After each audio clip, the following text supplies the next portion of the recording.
No.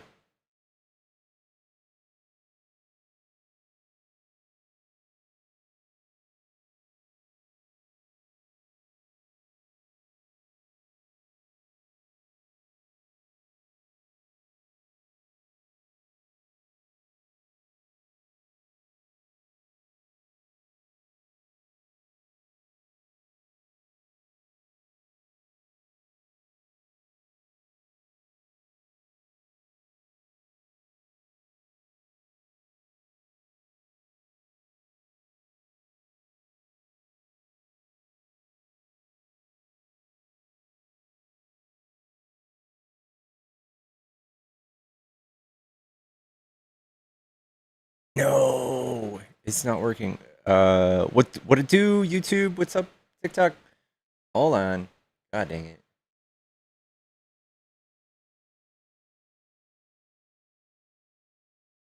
Couldn't hide. Camera source required. Uh, da, da, da, da. Let's do this. Let's just do this. Dude, apply. Then I can just do window capture. Add. Select. Dude. All right.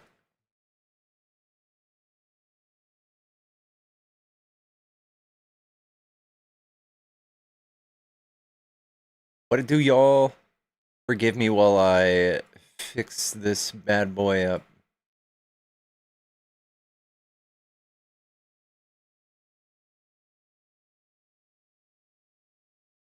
Well, dang, that just fixes that, doesn't it? There's a delay in my voice.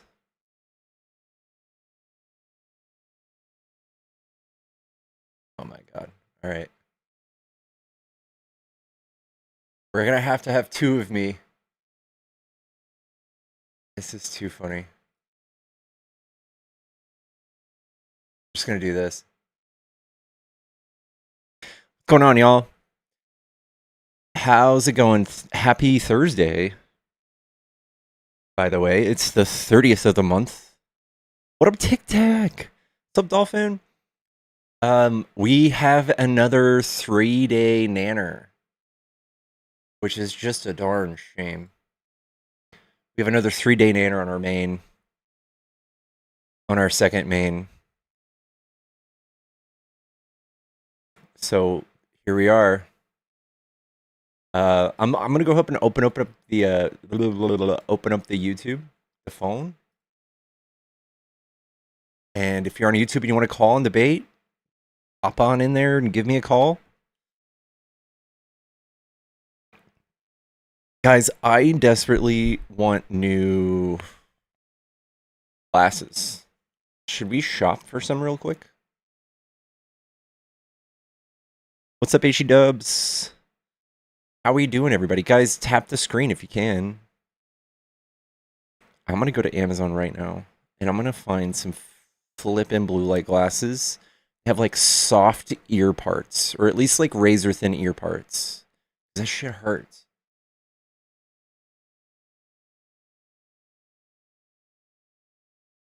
I have this, like, bone that comes out right behind my ear for my skull, and it just hurts when I wear glasses, dude. I got a big old noggin. Because with you, I've had Justin Bieber stuck in my head all night, dude. I woke up. Because with you, and live forever, and I can't believe we have together. I don't even know the lyrics. We got to get a hat collection tour. What's up, Queen? My hat collection is actually kind of lame. I have 2 hats that are being delivered today, though, and I'm gonna be so excited when they get here. I'm gonna be so excited. I think they're gonna be here tonight. Yeah, it could be that song. There's Galdern ear bones, chat.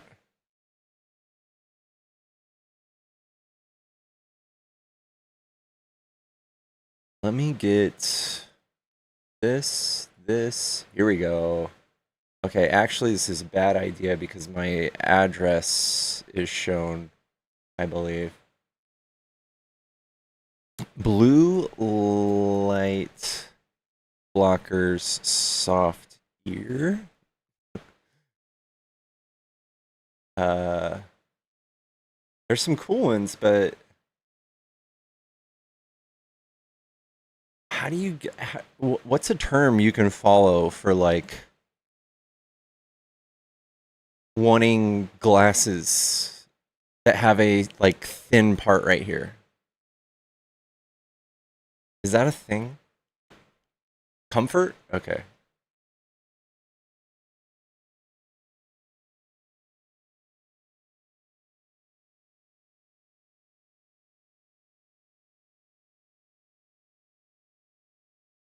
Let me see if this shows my address. I don't think it does.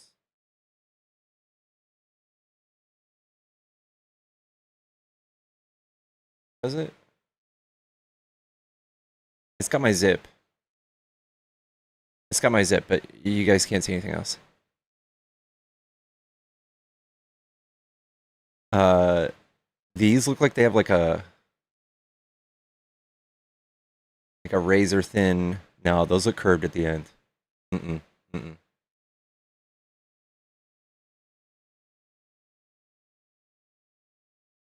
What's going on, y'all? Chat. David's gonna show up. That's all right. Google thin temple glasses. Um, chat. If you were MAGA and you want to debate, hop in the box. Come tell me why you like Trump. We are doing debates. Kamala, Trump, Democrat, Republican. If you are MAGA and you don't know how to Google, hop in the box and tell me why you like Trump.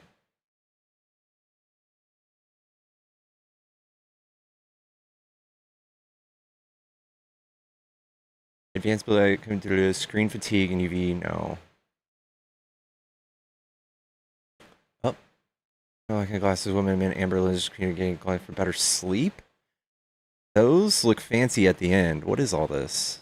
Is that just more plastic, or is it rubber? Elastic silicone temples. Not easy to slip off when sweating. I don't think I can get away with wearing orange lenses on screen, though. I don't know if that's for me.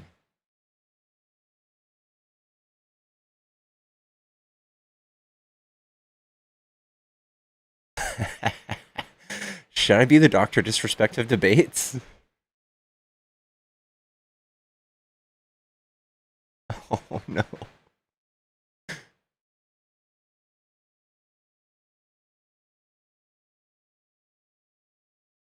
Orange lenses. Orange lenses are for smokers that play card games.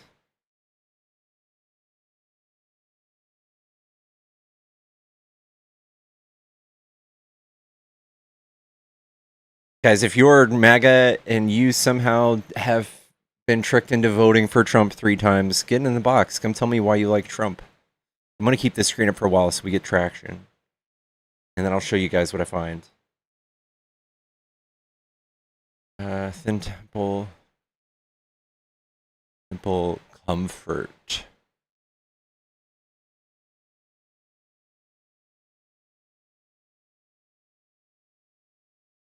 Is this a something I can AI? I think I might be able to AI this question.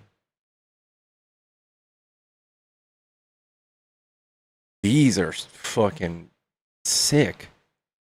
But they look like they would really hurt my ears. Look at these. I'd wear those. What's the red lines on the screen? Oh, I'll get them. I'll get rid of them. Sorry. Usually you can't see them, but the way I'm doing video today, you can.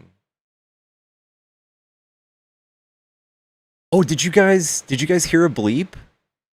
My green glasses are broken. Guys, listen to this bleep. I'm gonna try to say a curse word and tell me if it bleeps it. Fuck.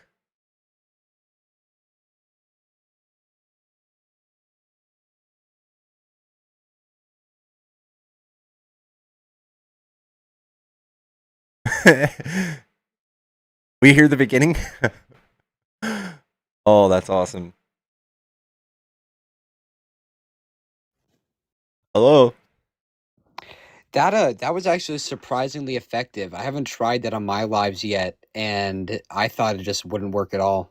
So Hey, it looks like it's gonna save me from another ban maybe one day. So yeah, I might have to start using that myself. But honestly, I swear way too much for it for it might become an issue. But yeah, I was just coming up to ask. I don't know if you're close to the Northeast, but Great Graham Plattner in Maine. Are you aware of him? no. He's a progressive oyster farmer, former U.S. I think believe he's a Marine, and he is running. He was running against Janet Mills, who's a corporate Democrat.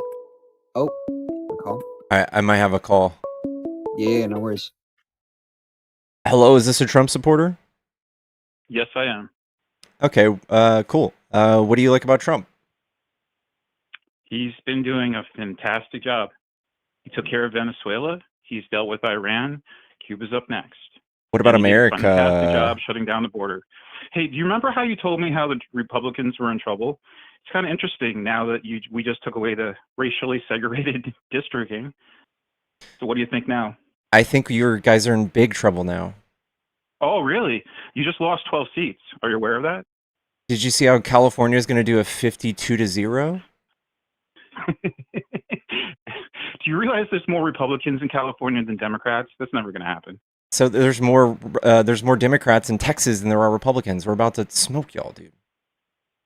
Are you kidding me? Yeah. You're joking, right? I'm not you just joking. lost 12 seats. Yeah, we're about to smoke lost y'all. 12 seats. You're about to lose Oh, really? up to You're 52. Gonna smoke us. Yeah. And then Illinois you too. Then you're just gonna like a total shutout, right? And then you're gonna run Kamala. That's what's gonna happen too. I think Kamala said she's not even running. Oh, really? Mm-hmm. Geez, that would be really disappointing.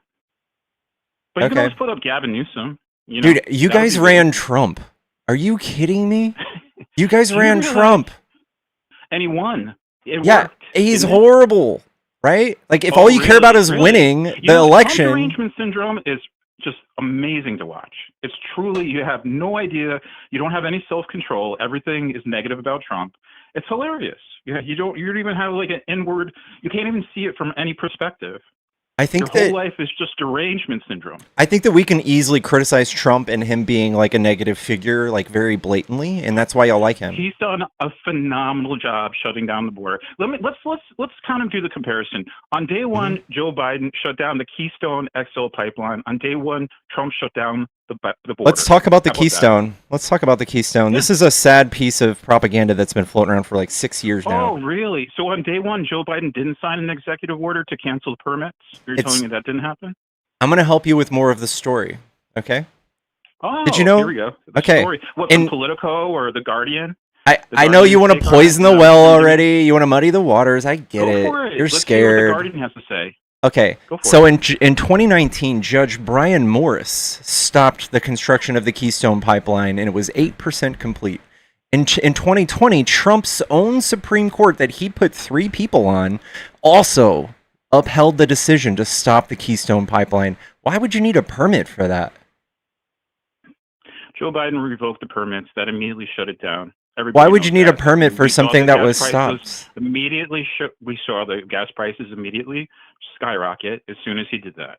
I'm going to help you out. Can you tell me from Venezuela? Where did you get the oil from after that? Venezuela, right? Hold on. Can you tell me? Can you tell me how stopping a pipeline that wasn't complete made gas prices go up?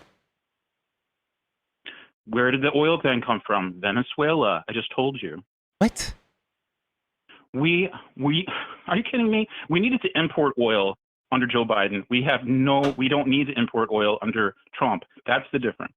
I don't think that's a thing either. Joe Biden made us more energy independent than Trump. No. We are now exporting. We had to import under Joe Biden. You might want to do some research on that before you go.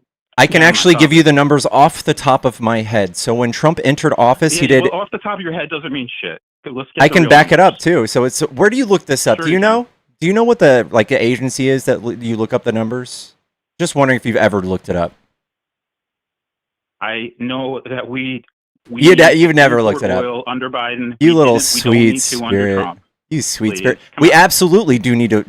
Dude, you don't know anything about oil. This is going to be really embarrassing for you. Oh, really? Really? So Yes. what kind of crude oil do we get into We this get country? we have Let's we talk have about that. we have sour crude oil, and then there's sweet oil that we have to get from somewhere else. Okay, and No, the no, other let's talk thing the is, type of oil. Is it medium crude? Is it light crude? Is it heavy crude? Do you even know?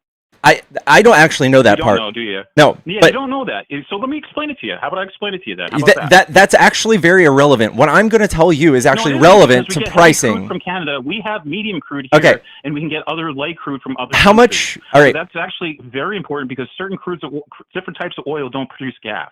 Okay, I get that. Heavy And crude oil doesn't produce gasoline. what type of oil was going through the Keystone? Heavy crude mostly. Okay, and The what is it? Keystone XL pipeline there because there's two of them. I know. Let's actually I stay know. on topic. I know. The Keystone XL was 8% complete, and it wasn't supposed to have any effect on oil prices until late 2023, right? So you saying that they went up immediately Joe is Biden's silly. first executive order was to shut down. You the sound like an Keystone NPC, XL dude. Pipeline. You sound like No, an no, NPC. I'm giving you facts. It was already You shut down can't- before you, he. You don't even know the difference between heavy crude, light crude, and medium crude. You don't even Nobody understand the nobody difference of them. needs to know that. Nobody needs to know that. You need to know that because heavy crude makes tires, it makes rubber, it makes many different things. Medium crude makes gasoline. Light Okay. crude makes other types of oil. Okay. It's very important. It's crucial to this conversation.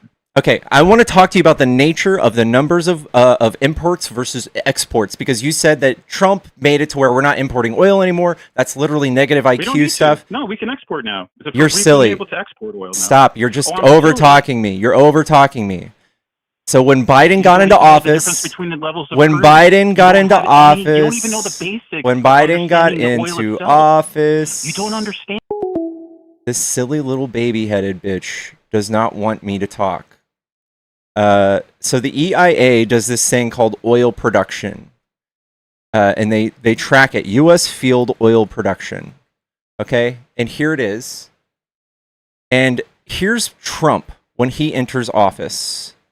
2018, 2017, we have 8.8 million barrels a day. Okay? Oop, where'd it go? We have 8.8 million barrels a day. And when Biden got into office, he was at 11. That's crazy. And then when he left office, he was at 13.4. So Biden drilled far more oil than Trump.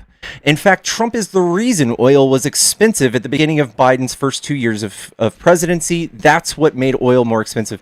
This caller is so emotional that he can't let me explain my point. He wants to talk about types of crude, even though it has no relevancy. We're talking about import-export, okay? So when we look at the level of energy independence under Biden versus Trump, Biden was far more energy independent. You're welcome to call back if you want to rebuttal that. You just can't let me speak. And I just woke up, so I don't have the patience for it.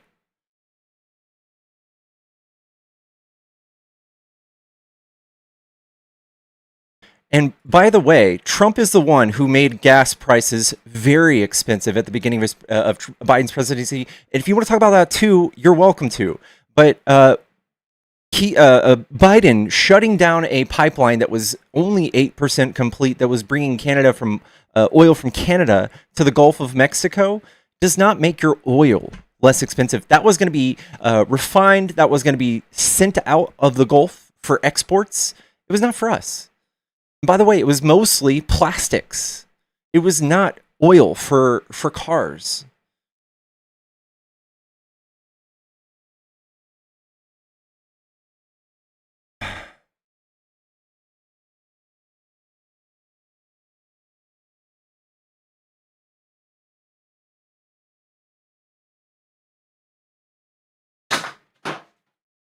In fact, I think we started doing less. January, we were at 13.2. Now we're at 13.6. Oil is about to get very expensive permanently because of Trump. Very, very expensive because of Trump. For the second time in the last 10 years. And what's going to happen is all of the countries around the world are going to start dipping into the reserves. And it will take years to replenish that. So while we might enjoy like $80 barrels of oil for a little bit, we could have been having $60 barrels of oil, but because we need to, and all of these other countries need to replenish their oil reserves after we're using them right now because they want to stifle the spike in gas, it's going to be years. It'll be like 7 or 10 years.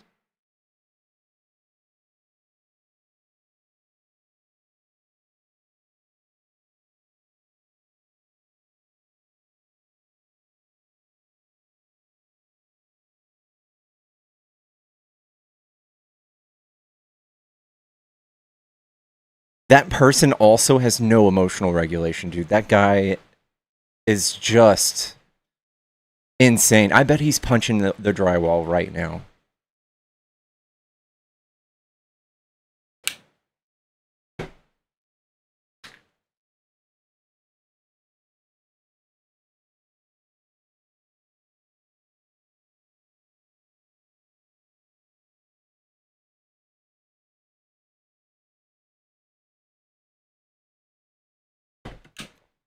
Dude, that guy came with 6-year-old talking points. They're still talking about Keystone XL. Bless their fucking hearts. Those little baby-headed little ladies.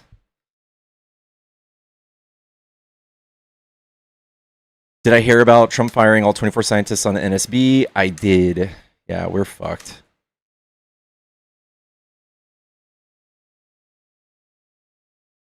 And yes, my stream is auto bleeping now. Share, spread the word.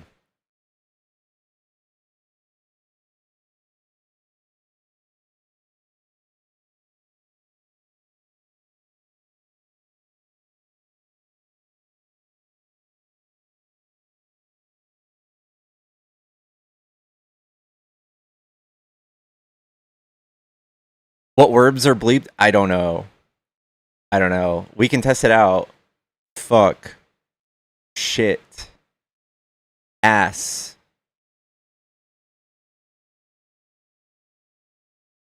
I don't want to try. We can stop.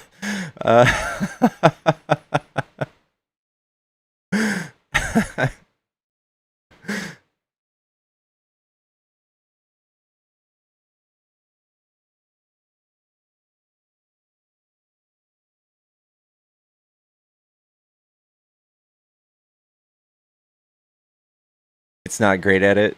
That's all right.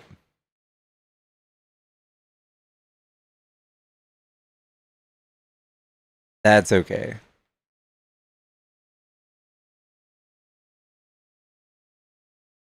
I don't know. No, I for the algorithm actually, I want to chill out because it's like trying to decide whether it's going to send people my stream or not right now. Chat, if you're a Trump supporter and you want to debate, hop in the box. Come tell me why I like Trump.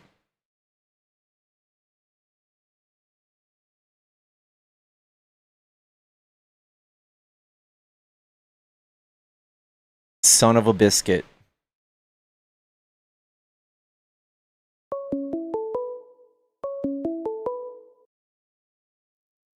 Hello, is this a Trump supporter?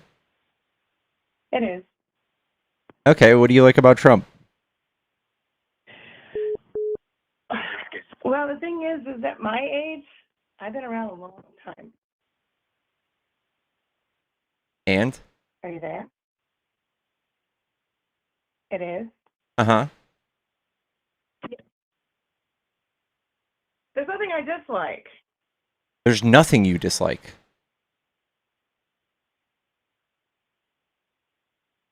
And I've watched fuel prices go way above what anybody could ever imagine paying. And it all started with Carter. Yeah. Can you tell me what made them go up during Carter? So during Carter, Carter decided to start trading in with China. And a lot of people don't realize that. They either weren't born in the 1970s or weren't around. My father worked for General Motors. He spent most of his life laid off more than on. And back then, the average income was $1.86 an hour. You can look that up. Let's talk about prices were let's talk about why. Let's instead of like reveling in the past. All the jobs in America, at one time we used to make everything here. We did. Okay. And then we Can you started tell me shipping why the gas everything out. prices were up during Carter? Let me finish. I'm gonna go through all of it with you, and then you can say whatever you want to me. But I've been around for so long. I've watched it go up and down. Somebody asked me if I'm a Republican or Democrat. I'm neither. I'm going to vote for the person who's going to do the job correctly. And So how do you my thing is, how do you determine who's doing their job correctly if you don't know what made gas expensive? well, because I'm going to finish telling you. What made gas expensive Mhm. is we suddenly stopped keeping our own oil. So back in the day, Carter said, and this is, remember how toilet paper went with COVID? That's not true. Run out. Yeah, it's like everybody went in there and they were grabbing it and paying all kinds of money for it, right? Ma'am, you got to stay on My topic. question, am I right? This is exactly where fuel prices are. Am I right or wrong? I mean, You're anybody wrong when remember it comes to $5? gas. When Carter was in, he said we had no fuel. He said we had no gas. By the way, there's two different. Him saying things doesn't really do anything to the oil price. Can you tell me what made oil expensive? Actually, it did. And if you go look and you go open your history, go look in 1970s and look. I'm looking at it. Gas went. I know that it was high. 85. And do you know that we had to do odds and evens? So in other words, that the last number on your plate of your up there, I grew up in it. Ma'am, I'm going to help you learn history. I'm going to help you relearn some history, okay? I don't need to relearn history, honey. I was there. I'm not in the fake books that are written out for you guys today where you're not seeing everything. I have a millennial son, and he would probably tell you the same thing. Okay. And I'm millennial too. I own a trucking company, so I know all over the United States. How's that diesel going? It's going up pretty good, except in the Midwest. Okay. Except in the Midwest. I need to help you learn. The prices are so high in California compared to the Midwest. Because they have compared to the East Coast. Because they have to pay the rest of the country's bills, so they have to tax it. No. A person owns each one of those gas stations, by the way, just a heads up on that. And you can choose however high you want that price to be. Ma'am, they're not. I think you've totally escaped the history lesson that you were going to tell me why gas was expensive during the history lesson Carton. Was when we had a Democratic president in, he lied to us. By the time Reagan got in, it was proven out that we had over 10 years in hold of fuel. Our prices immediately dropped. Back in the 1980s, I paid $1 something in gas and fuel. Can I teach you now? Can I tell you what happens? Democratic president in, and then we started sending all of our oil that's here in America over to China. That's not even true. And then we're taking, and it's the same with our beef, by the way. I don't know why your beef prices are so high. Well, look, you don't want to hear the truth. That's the problem. You're not saying anything. I'm going to tell you my version. You can try to correct me. I'm saying a lot. If anybody's actually on here listening, then they would actually be looking at what I'm talking about. If you look at food prices, it's the same as our fuel prices. And the reason why is because all of our beef, it goes out to China. It goes to China, and then we get their stuff, and it comes back here, and we pay more for it. Okay. It's crap. All right. I'm going to help you understand this at a better level. Okay. So instead of Democrat versus Republican, let's just talk about policies. What policies and what things around the world make gas expensive? And let's see which party is doing those things. Okay. Instead of just playing sports teams, let's do that. Where did you get it's a policy? Okay. Well, if here's. If you own a gas station, wait a minute. If you own a gas station, you think it's a policy you have to follow to make it at a certain price? No. No, I'm telling you, exactly. you're very emotional. I want to challenge you. I want you to take a few breaths, okay? Because I haven't been able to say one thing. I haven't been able to say one thing.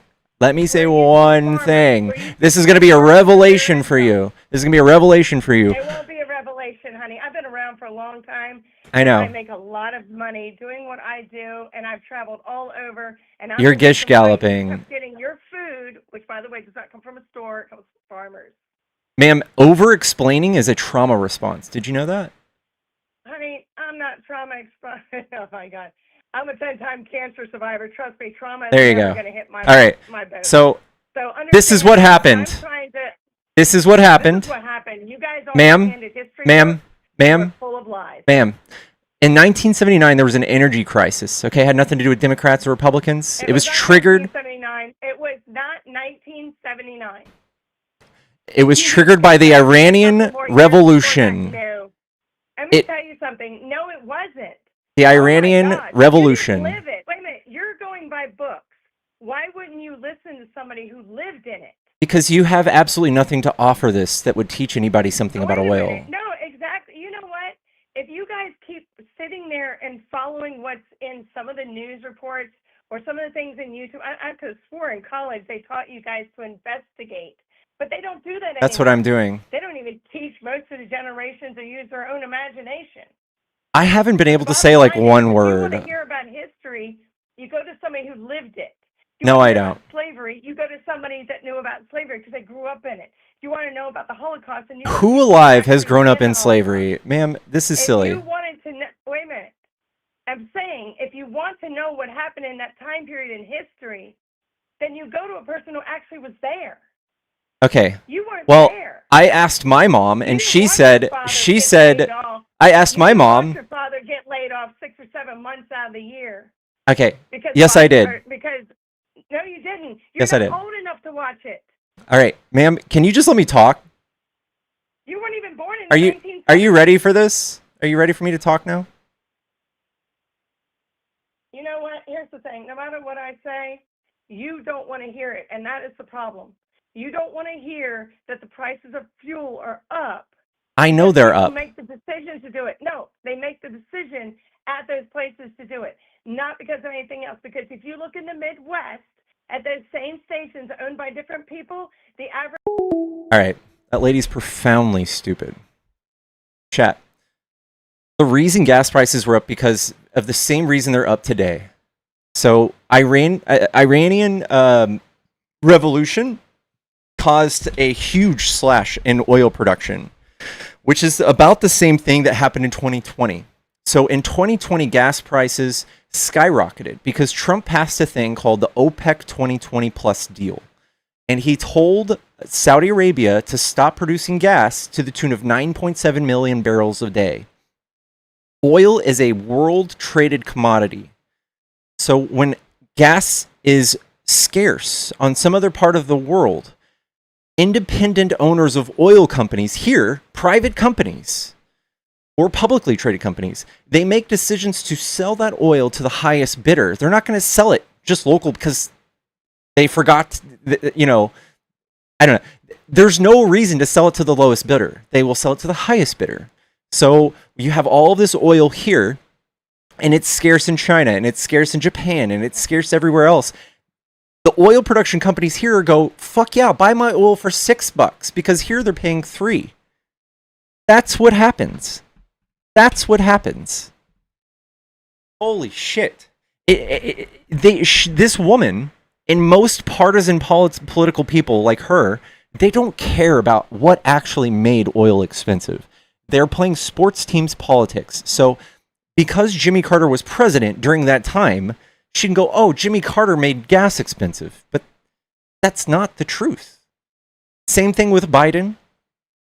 But it is the truth with Trump. Trump right now, and through 2020, made gas very expensive. And then he pointed at Biden and said he made gas expensive. He lied to you. He lied to you. You're welcome to call back and answer that. But it would have taken me 30 minutes to tell you that.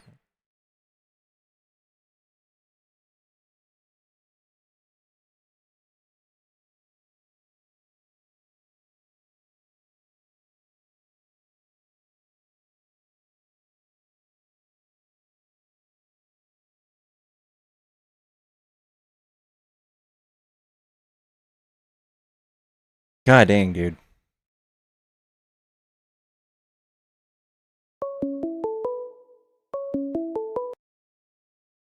Hello, is this a Trump supporter? Hello, is this Trump? What's up, my man? I like Trump because he's big, fat, and orange.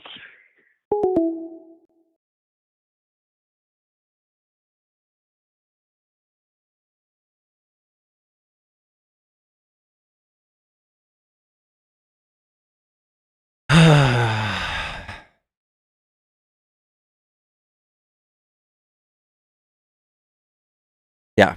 Chat, tap the screen. Thank you guys for 20K. Whoever just called before that, you're welcome to try to call again.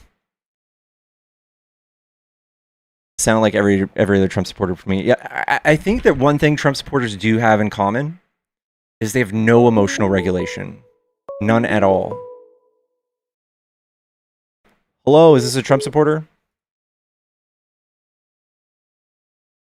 Hello, yeah, I was just watching. Okay, what do you like about Trump?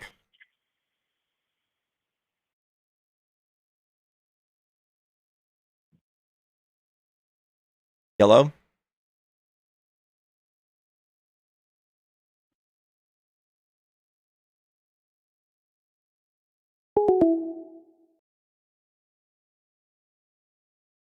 Like, the lady needs to do what she was preaching, right? She needs to go and figure out why the gas prices were high instead of just saying, oh, a Democrat was in office. Hello? Texas either way. Hello, is this a Trump supporter? Yes, sir. I'm a Trump supporter. I voted for him 3 times. All right. What do you like about Trump? I like that he's rounding up all them illegals and booting them back to their countries. You know how much sewage they go through? I'm a landlord, and I got a Mexican family in there, and I don't include the utilities. The utilities are at least twice as big on those apartments. Oh, man. That sounds crazy. I also like that he's blowing up them Iranians and helping out Israel. You know, Israel is God's chosen people, right?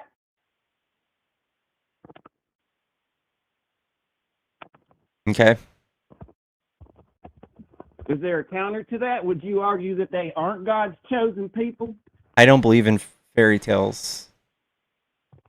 Do you believe in the Lord of the Rings? No. So you do believe in the Bible, though, right? No. I'm talking to an atheist. Yes. Atheist. Do you know what that means? That means you're a theist. You're a believer, whether you know it or not. You got me. Well, what reasons do you have to say that Trump is not a benefit to the American people? I would say that Trump's neckgina is not something that children should have to see on TV every day. Well, don't listen. Just listen to him on the radio. Why can't he just fax me? Text you? You want pictures of them naked? He should just fax me, dude. I don't have a radio. You don't have a radio. You got one in your car, don't you? No. You don't have a. What, did you have it removed? Every single car has a radio. Did you take it to a place and say, please remove this so I can make fax jokes to people and say that they'll get it? Is this Joni? Who? Guys, I know none. I love y'all. Please no satire. I actually have enough phone calls coming in. We don't need any trolls.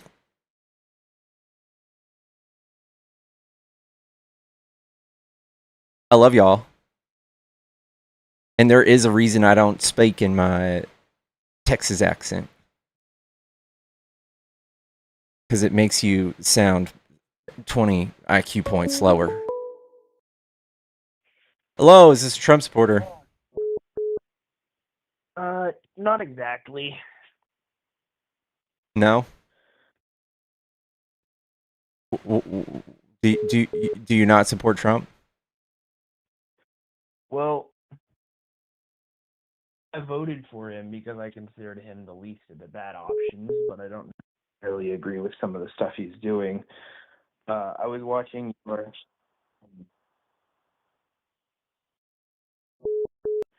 What, me? I'm sorry? Hello? Yeah, sorry. I was trying to talk to you and watch your stream. That wasn't working out. Sorry, my man. No problem. Can you tell me a thing you like about Trump, or why do you think he was better out of him versus Kamala? I mean, I don't agree with open borders. So Can you tell me uh, who wanted open borders? I'm not saying that the Democrats wanted open borders. I just felt like at the time Trump had a more definitive plan to fix the problem. Frankly, though, I have been rethinking a lot, and I've actually been watching your stream.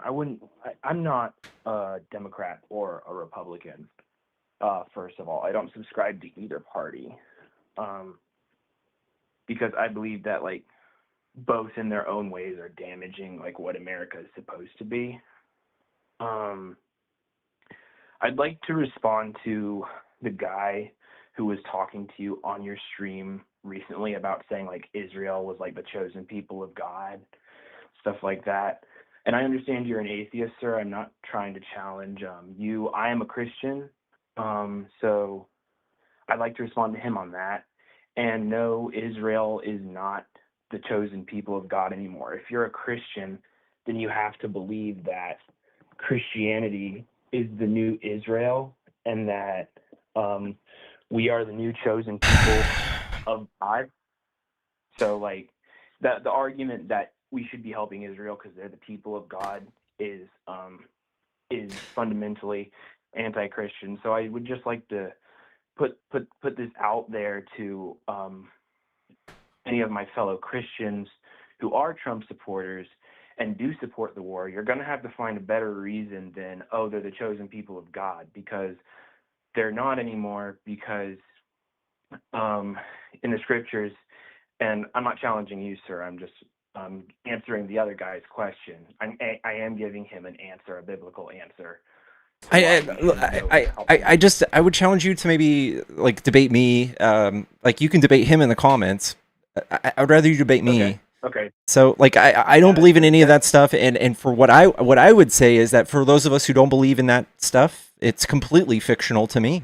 So for you to argue like who the best Marvel character is, it has just as much weight. I don't care. I think that without any of it, the world is better. I think without any of these weird beliefs, how who's chosen by God, which is the most egocentric thing I could possibly think of. I just think we can do away with all of that, and that nobody's better than anyone else, and that we shouldn't be backing a country who has been labeled a terrorist country by multiple other countries.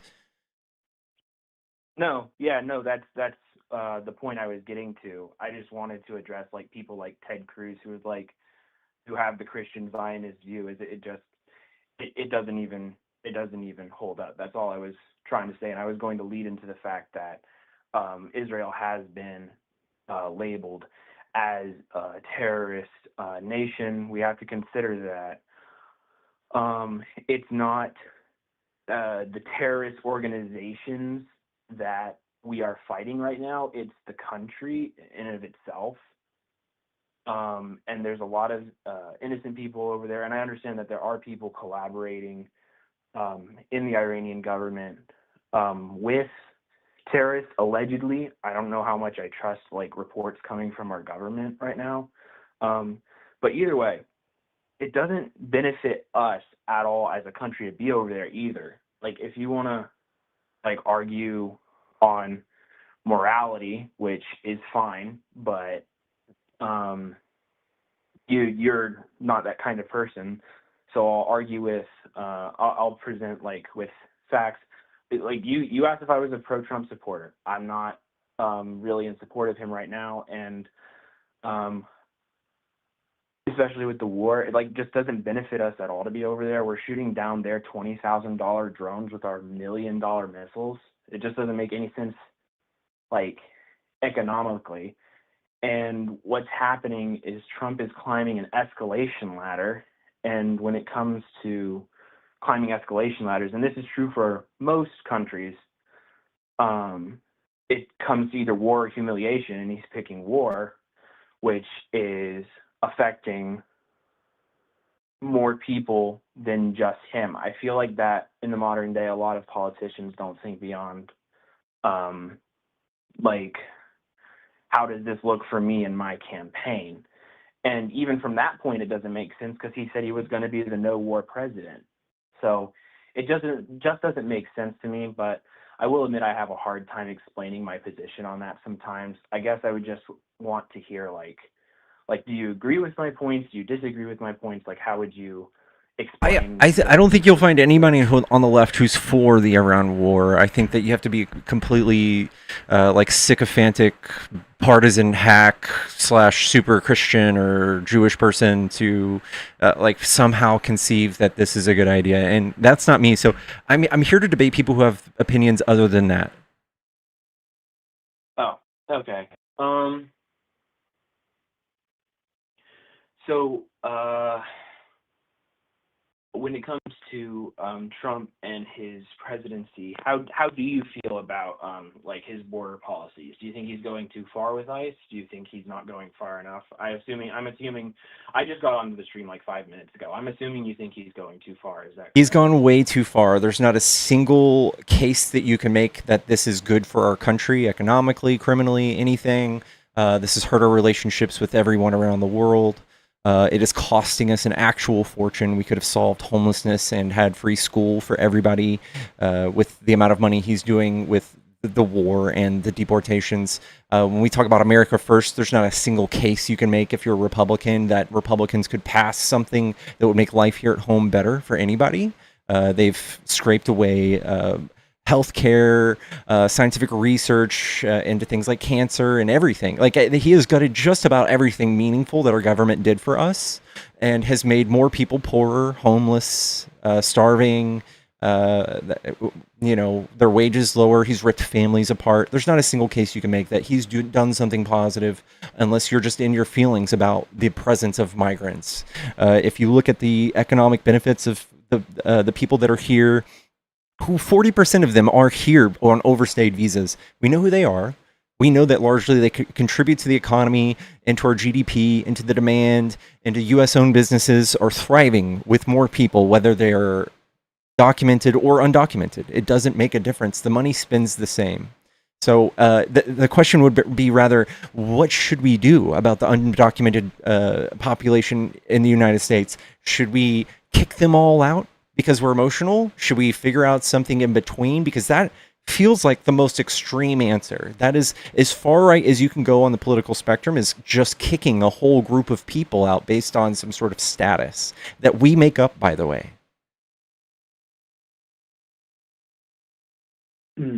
So, could I give you that all sounded really great. Could I give you like the point of view that I had coming into this conversation real quick? Sure. So my point of view coming into the conversation is that people with, and I actually read an article recently, I don't remember all the details, but ICE was pushing for only taking people out of the country who have done criminal offenses in the country, and I believe Trump said no.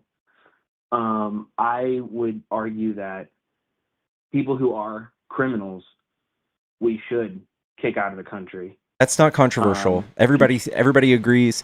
That is already the case most times. If you're not being kicked out of the country for a crime, you're being imprisoned here, and right. that goes for the most of the people. So 70% of the people Trump is arresting have no criminal record whatsoever, which is damning. That's my point.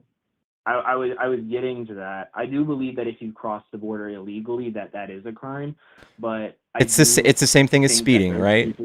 It's like a civil offense, $250 fine. I believe it's actually a legal offense, but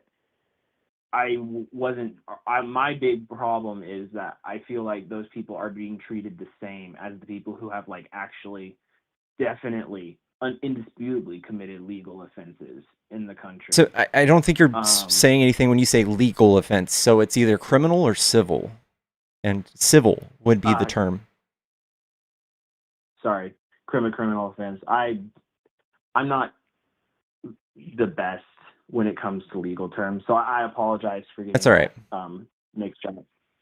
I'm a history major, not a poli-sci major. I'm a high school graduate. Oh, that's cool. That's cool. Honestly, I think my college kind of sucks, but I'm not going to go into that. And my main point is, I don't think people who have just crossed the border to try and find a better life should be treated the same as the people who crossed the border and then, like, they were a pedophile. And that's what's going on. I also don't think dreamers should be targeted, and this might be controversial among the right, which I do count myself as a conservative. I don't count myself as a far right Republican. But like the definite, I feel like people confuse the definition of a dreamer. Dreamer is not someone who came over here and is living comfortably and they're trying to get like recognition or whatever. A dreamer is someone who was born in the country but doesn't have legal status, but it's not their fault that they're in the country. It was their parents' choice to come over here and have them in this country. And I know that a lot of Republicans like freak out and are like anchor babies, but I would be like, but it's not their fault. Like Republicans want to argue about like the right to life, which I do agree with the right to life. Now a baby is a person and it's not their fault you got pregnant. Well, it's not a dreamer baby's fault that they're in America either. So we shouldn't hold them, like we shouldn't treat them like a criminal for that. Like I agree. I think again, I think you're like siding on you're on my side on this kind of, and I would argue that anybody who was a Republican right now could stand up and try to say that and run on that idea, and they would just get tomatoed and egged by their party because they're so far gone, they're so far radicalized that we've come a long way from 1980 Reagan giving amnesty to all of these people, because that was the correct choice back then. That was we see that they contribute so goddamn much that the only complaint you could really have is just this stupid hyper partisan calling them illegals, you know, and branding them and othering them and saying they're vermin and poisoning the blood of the country and that they're rapists and criminals. You can't make a case for any of this. I think that this is just a campaign that has divided the country. I think that we are spending most of our time fighting over this.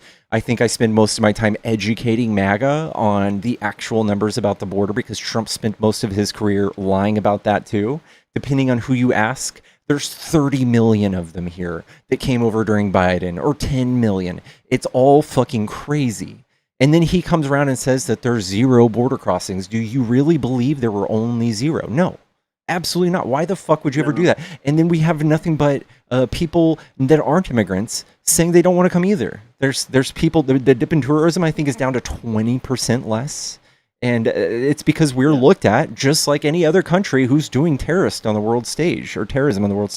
They're looking at us going, hey, maybe you shouldn't travel there. You might get detained by ICE based on your fucking skin color.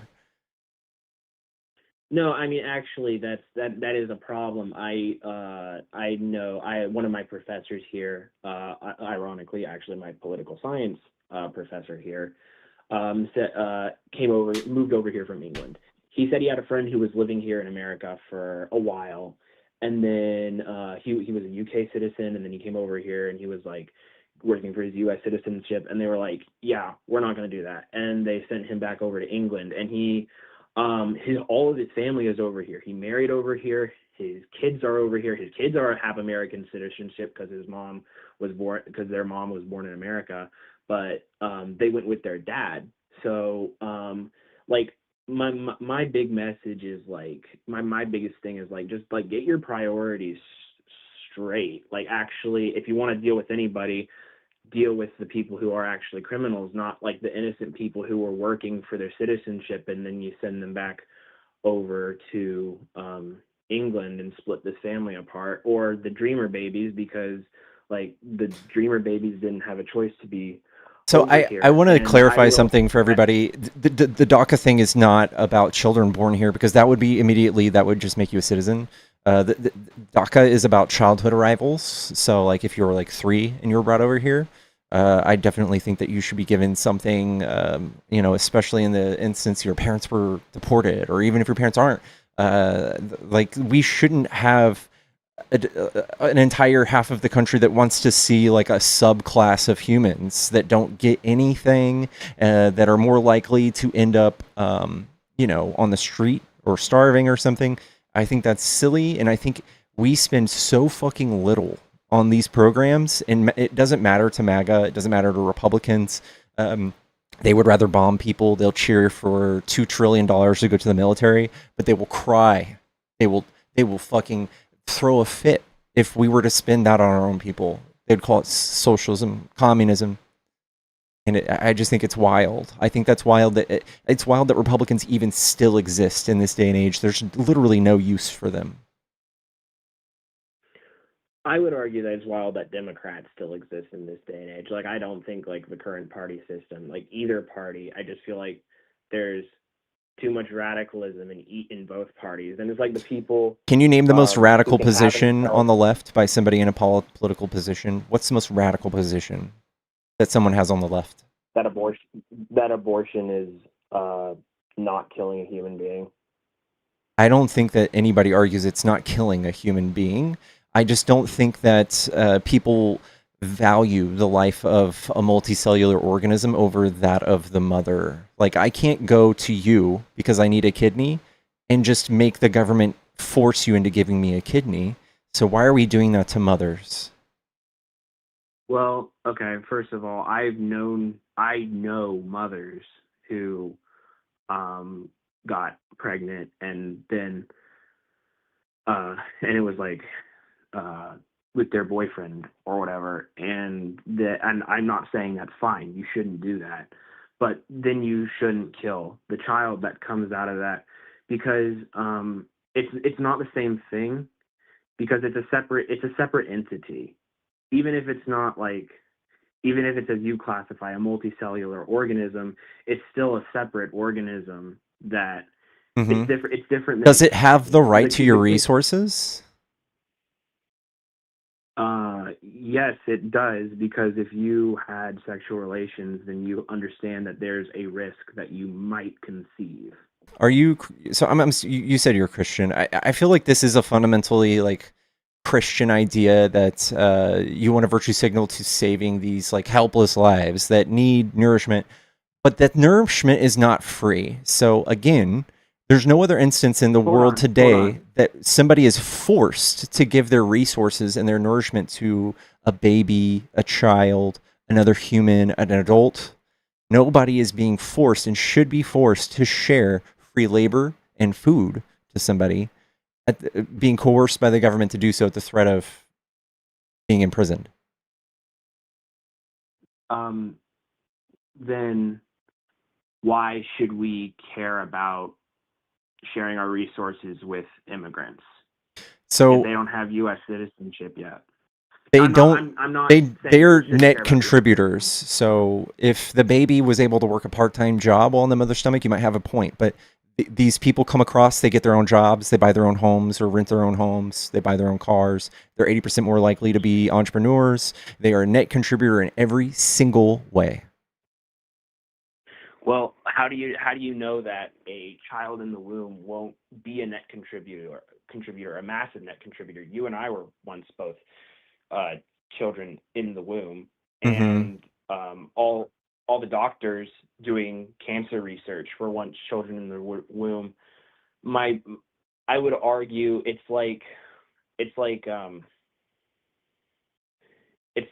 telling a soccer team that hasn't yet played that they shouldn't play because they don't have like the potential to win. Like not no, letting them play. I think the soccer team. The equivalent would be telling a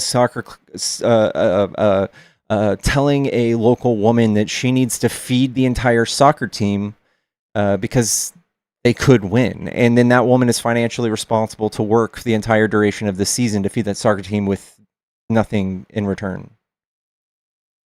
Well, taking care of a baby in the womb is not feeding a whole soccer team. It does cost a little bit more money. You're going to have cravings, stuff like that. Okay, I know. Then you can have your opinion on this. I'm the oldest of 9 siblings. I watched my mother go through 8 pregnancies that resulted in healthy children. she also had some miscarriages, but I'm not going to go into that. And my mother said that even though it was difficult,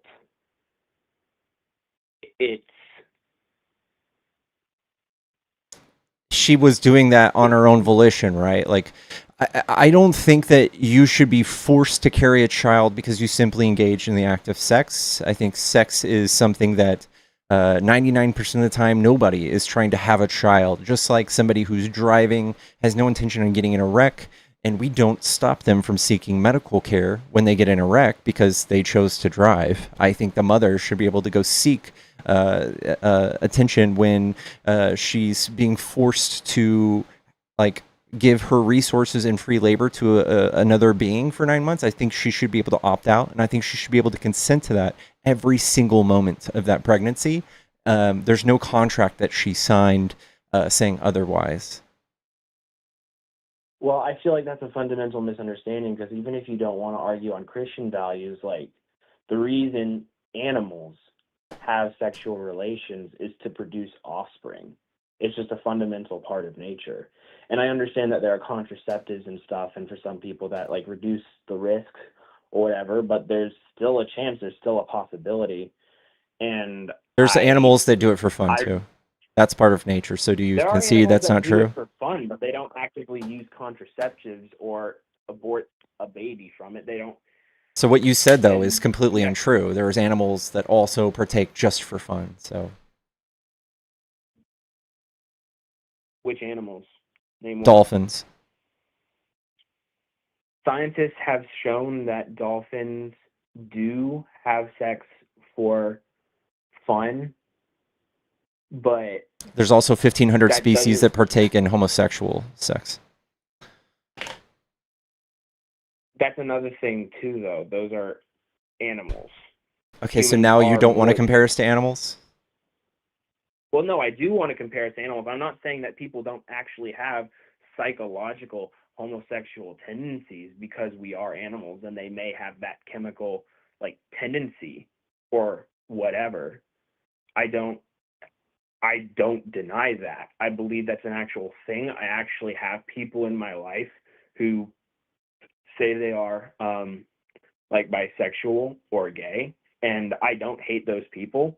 I might get a bad rap from that from time to time by more radical conservatives, but I don't hate those people because I don't believe that the person should be hated for, like, even if I view it as something that is because of my Christian values, even if I see it as something that could be, like, quote, a cross to bear, that doesn't mean I hate the person.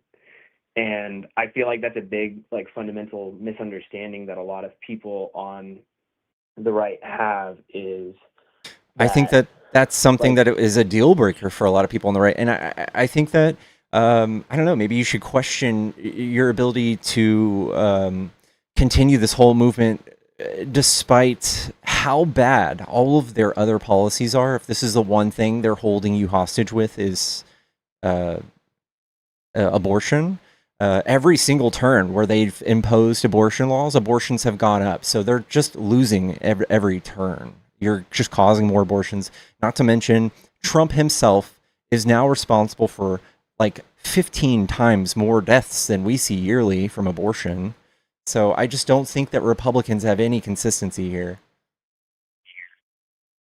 So do you think, getting back onto the original the topic of the abortion thing, you think it's okay for a woman to have an abortion?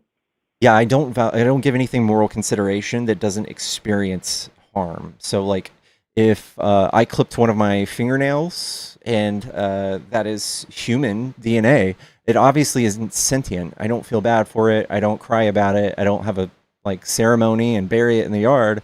It's something I literally just don't give consideration to, and that's how I feel about fetuses. Well, I feel like that. I mean, that's and I know. Okay, I'd like to clear something up. When I say I feel like, that's not emotional. That's modern slang for I believe that. I fall into that trap sometimes. I don't think people should use words like I feel like when being like, I have the opinion that, because then it harkens back to emotions, and while emotions are real, like we need to talk about these things logically because emotions can only get you so far. So I would like to rephrase that. I believe that cutting off a fingernail is different than aborting a fetus, because the fingernail is actually not a sentient being. The fingernail is part of a Fetuses are not sentient either. They are, actually. Scientists have done studies showing that it is a separate life form. It does rely on resources from the mother, but all life forms rely on resources. What does sentient mean to you? Because that's not really consistent. Sentient to me means they have like a conscious experience, and you don't even have the parts of the brain that give you that until about 18 weeks, which is 90-something% of all abortions happen way before that. Well, single cell organisms do have sensing experiences. What do you can you articulate that with a fetus under 18 weeks? Yeah, scientists have recorded videos like through ultrasound and such of fetuses actually reacting in pain to aborted agents. At what stage? As early as 10 weeks, I believe. So there's things that can react to stimuli, right? Like, so I could put a droplet of blood in a petri dish and put hydrogen peroxide, and it reacts too. So to say it reacts is not enough for me. To say that it would feel this and experience this and like feel harm is something I identify with, that I know is a negative experience for me. But for you to see like a fetus react to a stimuli is not really doing anything for me. Okay, well, what about people with Down syndrome that have like that can't really compute the world in a logical way, depending on their stage of Down syndrome, like how bad it actually is? I understand there are people with Down syndrome that are actually very intelligent, but like people who cannot, either because of Down syndrome or traumatic brain injury, who cannot like logically process the world and have what you would define as like a sentient experience, are they no longer human? No, I still argue that those are all sentient experiences. While they might not be as vivid as some others. No, they're actually feeling pain, right? Like no matter how whatever you want to prescribe, I think Down syndrome was a weird choice, but like they absolutely still feel the same thing I feel if they were to like get a knife wound.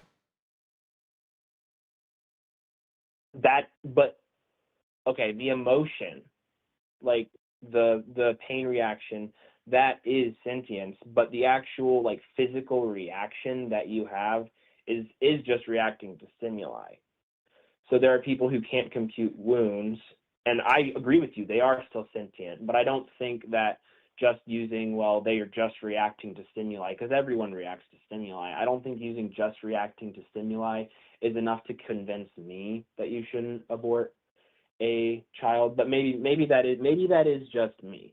Maybe that is just me. I still like, I can look at I'm not vegan, and if I wanted to be really consistent, I could still be vegan, but I don't think you could. Like, right? Like you're saying even if like are you vegetarian or anything? No, I'm not vegetarian. Nor am I vegan. So actually, like you do have a different perception of animals or species or things that experience harm based on their developmental or their ability to perceive the world around them. So like if you ate bacon for breakfast today, you were literally okay with us killing something that is just as smart as like a 5-year-old. That's pretty rough. But then you go and say that I care more about the single cell organism that could be a human, but doesn't experience that level of hurt or pain or whatever when an abortion happens. I would say that for me, like when someone gets an abortion below 18 weeks, that is something that is neither awake or asleep or anything. It's not able to process even the harm that you're doing to it. And I think that also You're counting on a mother to eject this thing from their body that's the size of a bowling ball. And I could also just make a self-defense claim about this, right? So if I were to come to your house and inject something into you that had its own agency, but it was going to come out of your orifice, maybe your urethra, in 9 months, would you want to be able to opt out? Not if it was a human being. You would allow that to happen. Yeah, I would, because it's not my fault, and it's not the being's fault. It's not the human being's fault that it ended up there. Someone else did something horrible, but that's not Let's try this. my fault or the human being's If somebody fault. came to your house and started Yeah. eating all of your food and sleeping in one of your beds, but you told it to leave, should you be able to take action to tell it to leave? Because it would starve otherwise. If they would starve otherwise, I would actually try and find them like a job or something to where that they could, until even like if I had to read. I don't believe you, I man. would share Like, with them. do you feel this way about immigrants? Because this is the same thing that all of these Christians are saying that they believe about people in the womb. They wouldn't give a fuck about the actual people that actually experience harm at a higher level, but you're willing to eject them from the country, send them to third world prisons, send them to the third world countries. This is just not very consistent for me. No, I mean, like I said, I don't agree with what Trump's doing to like immigrants, like as a whole. I believe like if you've done something like child rape, you should be either detained here or kicked out of the country. And if you want to argue on like using resources, then I believe if you've committed a crime like child rape, you should get kicked out of the country instead of be kept here, because then we're sharing our resources with someone who has actually caused harm to society. But I'm talking about, what about all those? Okay, let's move past this. What do you say about the Bible giving instructions for abortion? The Bible giving instructions for abortion. Can you quote a verse for me, please? Yeah.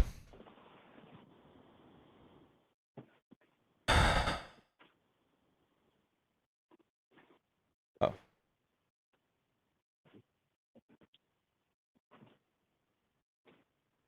It is.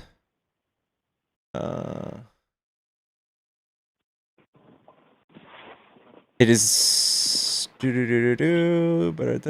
Exodus 20:13 and Psalm. Hold on. Let me get this Bible verse. Okay. Numbers 5:11 through 31. The bitter waters. So, basically, it says. Some interpret this ritual as divine, mandated termination of a pregnancy for a woman who conceived through adultery, so resulting in her womb discharging. It's basically saying that you would sweep the floor of the tabernacle for it's like dust, and then you mix it with water, and the woman drinks it, and if it results in an abortion, which is most likely, then that woman committed adultery, which I also think is insane as fuck. I don't think that proves anything. Sorry, did you say that was in Exodus? Numbers 5:11. Numbers 5:11. Numbers 5.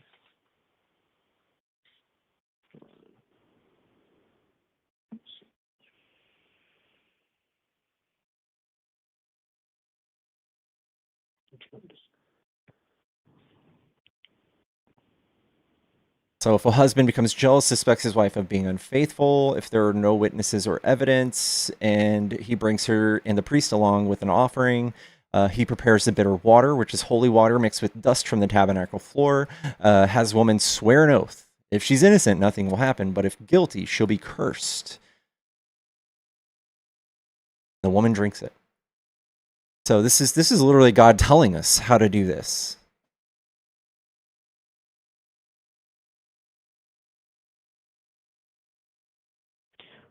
Where do you see that verse says that it will cause her to have an abortion? It says that the belly will swell and she will eject it.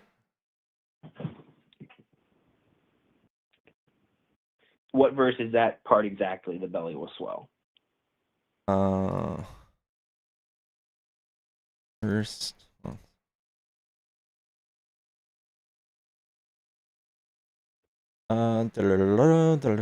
Discussion says phrases like her abdomen will swell if she is guilty. I think 521 through 22. Okay, 521 these person. And back then they thought that thigh was a euphemism for reproduction organisms. Reproduction organs. And it says it'll waste away or rot, which is the loss of fertility or a miscarriage.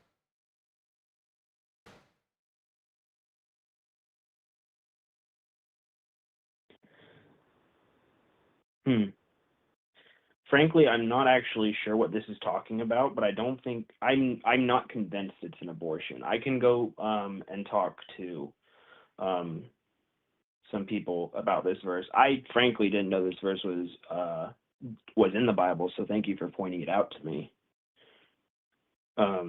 I think that even without mythology or superstitious beliefs, I think women should be able to choose whether or not they want to give and share their resources to another being to let it grow.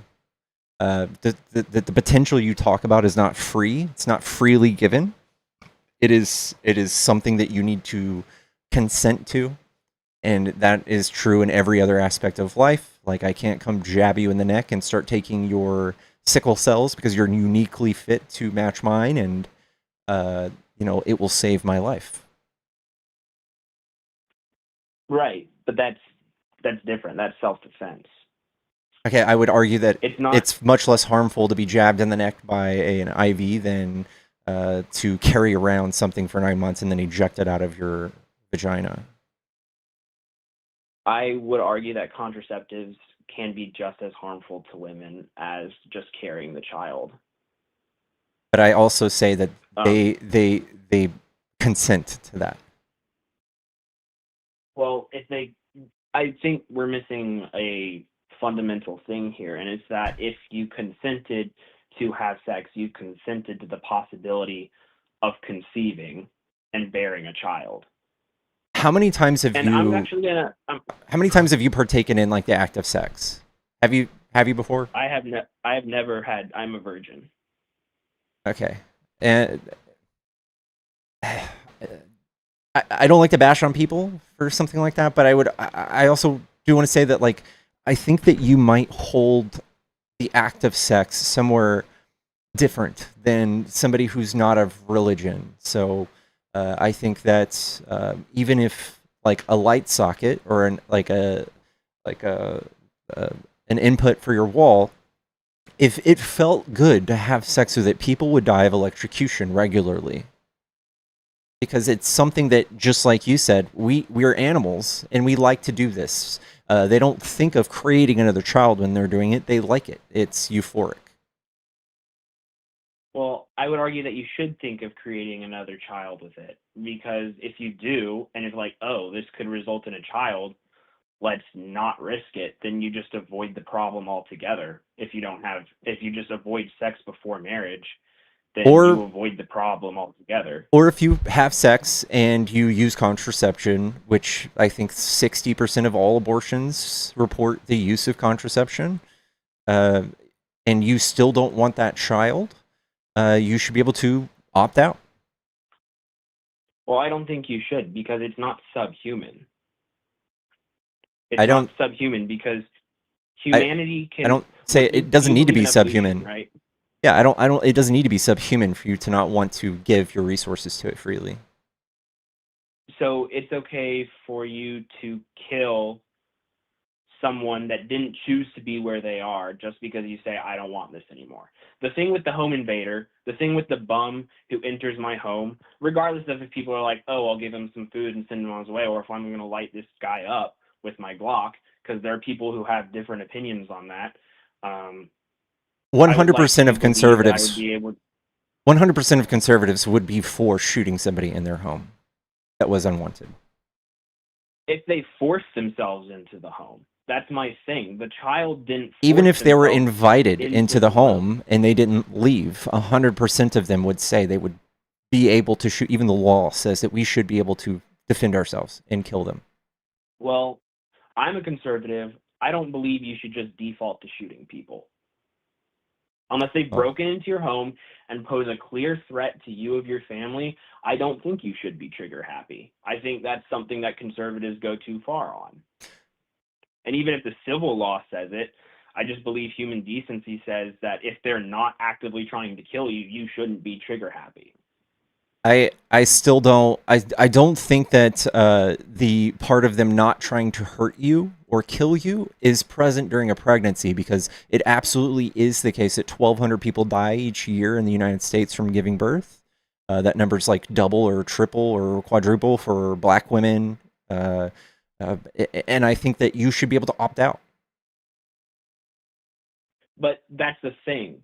It's that the child did not choose to be there. If the person who is a home invader came into my home and is posing a threat to my life, but they chose to come into my home, then they are making a free and active choice to come into my home and pose a threat to me. But the child didn't choose that. In fact, the people who I go back to my original point, people who engage in the sex activity have to acknowledge that there was a chance that this child could be conceived, because I've never actually like purchased a contraceptive, but I'm pretty sure lawyers have to like put like, this does not guarantee that you won't conceive or whatever on the label, because lawyers make people put stuff like that on things all the time. So they know that there is a chance that a child could be conceived, and the child did not choose to be there. The child did not choose for its parents to have sex. Mm-hmm. The child didn't choose any of that. I don't So think any of the this child is not at fault. no one on the left So the looks at child these should things not be held as responsible. no one looks at these things and say they're children on the left. So like if it's just a Well, I an think that's embryo, a fundamental problem, because if it was conceived of two humans, then it's a human child. so in my worldview, I don't look at like something in a petri dish and go, oh, that's a child. That's not how I operate. I think that requires a level of superstition. That's your worldview. That's not reality. Well, I think that is reality. Like when you look at it, like a bowl of mixed ingredients that make a cake, you don't go look at that. That's a cake. You say no, that's batter. But that's different, because only one element has been put in there. The stuff required to make. You could say that the cake batter is just an egg, and then the oven is the sperm, and then the two things come together. I would say that cake. all of the ingredients, just like our other, just like the equivalent, all of the ingredients are there to make the cake. It just needs work and time, just like a woman would have to offer. So if the oven doesn't allow for, isn't ready for that kind of performance, then the oven should be able to say no. The oven's heat is not free. The oven's requires turning on. It requires a process, and nobody looks at a cake batter in a bowl and says that's a cake. No one looks at the cake batter in the bowl, but that's still only half. That's not agency. The agency is the taking that and giving it what it needs to become a cake. And it's fine. You don't want to say that the oven is what turns it into a cake. If you want to compare the oven to the mother, great. Then the person who puts the cake batter into the oven can be the other half of DNA. Mm-hmm. Like my point here is that I don't believe an egg is a child. Like I don't believe chicken eggs are chicken, because that's only half of the DNA. I don't believe that sperm is human. Chicken eggs are, in fact, a lot of them do come out fertile. That's because it's internal fertilization. If on a farm, I've worked with chickens. If on a farm, a rooster gets into the hen coop where there's not supposed to be a rooster, he will do what roosters do and try and make baby chicks with those chickens, right? That's why in batches where you get like where eggs that are supposed to go to the grocery store may come out fertile, is because the egg isn't laid and then fertilized. It's internal fertilization, just like with mammals. So yes, sometimes you will find an egg that has come out of the chicken fertilized in the chicken coop for eggs that aren't supposed to be fertilized. That's because a rooster got in there and fertilized the egg before it was laid. All eggs that are laid by chickens that have been fertilized by a rooster come out fertile. They keep the hens that are not supposed to have more chickens separate from the males. But 100% of the eggs that the hens lay when they have been in contact with males are fertile. And Okay, the reason you might find we're getting past the point. eggs, Like, nobody's going around saving a bunch of eggs because they might be fertile, and I don't think they should be coercing farmers into making sure that those eggs that might be fertile become chickens. I think the same thing should happen with women who partake in sex. Sex is an activity, and 99.999% of the time when people partake in sex, they're not trying to have children. And I think that I'm well within my morality and rights to stop, if I were a woman, stop giving my resources to something that might have taken place inside of my body. I don't think that we should be coercing women to do that. Is it really that much of a problem? You're going to eat anyway. You might have to eat a little bit more. It's the most dangerous time of a woman's life. Yes, but it's also what women were designed for. Not all of us believe that that's a thing. Okay, well, great. Then why do women have uteruses? Why do women have the ability to carry children instead of just the ability to have sex? So you can say that they are capable of having children. Not all women are capable of having children. So would you say that we should not label them women? No, being a woman is the capability to have children. That's not true. There are plenty of women that don't have children. They can't have children. No, having the biological makeup of a woman that makes your body the kind that can carry a child, even if you can't actively conceive. How does that make any sense? So let's just saying all women have two legs. Well, not all women have two legs. There are women with one leg, right? No, but if you have XY chromosomes, you are a man. If you have XX chromosomes, you are a woman.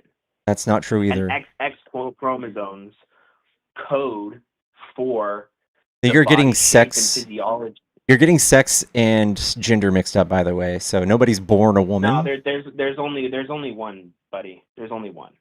That's not true. You can't find me an academic source on that. I respect the people who have the opinion that there can be more, but physiologically, sex and gender are the same thing. There's no academic resource that says that. There's no valid academic resource that says they are different.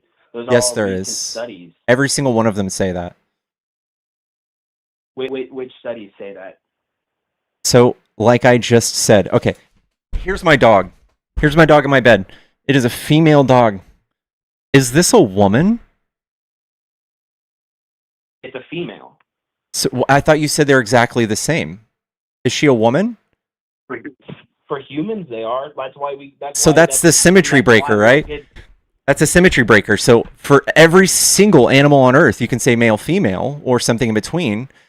But when we talk about gender, that is a social construct. So, if I'm Jewish, would you respect my right to believe in 8 genders? Because that's in the Jewish belief of the Talmud. Sorry, I didn't hear. I would respect your what?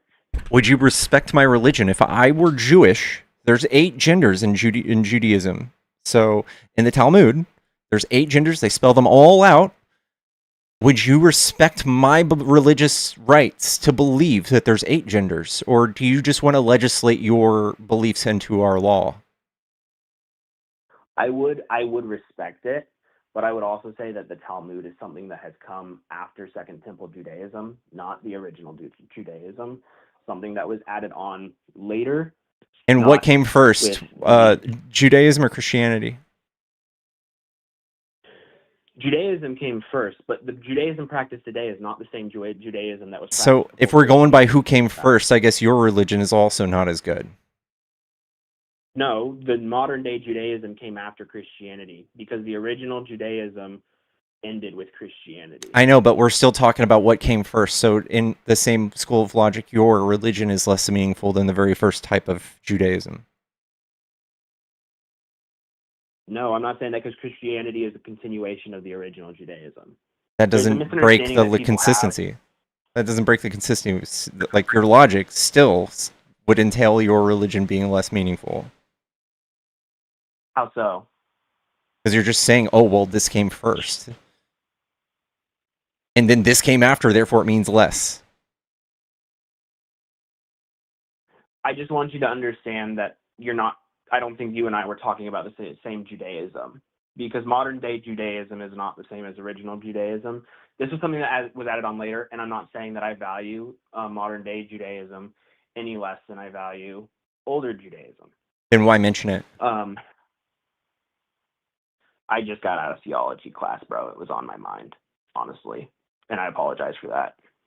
Okay, so again, gender is a culture. It's a social construct. If we were to burn everything down, all of the science, all of the books, and we were to restart every single truth about male and female biology and sex, would come about the same exact way. But we would have 7 genders, or 1 gender, or 12, or infinite. If you just Google how many genders are there in the world, Google will just tell you there's infinite amount of genders because we just make it up. It's something we all decided as a society, this is what is most likely to be a man. At this point in time, by the way, not even at every given moment, like back in the day, So men with then you makeup do and believe heels in and all that fairy stuff, tales. that would be very manly. So then you do believe in fairy tales. I believe in social constructs, just like I believe in money. Money is a social construct. Do I believe it's real? Yes.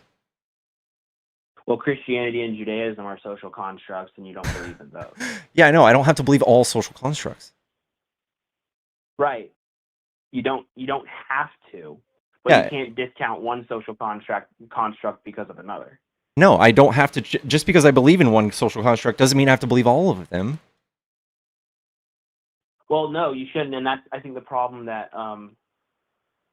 liberals run into is like the denial of an absolute truth. And I'm not saying you're denying an absolute truth. You just said that sex is always true, but gender and sex up until recently have always been considered as the same thing. That's not so true. It's a modern social construct. That's not true. No, it has not always been considered the same thing, right? There's societies that go way back that have far more than 2 genders. Like I think that you just kind of have this like egocentric, like self-centered view of the world, where Christianity is like the tell-all, and that's not the case. And in fact, there isn't just XX and XY. There's 16 other variations, and you guys hate that. You guys can't acknowledge those in your worldview, and we can.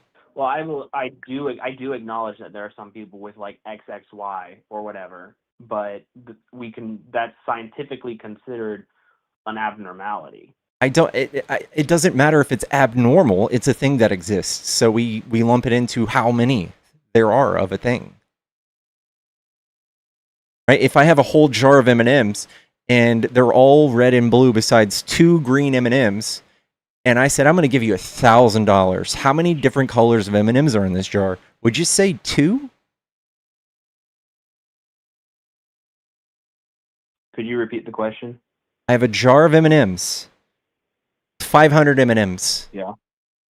Exactly right. One half is blue, the other half is red, and then I'm going to throw 3 green M&Ms in there. Just 3.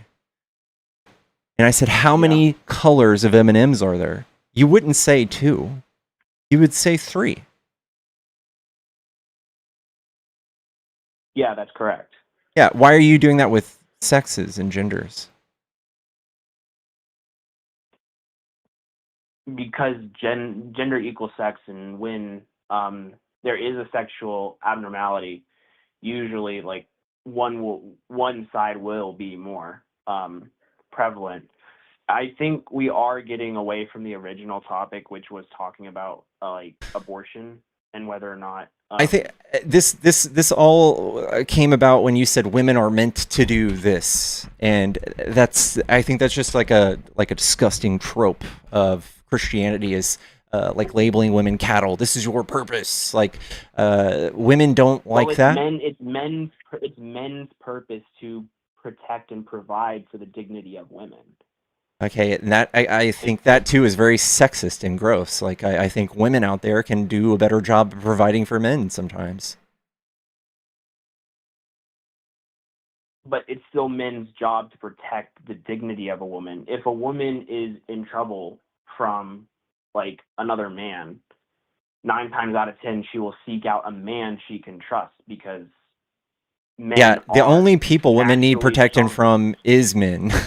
The only thing women need protection from is men. So That's not true. There's homosexual rapists. There are lesbian rapists. okay, but for the majority, if we're going to go by this weird, vague majority rule you're going by, then I would say typically it's men who endanger women. And it's typically black people who endanger other black people. Does that make me racist or just realistic? I think that's also racist because you can say the same about white people on a bigger scale. Say what about white people? White people also do more white on white crime. Yeah, they do. So it's worthless saying and pointing out.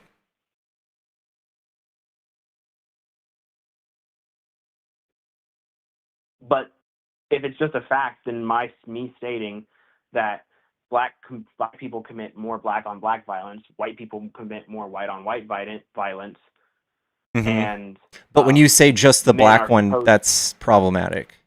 When you start off saying that too, why is it problematic to say it when it's just black, but not problematic to say when it's just white? Because what you're alluding to is first of all, it's a historically oppressed class of people, and you're assigning them like an attribute of violence, especially when you don't add the caveat that it's the same all the way across the board. The caveat is is very damning. You're also assigning something to all men, saying that men commit most of crimes against women. It's just a fact. Can you give me the caveat though? Can you give me the caveat though that like if I were to say men commit the most crime, there's no caveat that would make me like sound problematic there. Is that the caveat against that is that most of the crimes committed by men are also against men. It's not just women. So like if we were to do like Minority Report, if we were to do if we started arresting people on the crimes they might commit, we would just start with men.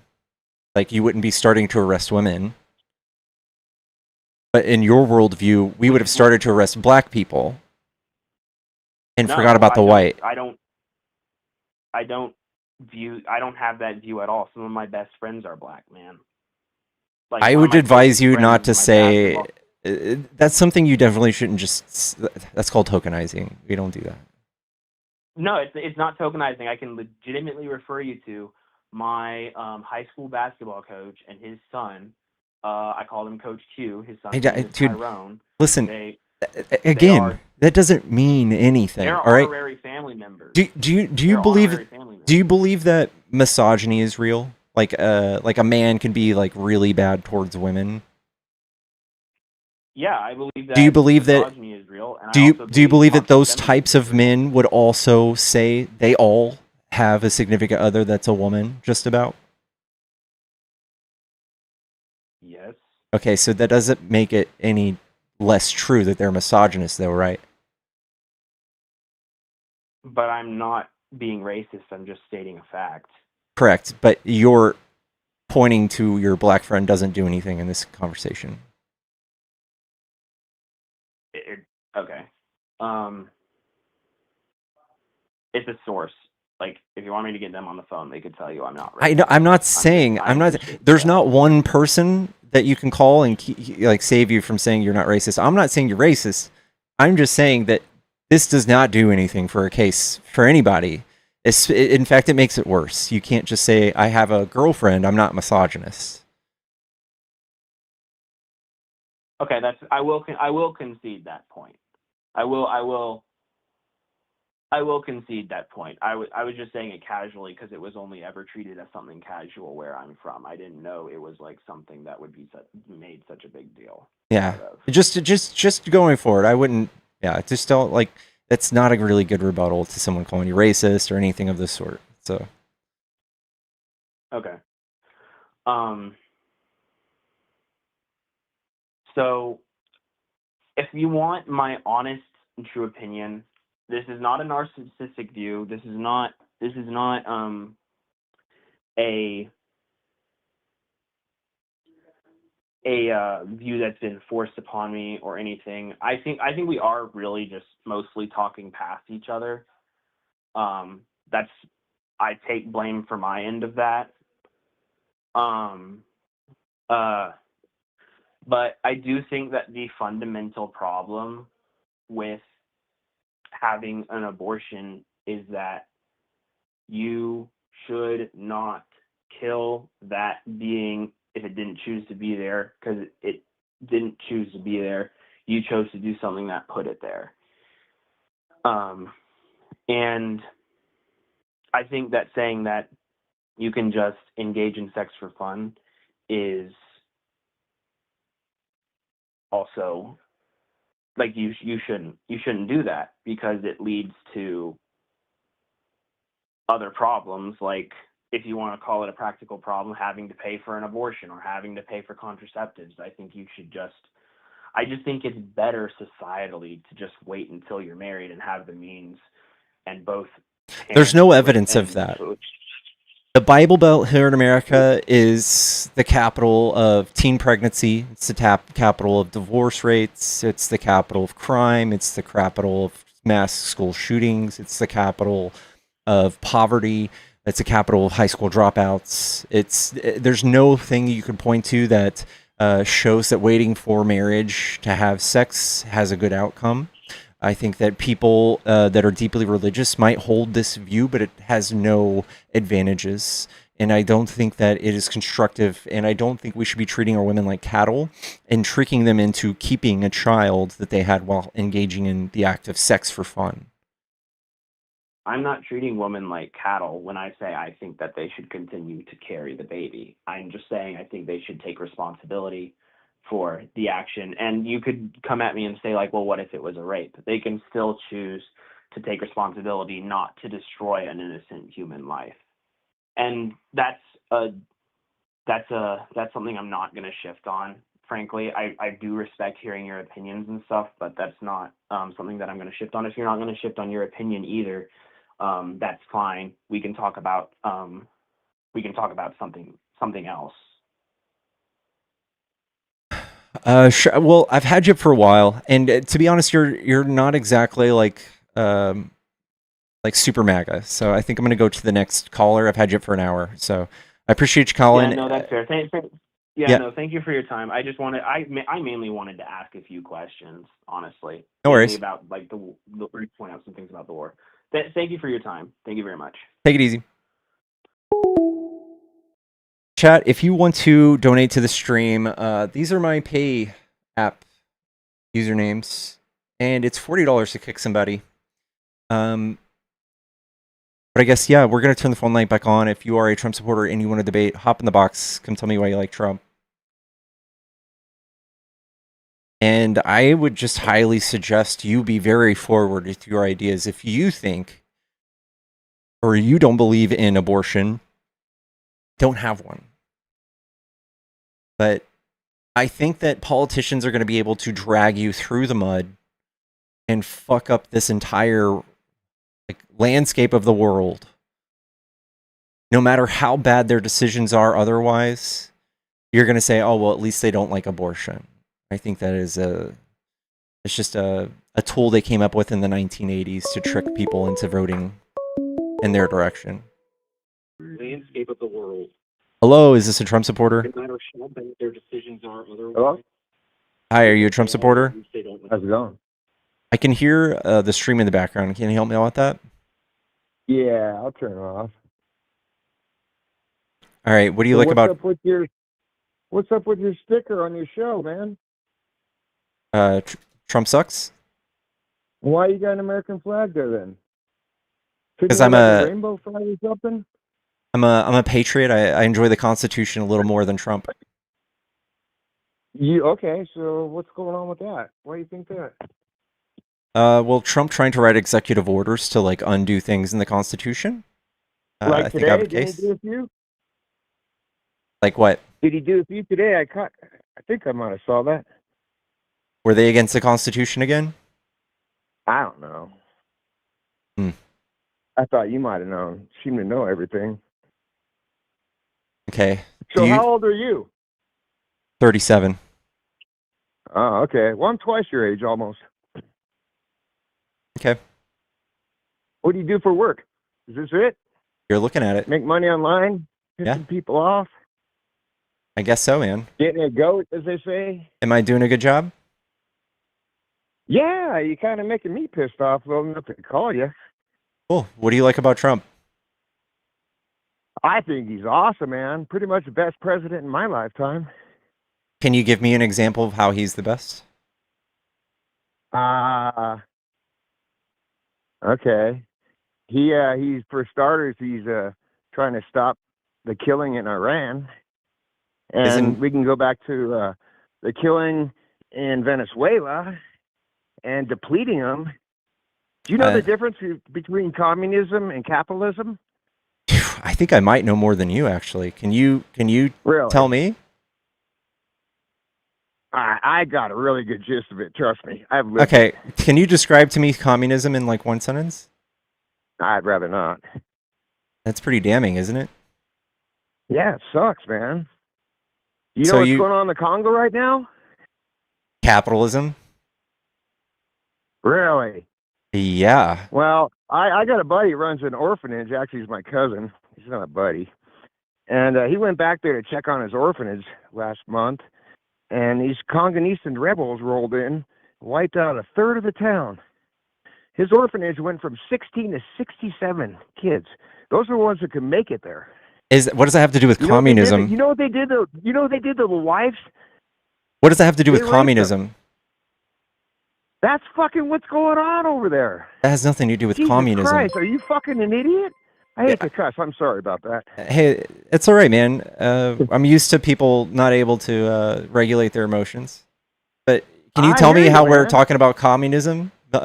Communism is a stateless, classless, moneyless society. So there's not a single country. It makes everybody poor. It's famous slavery, man. Hold on. Jeez, this has nothing. Ignorant? This has nothing. Can you point to me a country right now that has communism? China. Yikes. Russia? Can you do me a favor? Shall I go on? Yes. Can you do me a favor and Google, is China communist? I don't need Google, man. That stuff just answers you how you want to be answered. What are you, an idiot? All right. So China is absolutely a mixed economy. I mean, I told Alexa to tell 10 million people this thing. She said, no problem. Check. I just did it. All right. Let's stay on topic, okay? So I think that you pointing to the violence in the Congo is actually a byproduct of capitalism. They are digging out gold and resources because people love capitalism and they want that money and they will go as far as to kill people for it. Correct. How does this illustrate your view of communism?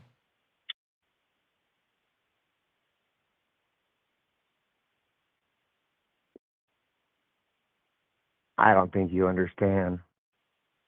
I don't know. I know one of us doesn't understand. Yeah. That's really sad. Yeah. All right. So. You got anything else? Yeah. You don't like about Trump? Yeah, I would say Trump has completely ruined the world's entire economy. Can you give me like one thing that? Oh my God, no! That's the World Economic Forum. That's the BRICS, man. What are you thinking? Okay, so Trump's presence in Iran hasn't crushed the oil market? Oil, the whole thing's not about oil. We don't need oil. We just got a ton of oil from Venezuela. We make our own oil here, and we have since we've been around. There's It so much doesn't. oil It doesn't. in the earth. It's disgusting. It doesn't matter how much They we just don't. They drill, just need to dig a little deeper, man. Jeez. Bub. It doesn't Hey, matter okay, let's how go back to Green much. New Bill. Wait, It doesn't matter How how. about the Green New Bill? You I seem don't. to hate Trump, right? Yeah, I think What do you you're think about all pivoting. that? I want to What did stay you on think of the Green this. New Bill? The Green New Deal's not a Come on. thing. What? Yeah, can you tell me what the Green New Deal is, friend? Yeah, What is it? it's all of America saving what little land that like the forest and I don't know what else do they say. I got a feeling you don't know what the anyhow, Green New Deal is. oh my God. And you're twice my age? So, yeah. Yikes. So we, as Americans, through the democratic regulations, have shipped all of our industry. What do we got? Mining. We got what are the incinerators? Oh God, my brain.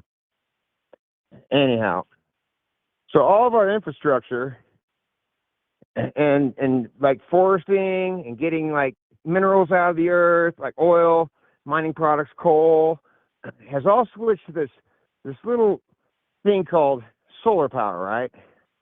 And they say we're polluting it by digging up all the earth, right? City Girl, We're thank just you so much for the polluting it, membership. right? I think you're being very vague purposefully. Oh no! I don't think you're really saying anything. No, this happened 30 years ago, man. We shipped all of our mining and all the stuff over to China. We shipped So our they'd mining make to these solar China. Stupid panels. They'd make these solar panels that are going to last 15 years, right? You know, the You whole stick 'em on world. your roof and you The whole buy all world little is. products to run them, and then guess what? They're gone. They're trash. Can't even reuse them. Look at Nevada. It's disgusting. Hey It's a man, waste of money. it's not a waste of money. The whole world is racing towards alternative fuels, especially after what Trump's doing. After Trump's not doing nothing. He's trying to. Everything was already in place. Yeah. What happened to the All Strait the of jobs and Hormuz? everything. Seven. The jobs are gone, dude. They're gone. New York has no jobs. What do all those people do for work? Collect benefits, man. All of them. There's like not even an eighth of the people work there. How does New York one of the top contributors of our economy, if that's the case? That's a good question. How is it? Because the government steals money from all the other people working and gives it to them so they can complain about stuff like you. Did you know that almost 99% of all red states are net takers from Democrat states? They just take our tax money? Nah, that's not right, because then all the voters would be off. Oh, hey, speaking of which, what do you think about Judicial Watch finding all these illegal votes everywhere? I think it's 6 million.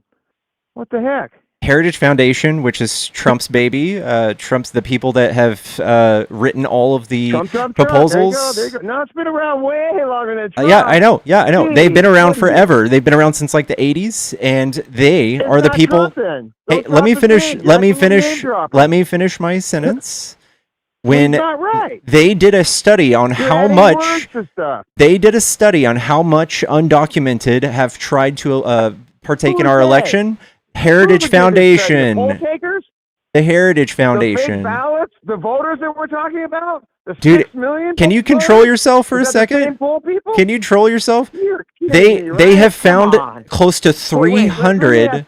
Wait, we need to stop for a second. Dude, I gotta talk, bro. I got the microphone. Wait, okay, 300 instances of voter fraud since like 1992. 300. How many people are in this country?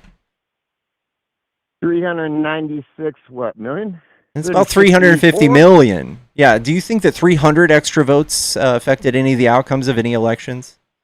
Oh yeah, of course. All of them. I don't think so, friend. 100,000 in each little town across the nation. There's no evidence of that amount of widespread voter fraud. There's no evidence. No. What did I just say? Are you deaf? I just told you about a study. 6 million. What? Ineligible votes just got cleared from mail-out ballots that us citizens pay for. Can you tell me get what rigged. I what mean, what come what on. article can I look at for that? Go to Judicial Watch. It's all on the front page today. Just wait 2 days. Wait now? If your networks that you look at will let you see it. It's Who owns Google? Judicial Watch, a conservative foundation, fights accountability, integrity of the law, and laws of the government. Who owns Google? How about that one? Why don't you ask your little buddy that? Google does nothing but index resources for us. It doesn't invent things. Oh my goodness. Jesus Christ. You get stockholders, shareholders. You got how many people working there? Nobody owns it. What would you just say? So what you're saying is that Judicial Watch has cleared 6 million names off of voter rolls. So they're trying to make people not vote. 6 ineligible voters. 4 to 6 million. Uh-huh. And what did they say was an ineligible voter? Dead people don't live where they say they do. People that say they're legal but they're not. Grandparents of dead people, children of good dead people, and so on and so on. I would challenge All those you numbers. to look at all of the people who were Republicans that got caught voting multiple times. Republicans. Now you're back to that. We're talking people. You got to Yeah. make this about So Republicans. this is just Democrats? something that you 'Cause guys. you don't like Trump? I think Trump is horrible. Like I the think- economy I speaks for honestly itself, right? I honestly think that you're a terrific debater and super smart, and you're just playing all of us because you get money doing this. So how No. much money did you make today? You said. I Come on. don't really share how much Are I you gonna make. lie to me? No. I don't share how much I'm I make. retired. Cool. Okay. You don't share how much you make. Why? Are you afraid of the truth to let be known? I don't think that's an appropriate question to ask anybody, is it? Oh my God! But we can debate abortion Yeah. and people getting raped and LGBTQs sodomizing animals and each other and children. What? But you're afraid to tell me how much you made today by debating people. Mm-hmm. Yeah. Well, that really sucks that you do this for a living, just pissing people off. I'm really embarrassed for you. I try to just educate people. I used to have a company, and I had like 1,300 employees, and we just hit 100 years ago. 100 years this year. I thought you I said got you started black it. people love me. I got a bunch of people love me, and one guy came up and shook my hand 14 years ago, and he goes, "You know what, man? I've raised grandkids off this company, Hmm. and we did profit sharing, and everybody. That's very loved it, socialist of you, We had man. picnics, softball games. You know, right now I'm the biggest donor to the Fallen Officers Communication or the Fallen Officers Foundation in my little county here, and everybody here. It's just that's how you should be, man. Mm-hmm. At the same time, you voted for somebody that kicked 10,000 veterans out of their homes, 12 million people off of their health care, took $1 trillion to Social Security and gave it to the richest people. No, the health care wasn't working, man. That Biden care, Biden care wasn't working. The ACA. We've had private health care the whole time. Out of the top We had to 50 move to different countries, state ones out of the to top 50 avoid- countries, where do we rank in healthcare? in healthcare. Well, you can't compare us to like China or India. That's just not, or Africa. It's not even fair. They're not in. I think China might be, but we Wait, absolutely can. We don't even make medical supplies here or pharmaceutical pills here. They're all made in India and China. Okay, out of the top 50 countries, where do we rank? Seriously. Where do we rank? Huh? Wait. Sorry, I didn't hear you. Out of the top 50 countries in medicine, where do we rank? In making medicine? No, in taking care of our own people. Our own people? Mm-hmm. We're 50th. We're 50th. We're 50th. Out of how many? 119? No, out of the top 50, we are 50th. Oh, and how many countries are there? 170. Oh, well, that's pretty good. Okay, but That's a lot better if we than want to that. measure We have a lot ourselves more against people than we do. all of the developed It has, countries, like, what? How many billions compared to our millions? What do you? Oh, you're being an idiot again. dog.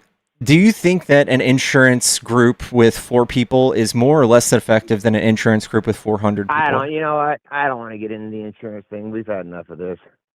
Are you running? No, I'm sitting here lighting a stupid cigarette because I got addicted to cigarettes when I was 14. Okay. Thanks. You don't want to acknowledge anything? Like you're twice my age. You should be able to run circles around me, right? You know what? I'm really tired. Have you had a little bit of I'm just trying to make chocolate milk tonight? You had a little bit to drink? No, I don't. No, I'm really sober. The true thing, kind of like that last caller, man. I was so stoked with him. Can you imagine being, what was he, 23 and a virgin? Fucking awesome. Sorry, Chris. Good. I don't So know. America, man. Wait a minute. So you don't like Trump being in charge of America? How about the last administration? Because it was about to go. It was gone. So Trump is by far Kamala and so it was gone. We are not in a pandemic anymore. We are not in a pandemic anymore. We're not in a pandemic anymore. And Trump has trashed the economy. There's not a single economic metric you can point to that's doing good. Can you? Can you point to one thing? Wait. Yo, whoa! You're talking fast again. Sorry, slow down. Trump has trashed the economy. How has he not? How so? How so? Gas prices are up. Unemployment's up. Jobs are down. Wages are down. Gas prices. Bro, do you know what's going on in Iran right now? Yeah. Gas prices. Yeah, because of Trump. Cars. They're buying cars for cash, for money. There's no bank. They are fucking up the world's gas prices. Yeah, because of Trump. Because of Trump? Yes. Yeah, because he had to go in and stop this killing. They're about to get a nuclear ballistic missile, which could be a no-flag ballistic missile, and then it's not even no-flag one. They're going to be like, hey, we did it. They don't have any delivery systems to strike us. 45 years. They've been saying for 47 years, it don't have to hit us. Hey, man, what? Can you tell me about the Iran nuclear deal? Not off my head, no. All right. So Iran nuclear deal. Can you tell me about the people that have been slaughtered and why the internet's out for the last 120 days over there? I think Trump is the only one that wants to slaughter people, isn't he? Trump? No, they want to slaughter us for 47 years. Death to America. All right, Sarah, thank you so much for the $40. Guest sounds very lonely. Have him Google talk therapy near me. Talk therapy near me, caller. Give it a go. Share. Thank you for the manifesting. Ooh, that's tight. Thank you.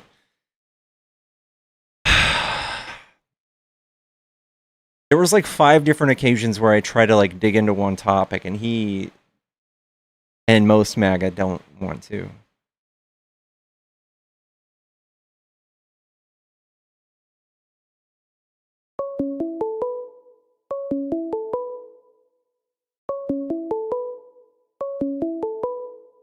I think this is a guest I just talked to. Chat. Oh, God. Hello. Hi, how you doing? Was doing better until you called. Oh no, what happened now?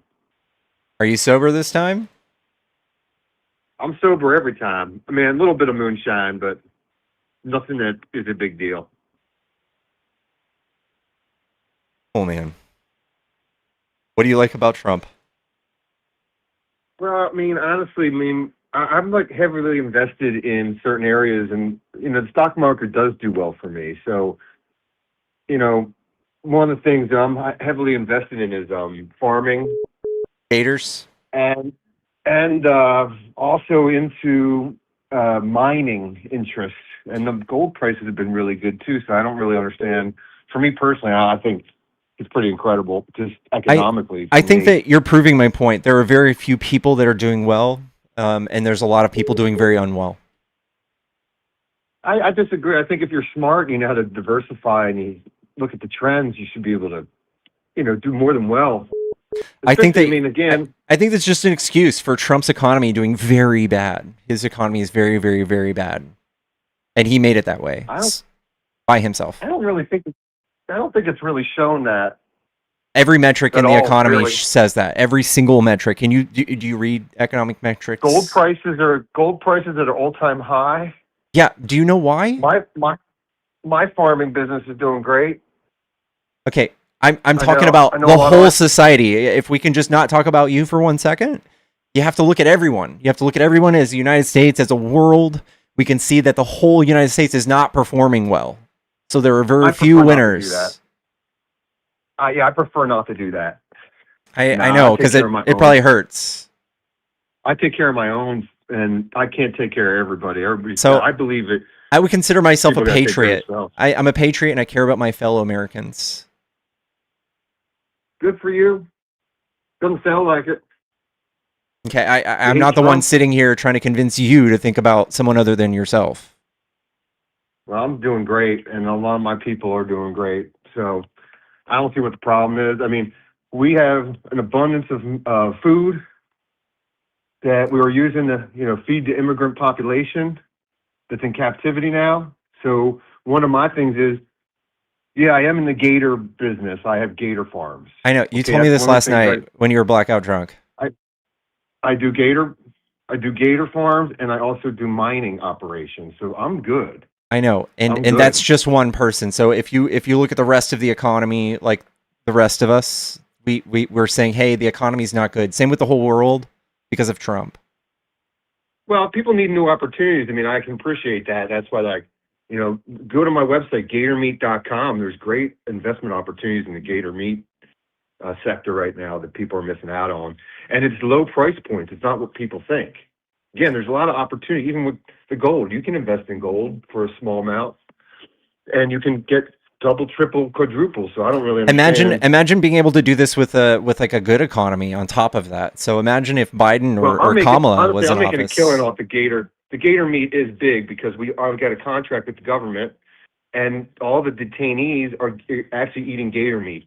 Okay, Yes, that doesn't they are. fix everybody else, right? So everybody else who's suffering with these gas prices and the economy is taking an absolute shit, just because you're insulated from it doesn't make it any better.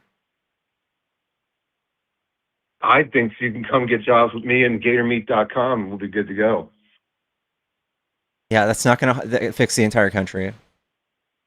I mean, it's growing so exponentially. And another area that people are exploring now, do you know in Florida there's a huge amount of wild pythons now everywhere? Well, Again, we're trying to monetize them. We're talking about something that we're hiring works. people right now to go. We're hiring people to go out in Everglades and collect python. I think you're just obsessed with your own your own success, and none of us really care about that. Big. Nobody really cares. I'm just telling you, python meat, gator meat, it's the future. Gold is and the stock market's great. I don't know why you're upset with Trump.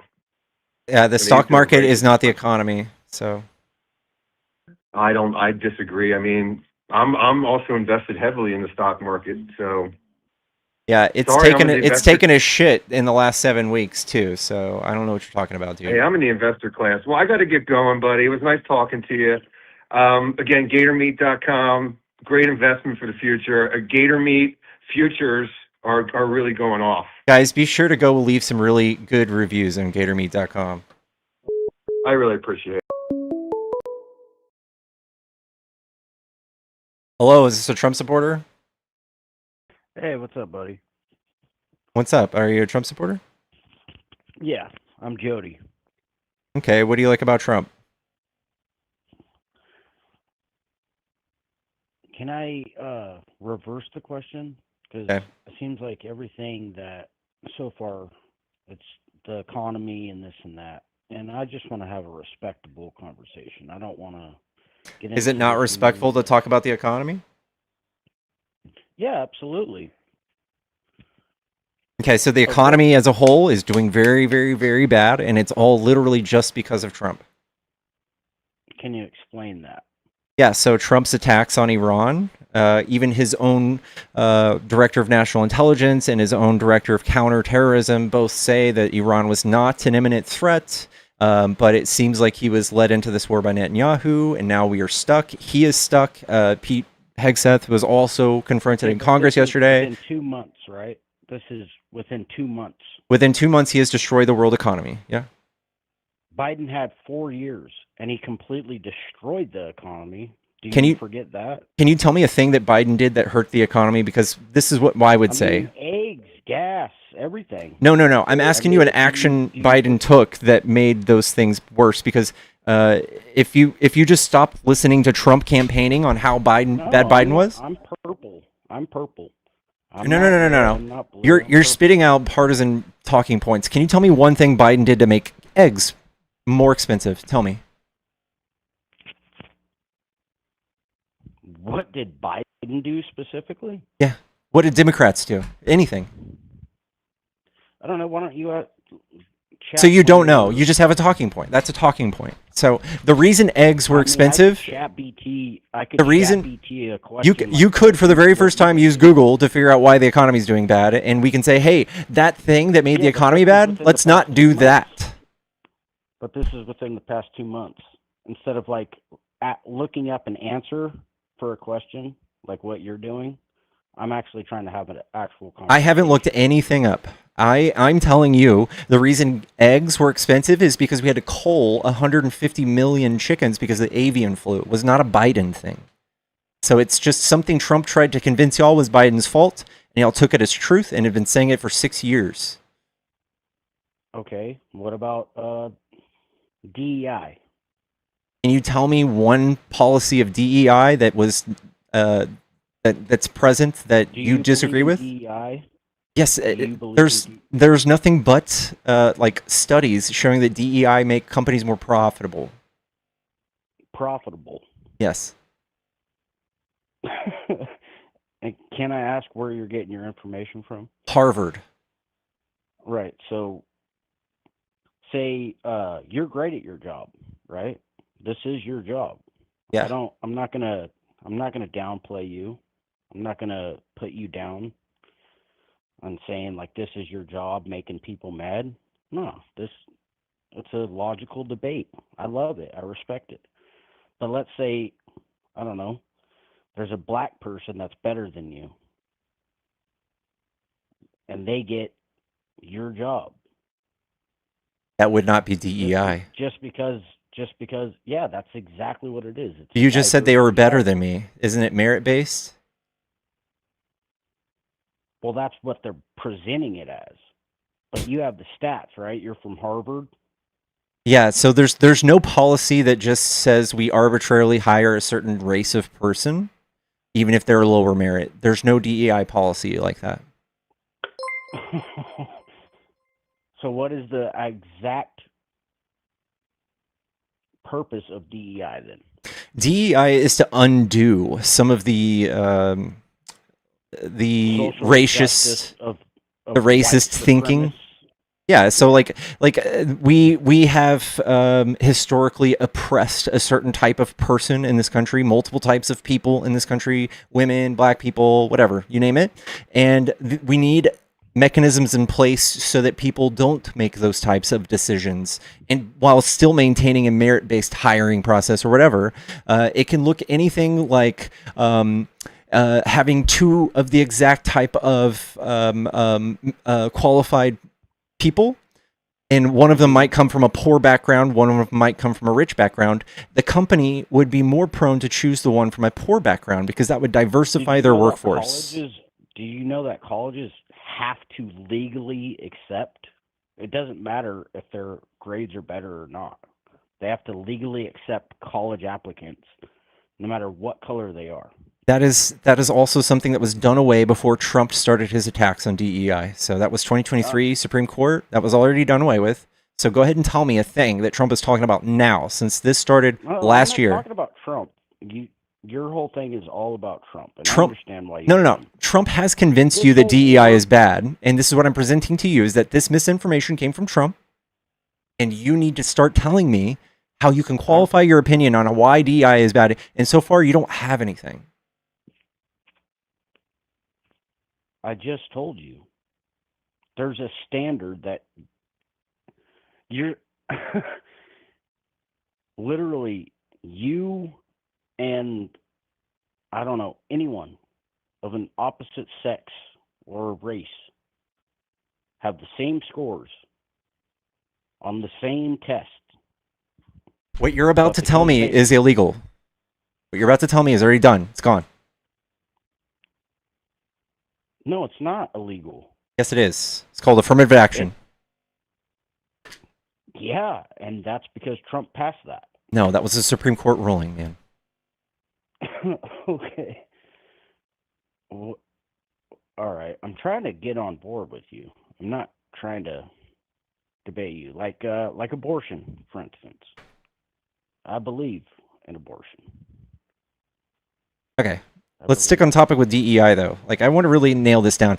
I think that Trump's attacks on DEI are completely unwarranted. I think it was just like soft racism, and I know that kind of makes you feel like a slap in the face when I say that, but I think it literally is. When we talk about DEI, we talk about things like blind resumes. So if you're interviewing people for a job, a company can by themselves implement a thing that would cover up everyone's names on the resumes so that they don't go through and discriminate based on a sounding like a cultural sounding name, because we have studies that show that people who with like a black sounding name have a 20% less likelihood of being called back. So that is a part of DEIA. Why do they have check boxes on what's your race on any application? That is illegal, and it is only collected voluntarily. I'm in California. It's still. It's 100% illegal to base your hiring on their race. Yeah, it is, but it's still mark your ethnicity. No, it is literally, there's a disclaimer anytime they ask you for that. This is for polling purposes. This is not used in the application process. And it says it's voluntary. So in every instance you see something like that, you cannot check anything. Okay, what about Native Americans and their rights? Same thing? No, they have far stronger rights than us because I am part Native American. Do you have something against that? No. Okay, so what's your big grievance then? There is no grievance. It's just I do find it a little unfair. But it would benefit you if that were the case. Correct. So I'm hypocritical of myself.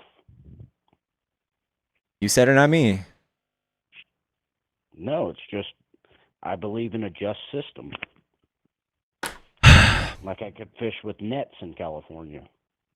Nobody else can. Do you understand that, like, historically, especially right now in the last 10 years, the people who are in power, the people who own companies, corporations, who are federal judges, who are in Congress or whatever, they're historically, they were alive during Jim Crow. They were alive during segregation. Some of them were alive before women could have a social security number or a bank account or a credit card. This is something that we have to undo manually in people's heads and their thinking process so that things do come out more fairly. And we can do that without putting our thumb on the scale. We have to do it in a way that relieves the thumb from the scale. So in the instance of pilots, only 3.9% of all pilots are black, but we have a 13% population of black people. Why is that? It's because white old men are in charge of hiring these people, and before they hire a black person who might even be more eligible, they would hire their white friend. So we have to make laws and policies that keep people from doing that. You kind of just answered your own question without even realizing it. Okay. What's the population of African Americans? 13. What's the population of white Caucasians? 60. How many of that 13% think that they're wannabe pilots? I would assume 13% instead of all pilots. I would assume that something more than 3% would want to be pilots. I'm just saying, instead of playing sports and making music, which there's plenty of black millionaires doing that, why do you think that they're chasing that instead of trying to become a pilot? You would have to make Because the nobody case wants that to watch a bunch of old whites fucking you play would basketball. you would have They to. are great at what they do. All right, you would have That's to what they prove. do. You would have to prove that there's not that amount of pilots making applications to become a pilot, like black pilots becoming applicants to become a pilot. I don't think you There's have plenty of that. black people in the military that are pilots. Yeah, but it still doesn't add up. Also, the military is they are known for going after the more vulnerable people. So the more poor and the worse the economy is, the more people that are impoverished, the more likely they're to enlist in the military so they can be taken advantage of by our government. How old are you? 37. I'm 33. Did you ever serve? No. Would you ever serve your country? Fuck no. Why? See? Why not? Can you tell me But what we were doing in the Middle East, Celeste? You're sitting here complaining and hating this country. And Yeah. this is literally your job. You're getting paid to just talk on the phone. Meanwhile, people got to walk miles just to get fresh water. You just got to walk to the sink to turn on a faucet. Yeah, I know. That doesn't make me want to go do terrorism in the Middle East, though. That's what our military does. Terrorism in the Middle East. That's okay. So, Sharia law, stoning a woman to death for showing her face, that's not terrorism? Christianity says that we should stone women who cheat on their husbands. Do you think that's good? Does that happen in America? I mean, arguably. Does that happen in America? What, with words? Does Sharia law that you talked about, does that happen in America? No. None of this happens in America. No, exactly. So don't you want that? Don't you think that they deserve their kind of freedom to be able to drive, walk around without covering their entire face? Don't you think that they should be able to do I think that people should have their own rights to believe in their religion that they like. And I don't think... So you believe that one man should have 7 wives up to the age of 12? That's another Christian thing. No, that's a Muslim thing. Have you heard of Mormonism? Well, that's fucking weird. They got to be up to 18. Sorry for cursing. Okay, but the child marriage was introduced here with Christianity, my friend. Child marriage has been around since forever. Since Christianity. But as you said, evolution. And you keep bringing up Christianity as if I am a Christian. I'm not a Christian. I know, but you have this unwarranted hate towards one religion, and you're just completely blind to the other. It's not a hate. It's a passion for fucking freedom. Okay, I don't think there's any religion that gives women equal rights. Can you name one? Do you not think that women in America have it the best in any other country? No. There's no evidence of that. No. Then what other country? Name one. Canada. Okay, and how? They have the right to abortion. They have 9 months maternity leave. They have all of the economic freedoms and social mobility that we don't have. Most women are able to have an abortion besides like 6 states. No, there's 23 states, friend.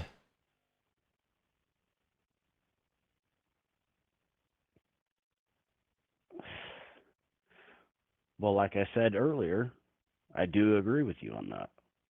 Okay, but so don't be a hypocrite and point to Sharia law, a thing that is not happening here and is just Islamophobia passed on to you from Israel. I'm not being hypocritical. The way that they do it is completely... You said that we are terrorists in another country. Yes. Yes, that is the objective truth. When another person in another country sees bombs flying into their cities and killing school children, and it's us, they look at us and say, we are terrorists. That is an absolute truth for them. Yes. I completely agree. I do not agree with this Iran situation at all. Okay. At all. So you agree that we're doing terrorism? No. I don't believe that. Would you want to go fight in Iran right now on our behalf? I will, because they raised the date, and if you get drafted, well... No. Would you want to? Yeah. I mean, based off of some of the footage, a lot of the people were really liberated. Trump wants to genocide them. We're doing even worse to Cuba right now. We are doing worse to Cuba than we claim Iran is doing to their people. We are doing worse right now. See, I think that you only read one side of the story. I read both sides. That's why I claim myself as purple. I don't think so, man. I feel like you're coming at me with very partisan talking points, but when I open your eyes to the bigger picture, you claim I'm only seeing one side. Well, you're very one-sided opinion. You don't see the other side. And I'm holding your hand, making you see the other side. I don't think this is the truth. What do you... I mean, you ain't holding my hand, bud. Nobody could change my mind or anything. I'm trying to get your true core values, right? So if you were called to action, you ain't going to serve your country. You ain't going to defend us, even though you... Fuck no. You've... Defend us from what? From anything. What were we doing the last 20 years in the Middle East? What are you so offended of? What you got to do this? What did we do in the productive? So spoiled just being an American. You don't even realize that. I realize it so much so that I'm trying to convince you we are not the best country in the world. I realize it. So Canada is the best country in the world. They're ranked number 1 on a lot of charts. Yeah, actually, we are not. So simple as that. Move to Canada. Well, right? It's almost like you don't like people moving to the country they want to live in. You want to kick them all out, right? I don't know. Are you for mass deportation? Family that are Mexican. And here, that's something that I want to touch on. Most of the immigrations that are being deported, everybody keeps saying that it's Mexicans. It's not even just Mexicans. I didn't say that. From all around the world. It's almost like they're trying to do exactly what you told me to do and move to a country I prefer to live in. Right. And why is that? Because their countries aren't doing as well as us. And they want to come to where? They want to come here. It doesn't mean we're the best. They go to those countries too. They go to those other countries too. Did you know that? Oh, yeah, I know, sweetie. It's just, I feel like we could be best friends. It's just you're so strong-minded on something. Oh, man. Like, I like you. I watch you a lot, and I'm a first-time caller. I like you watching and pulling up facts and this and that. I really do. Okay. So, what was another talking point? We could talk transgender. Do you identify as a transgender? No. Are you a man? Yes. Or is that offensive? Okay. So you won't serve your country as a man. Do you believe in guns? Yes. So you believe in the right to be able to protect yourself? Yeah, I just don't think that we should have all of the pew-pews. I think that we should have restrictions on who gets them. I think we should be smart about it. I think there's laws we could write that would easily take pew-pews out of the hands of people who shouldn't have them. Like mental illness? Sure, or criminals, or I don't know, people from T groups. There's not very many laws that stop anybody who wants a pew-pew to just obtain one. I don't know if this is in violation. I'm in California. I stated that. Are you in California? I'm in Texas. You're in Texas. So in Texas, it's actually pretty easy. I got family out there. But here in California, it's actually quite difficult to receive a firearm. And when it comes to semi-automatic, I have an AR-15. There are so many restrictions. Good. There needs to be more. Yeah. Yeah, absolutely. I completely agree. But here's the major thing is we've had guns since the 1800s. People passed them down. There's no way we're ever going to get rid of them. I think that's just silly. We have more guns than people here because of the gun culture and the NRA, and people have been so radicalized and into thinking that everyone's coming after all the guns all the time, and you have to vote Republican otherwise. I think that it's just a dangerous mindset. Stigma. I think that's a stigma placed that it's only Republicans and NRA. Because I got plenty of liberal friends that have more guns than me. Yeah, but every single one of your liberal friends would be for more gun laws.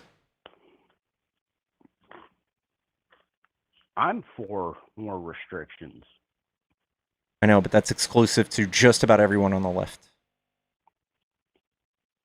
No, that's not true. My family out in Texas, they fucking... Sorry. It's hard not to cuss. I really do apologize. You're fine.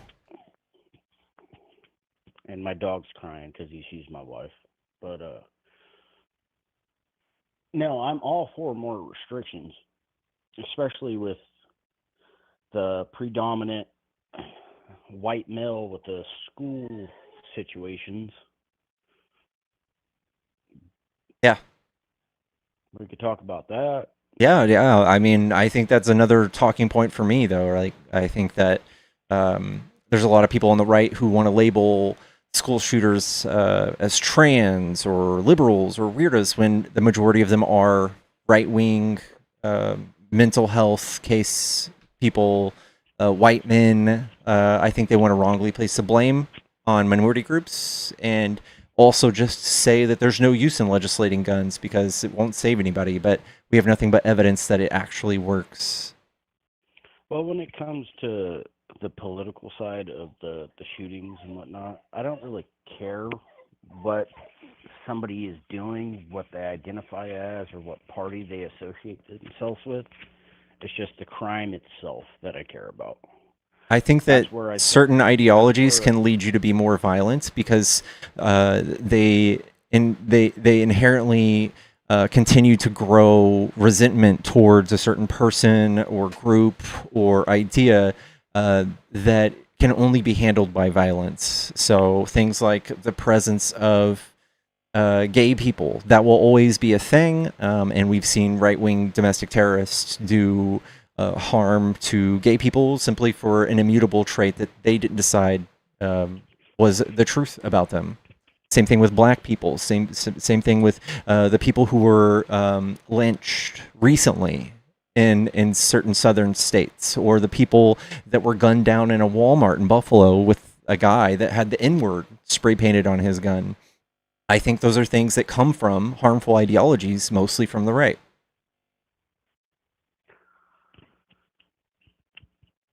I haven't heard of any lynchings. I did see that thing about the guy that had the hard R on his rifle, which I don't even know what that was even about. You can take a wild guess, man. Come on. Obviously, this is your job, and you constantly research and, you articleize. And I don't. I have a day-to-day job, and I just see what I see, and then I do my own research. I don't pick and choose whether it's red or blue. That's why I said I'm in the middle. But as an American, you won't serve your country, but you believe in guns. So we got that done. What? I don't think anybody like President Bush or Trump has made it glorified. Like there's no effort in war that we've made as of recently that you can glorify and say was was the right thing for us to do. There's not a single thing you can say that we've done in the Middle East. There's nothing you could say we've done to South America or to China or in anything No, to that matter. Trump got duped by Netanyahu. No, We're Israel's puppets. Yeah. That's how I see So it. no, I'm not going to go fight for Israel. No, I'm not stupid. That's how I see it. I completely agree. But I don't think it's going to last much longer. We're only in it 2 months. I think another month it's all going to be over. And I think it's wishful thinking. There's nothing that shows us that's the case. There's nothing that you can point to that would assure us that. Is there? Well, there's nothing that they're going to obviously say. The military isn't going to address, hey, we're going to go in and we're going to do this publicly. No, they do it, and then the media we can see Trump panicking and freaking out and firing people in the Pentagon and being drilled on TV about these things, and there's no answers coming out. There's no future in sight. Congress recently called it a quagmire, and if you don't know what that is, it's just basically we're stuck. I know what that is, and it's actually ridiculous to call it a quagmire only 2 months in when, honestly, they have no Navy now. Okay, we don't even have a Navy leader. Yeah, we do. What are you talking about? He just got fired. You think that, bro. You're thinking checkers, buddy. This whole thing is an oil thing. Like, gas prices are high now, but he sealed the pipeline during that Venezuela thing. That doesn't do anything for us. Even if we were to double our production in oil, gas prices are still going to stay high. They're still going to stay high because of the rarity, their scarcity around the world. So when all these nations can't get their oil from Iran or the Strait of Hormuz, they are buying it from us. And when our oil suppliers look at us and they look at another country who's willing to pay twice as much, they're going to sell it to the country willing to pay twice as much. Yeah. That's why Trump's a businessman. We don't get any of that. You don't get any of that. You don't understand that? That he's blockading them so that everyone has to buy oil from us so that we get the money and they don't. That's not a thing, though. We're still seeing our economy tank. He's trying to do. That doesn't happen. We are at max capacity. We can't double our output. He's created a scarcity. He is a failed businessman. Who are you following your market tips from? There's a guy named Mr. Global. He is an oil executive, renowned across the world. He has been cited by Forbes, been cited by multiple other news sources. He is a expert, and he tells us about this day in, day out. He's on all the social medias. Okay, because I'd love to look at that information. Yeah, look up Mr. Global. Based off of what I know, he's putting a squeeze. And every single country on Earth is dipping into their reserves. They are using the reserves to stifle the spike in gas prices, but that only goes on for so long. We're looking at another, I think, maybe a few months before they just skyrocket, and they're going to be skyrocketing permanently for at least 7 to 10 years. This is going to be a thing that we will take a long time paying for to go back down. Instead of $80 a barrel, it'll be 100. It's 125 right now. But even when it calms down, people are still going to have to refill their strategic reserves. They're going to be double timing the consumption of oil when it opens back up. And that's that. It's created ripples. Trump has made himself rich off of this. The United States is not getting rich off of this. When oil companies in the United States sell more oil, you don't see any of that. The United States doesn't see any of that. I'm not talking. It's a nationwide economy, right? So when the biggest companies get big, right?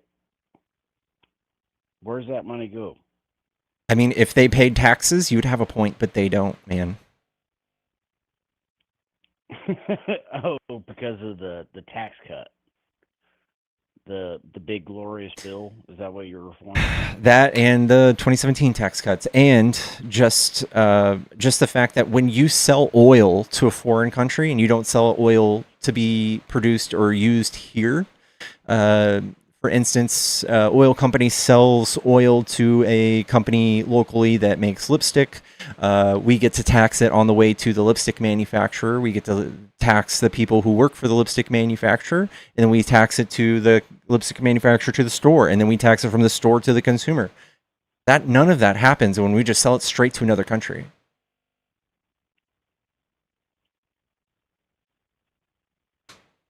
Oh, man. All right. I wish I could tell you, but I think you're completely opposite, bud. All right. Well, I appreciate you calling in. All right. All right. I respect you. All right. Take it easy.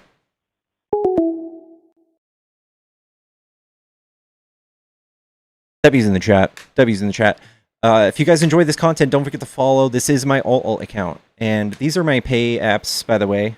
If you guys are trying to support me, this is the best way to do it. Thank you so much, Love Animals, for the galaxy.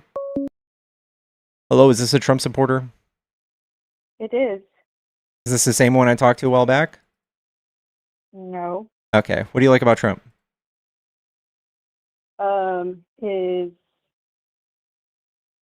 I would start with his morals in regards to protecting children and not allowing them to be mutilated. I think that gender. Okay, so I'll talk about this with you. Sure. I think Trump has perverted the idea of LGBTQ like people, just like his counterpart in Hungary.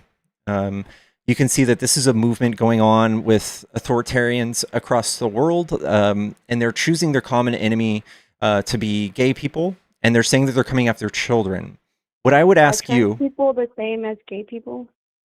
I'm going to lump them into the same LGBTQ thing, right? So, can you give me an instance of someone on the left who has introduced ideologies or policies that would make more people trans?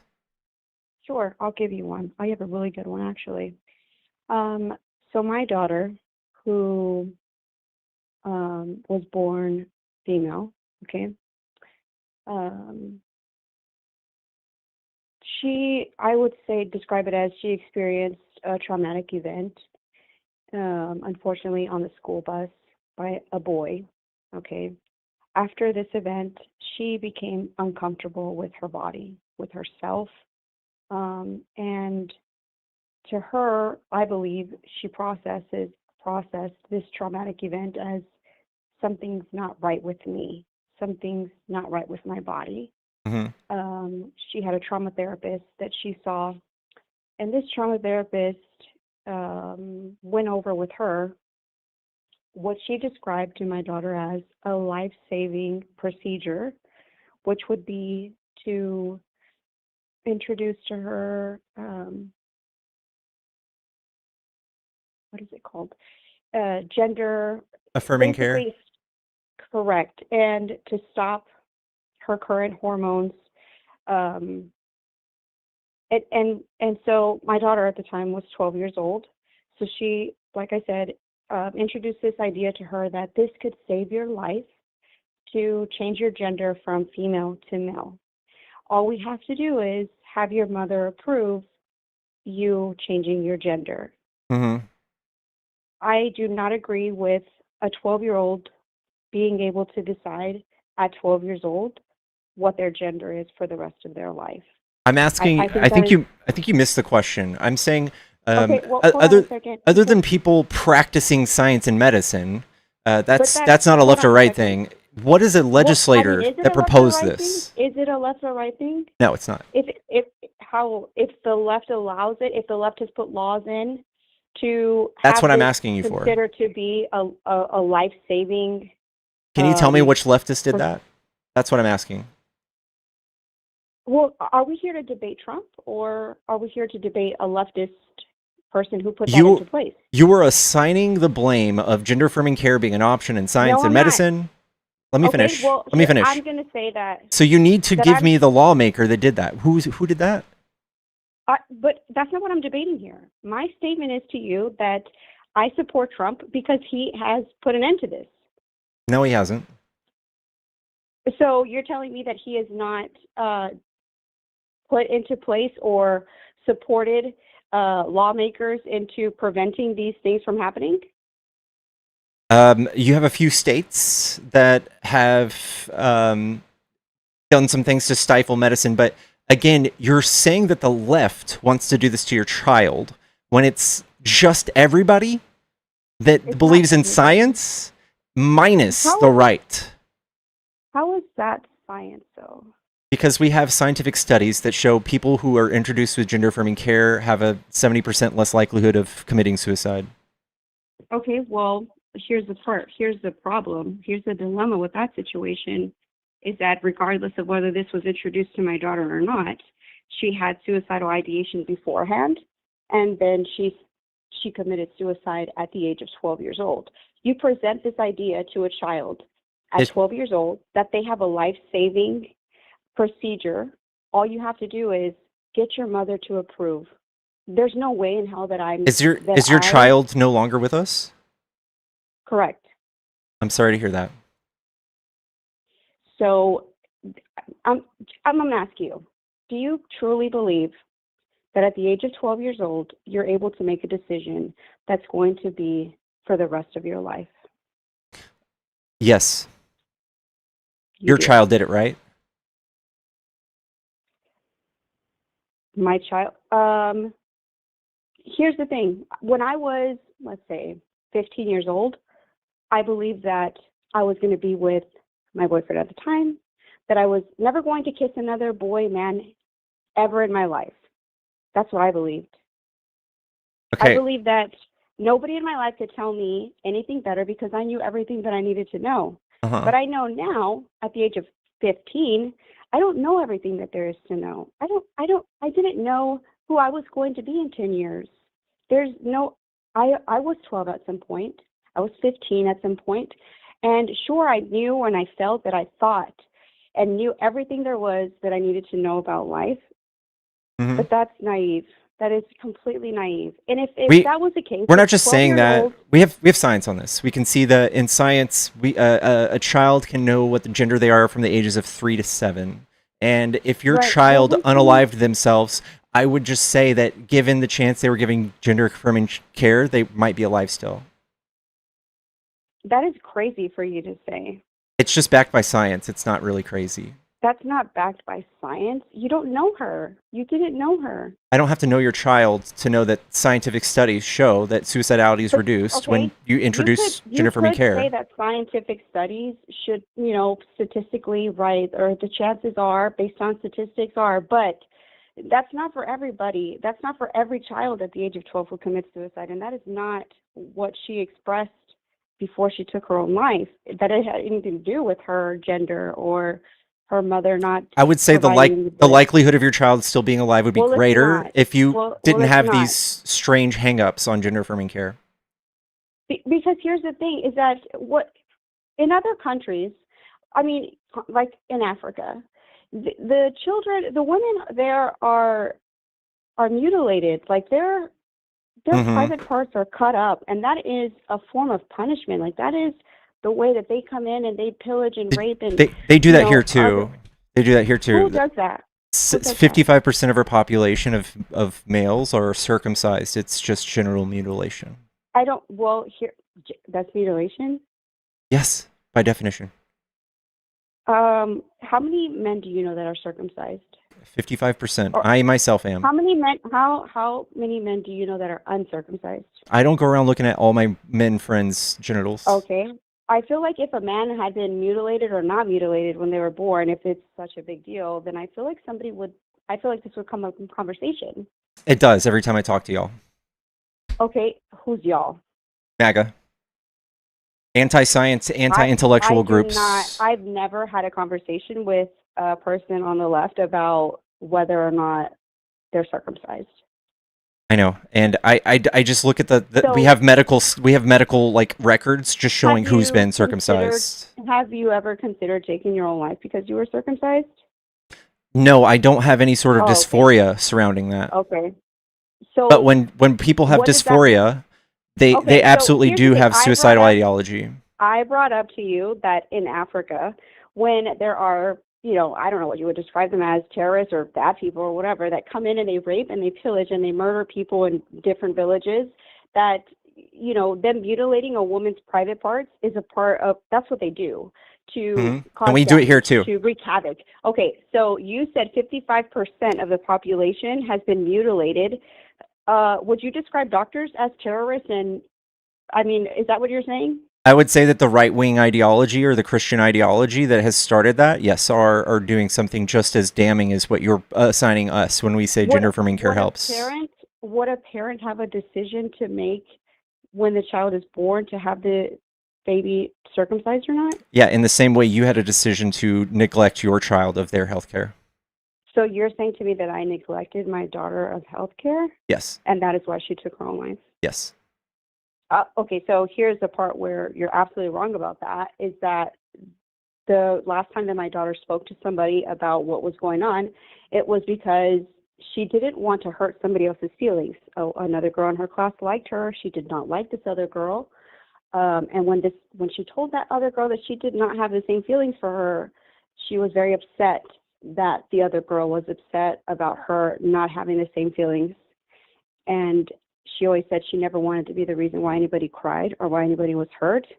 So I do not believe that the reason why she took her own life had anything to do with gender-affirming care. I can just look at studies in science and say that... Well, like I said, you could look at a lot of studies. It doesn't matter. That doesn't apply to 100% of the population. And you don't have any actual interaction with my daughter to say, I know for a fact. I'm not saying that. I'm saying it's likely. Oh, that's what you're saying. I'm saying it's likely. And I'm telling you that that's not the reason why. Okay. But what I am telling you is that Donald Trump stands for children not being mutilated. And in my personal opinion, if a person wants to change their gender, I don't see what the issue is with being 18 and doing it and not being 12. Okay, nobody in their preteens is getting any sort of genital reassignment or anything like that. Okay, so then why would you say that I neglected my daughter and that's why she killed herself if she was 12 years old? Because you didn't want to give her any sort of care that would be gender affirming. You just said to me that nobody that's a teenager is getting gender affirming care. I said mutilating their genitals. Nobody's doing the genital thing. So you're fetishizing How it. does somebody change their gender without being mutilated down there? So, yes, you can literally just, if your daughter wanted to identify as a boy, she could have just cut her nails short, cut her hair short, and just started going by boy's name. She did that. Okay. She did that. Okay, that's gender affirming care. Okay, so that's not mutilating genitals. You said to me that I neglected my daughter's medical You said care to me by not allowing her to. No, I didn't. You said that you stopped the doctor from what they proposed to you as a fix, right? That is correct, but you just what said did they to me that propose to teenager, you? You said that no teenager is getting gender transitioning or whatever. Is that what you said? No, they're not doing any genital surgeries as teenagers. Besides, okay, so mostly then cis. How was I neglecting her care if no doctor is doing a transition for a teenager? What were they proposing as a fix? That my daughter receive a transition. Okay, in what way? To stop hormone blockers. Is that okay? Hormone blockers are perfectly fine, right? Like that doesn't mutilate any genitals, does it? Okay, so let me ask you this: you said to me that I neglected my daughter by not allowing her to get gender affirming care, right? You told me that. No, you said that to me. You told me that you stopped her from getting life-saving treatment from the doctor? Okay, what was the life-saving treatment? That's what I'm just now finding out. I don't know. What? Well, so why would you say that with 100% certainty earlier, that it was because of my neglect and my daughter's no longer here? Because you did say that. I said likely. Okay, but even then, when I said to you, just because you look at statistics doesn't mean it's 100% across the board, but you still debated with me and said that no, I'm pretty sure it's likely. So it's likely. Okay? Yeah. But, okay, so according to you, That's for what you is to cope gender with, not me. affirming care? I'm If not it were here to my cope child, with you. It doesn't matter. if it No, were I'm my not here to child, cope with you. okay, if it were You're my saying to child, me, I would but just but do it's not whatever your the child. science says. I would just do whatever the science and the doctor Okay, suggested. but what is gender affirming care to you? You Gender said affirming let her put care her nails could be short and change anything. her clothes. Yeah. And that's Okay, part I of did it? that. Sure. And Okay. she didn't go by her girl name, she went by a boy name. Okay, She and didn't if go it, by she went by he. And we did that. We abided by that's that. great. That's great. We, And if the doctor says that it might be a case where hormone blockers might be the answer. The doctor never said that to me, by the way. The doctor never said So are that you to lying me. to The me? doctor, why would I lie about that? That's Because you a just said stupid that and was the ridiculous thing. case. That was a suggestion that was made by the therapist, which the therapist is not the same as the doctor. Okay, so you want to tell me the whole story, or do you want to like keep fetishizing Why it? would I need to? I don't even have to tell you the whole story. My point to you is that Trump put an end to this. That Trump is standing up for the rights of children to remain children and for parents to be parents to their kids and Okay, to not let and doctors that's make the outside of decision. science. Okay, that doesn't have me being a supporter of Trump has nothing to do whether that's science or anything else. If you're blindly supporting Trump, just not liking the idea of trans children, and you just think they're icky, that is just not following science and just being an ideologue of Trump. But we're not here to debate science. We're here to debate Trump. Okay, on the And I'm left, telling you that's whatever why the I stand science by says, Trump. that's what we go with. Well, on the left, that's all. That's all we want. That's all we want. When you say science, Mhm. can women?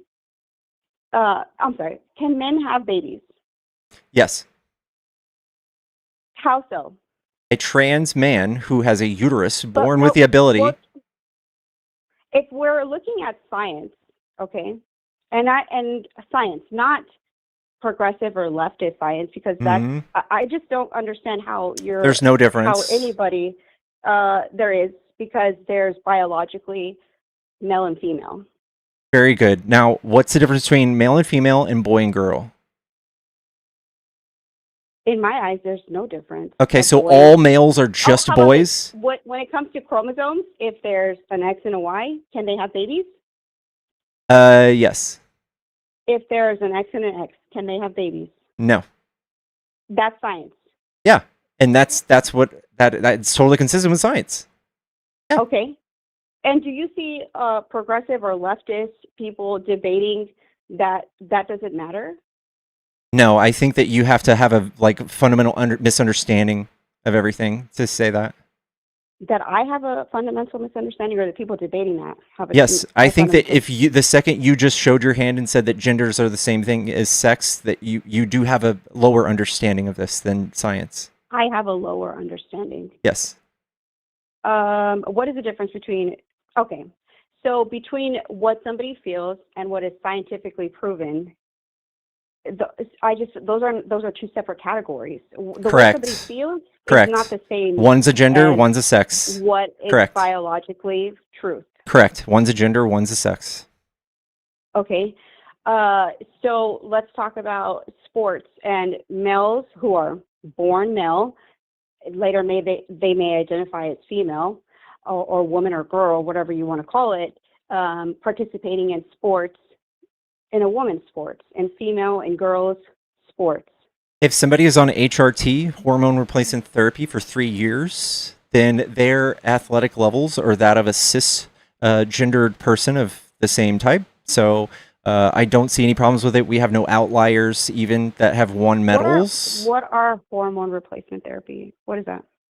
So if you are someone born female and you're taking a bunch of testosterone, your athletic levels will be that of a cisgendered man or male when they are of the same age. If you're on testosterone for 3 years, you're just right there in the same ballpark. And I can show you some pictures of trans men who are fucking Would way you more be jacked okay than I with am. would you be okay with a teenager taking HRTs?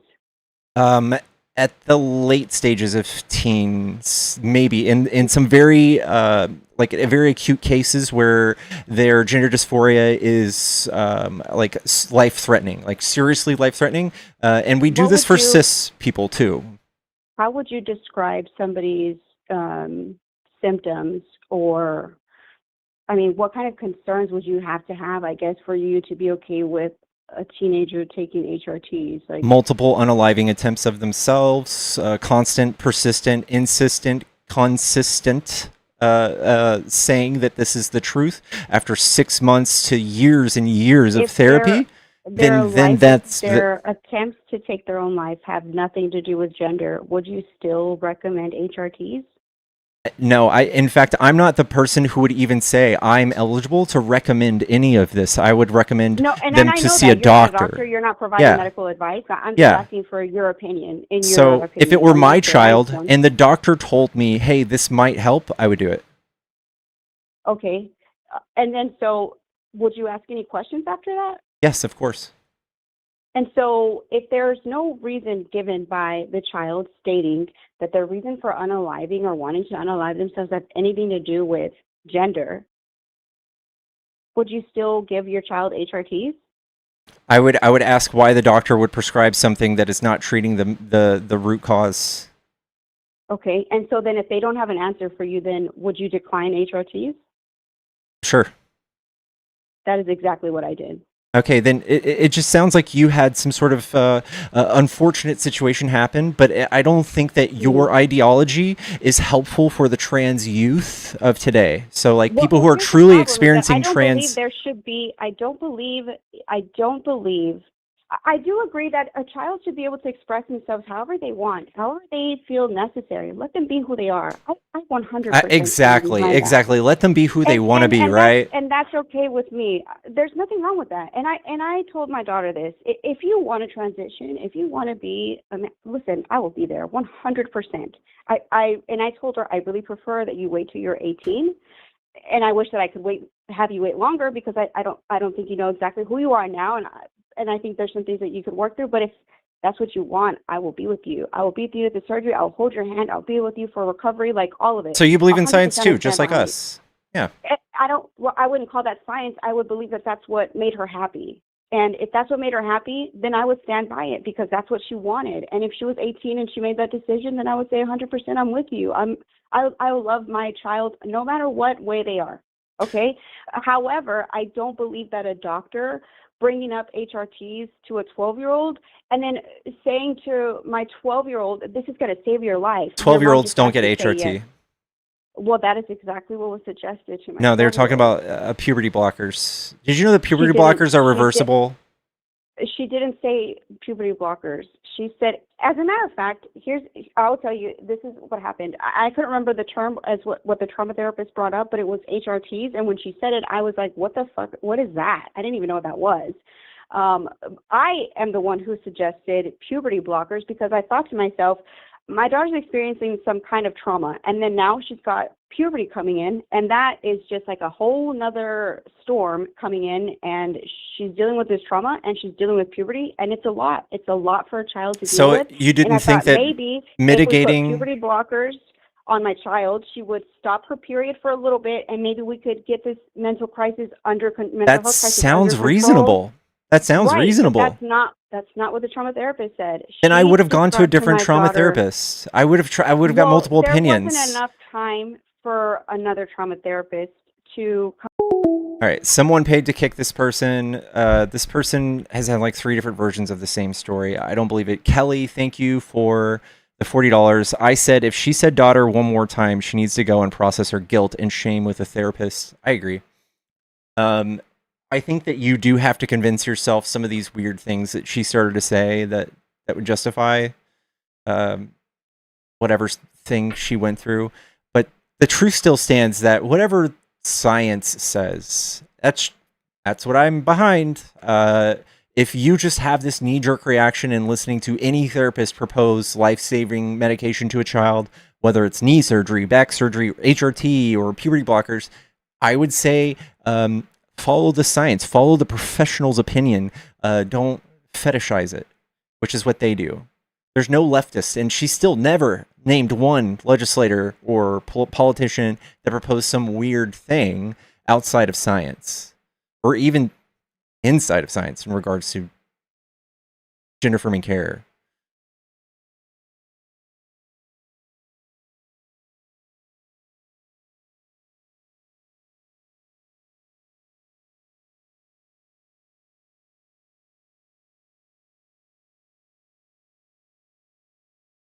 Being a MAGA fucked up her opinion. I agree.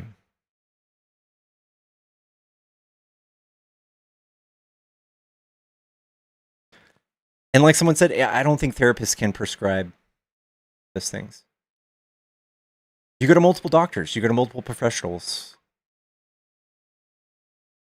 And also, if I lost a child at 12, I wouldn't be talking about it so cavalier up here. I don't know if I believe her.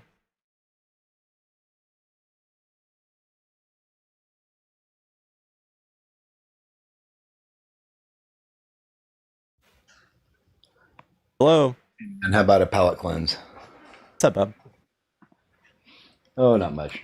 Just sitting around listening to that bullshit.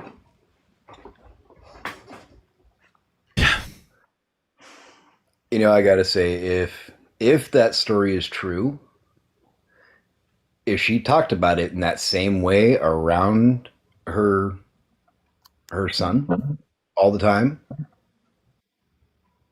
I can see why. And I can see why they wouldn't have talked about it. Yeah. If they felt like they could open up, they might still be with her. What's up, Landscape? Hey. What do you think about Spencer Pratt for mayor? Did you hear me? Spencer Pratt. Yeah. Don't you know about that? Mayor, LA. Used to be a TV reality guy. Yeah, I don't know about him. Oh my God. I'm surprised you don't know about him. What about it? You guys love putting reality TV show hosts as people in charge? Well, I don't. I'm an independent. So do you have the same hate for Trump? Yeah, he's horrible. He couldn't change. He went down the elevator and he stayed the same. He couldn't become presidential. Let everybody down on the Republican side. Oh, like the normal Republicans. Kim, thank you so much. Ago. Kim, thank you so much for the $10. I admire you for always being so calm, dealing with crazy people. I miss seeing pickles. Thank you, Kim. Thank you so much. My volume's low. I hate restarting my shit. Test.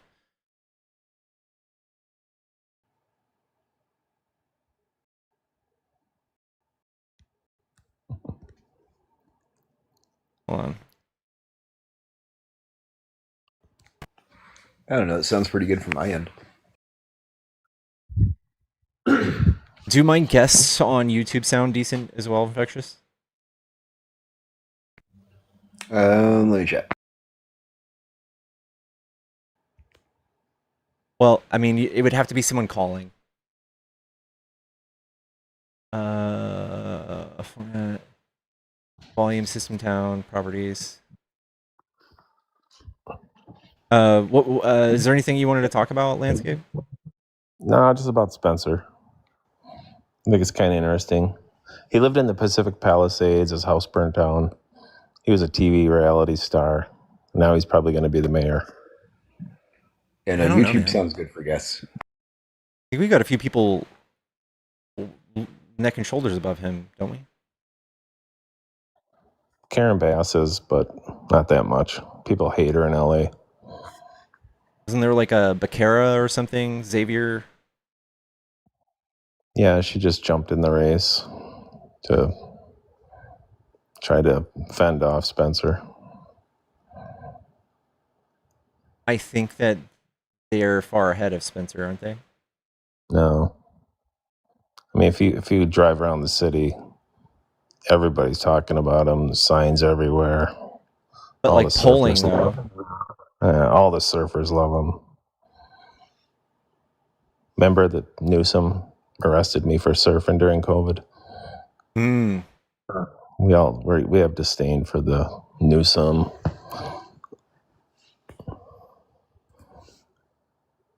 Even people in Venice Beach can't stand Karen Bass anymore. Oh, I'm thinking of governor. Okay, I don't know. That's local elections. I don't know. I think that people that whoever they choose is whoever they choose. There. Yeah. It's just a little out of the ordinary. Reality guy coming in, taking over a Democratic mayor in a Democratic city. Okay. Kind of interesting if you live out here. All right. Is that all you wanted to share? Yeah, that's it. I'll All right, go man. back surfing. See Take it ya. easy. He's not gonna win. Won't happen.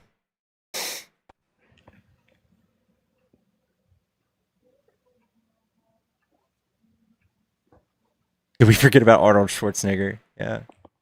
The Governor.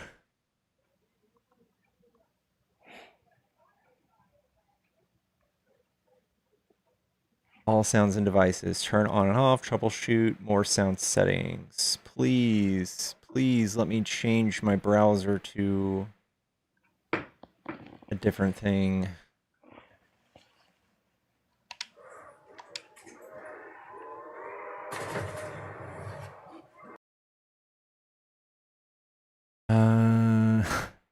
Wasn't Reagan or Harley? Yeah.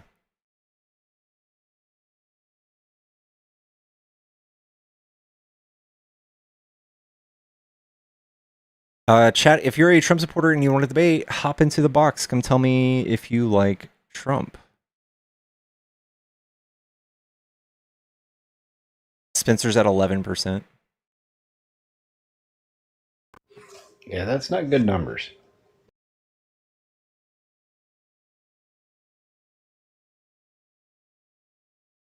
I think it's far more alarming seeing the half of the country, or whatever you want to say, a third of the country, still rooting for a con man, Epstein file cover up person who's tanked the world economy and claims he's a businessman.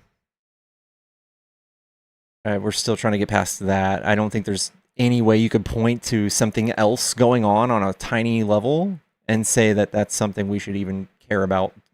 2%.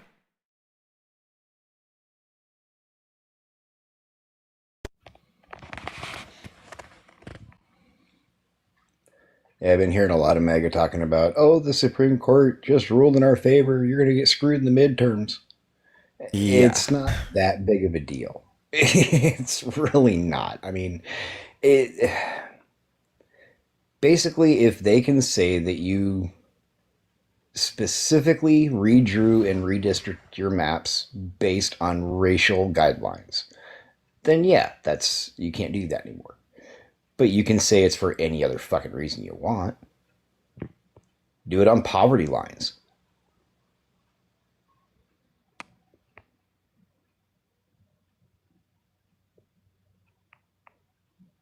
Allow apps in Windows use this device for audio.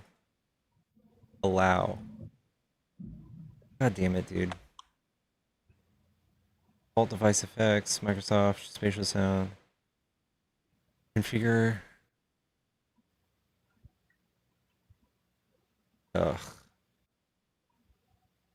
Yeah, I wasn't here earlier. Was that the cussing beeps? Is that a new setting you were trying out? Mm-hmm. I'm gonna try not to get it banned anymore. After my last ban last night, they proposed that option for me, so I just turned it on. You know, it'd be better if it did everybody. But it only does. I noticed in the audience, it doesn't do anybody but you. So even when they're calling in through the phone Yeah. line? Yep, the call line ones we were still getting. I'm gonna have to route that through my mic. Fuck.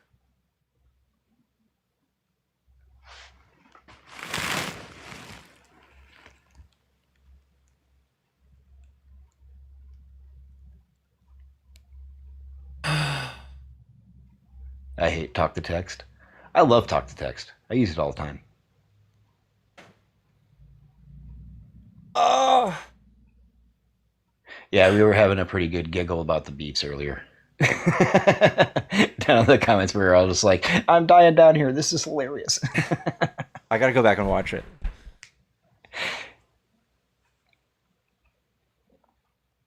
He hasn't got any problem. God damn it, dude. I'm just gonna have to sit down and body double myself live or something and troubleshoot it and yap. Because it's the only thing. It's the only time I ever get work done is when I have a body double. I'm like Brennan Perez.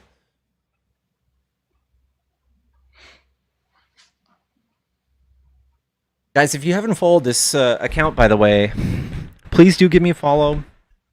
I would love this account to hit 10K. That would be a dream of mine.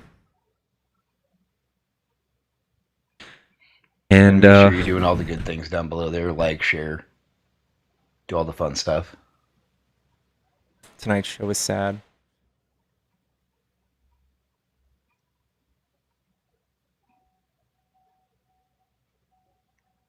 And the galaxy. Thank you so much, Love Animals. You are just sending me so many galaxies. Thank you so much. Closer mic does help. Echo says echo. Am I echoing? No.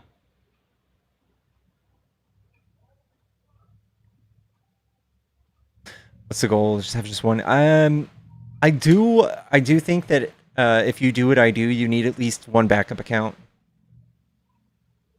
Because it's like being told to go home from your job for 3 days. So when they ban me, I don't get to make money.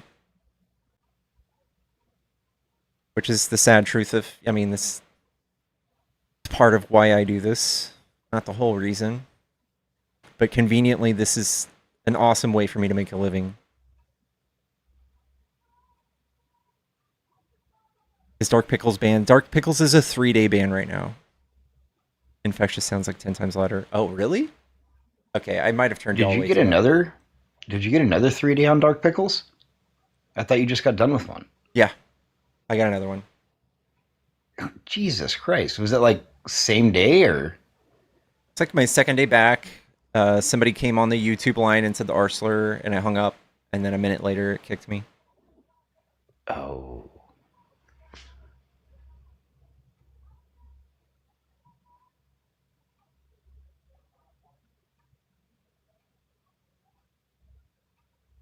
So are you still running OBS backdoored into Studio? Mm-hmm. Yeah, okay.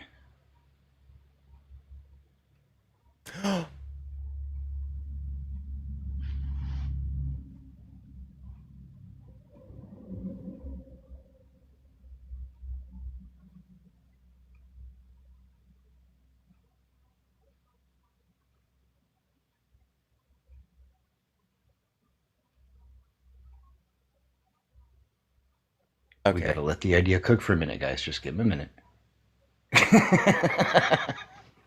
Speaking for co-hosting creators. Ooh.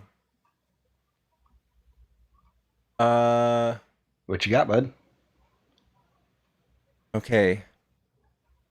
I'm gonna change my settings on here. System. Sound. Site settings. Permissions. Microphone. JavaScript. Sites asking me for default sound.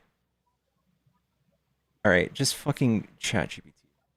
All right, how do I change Chrome's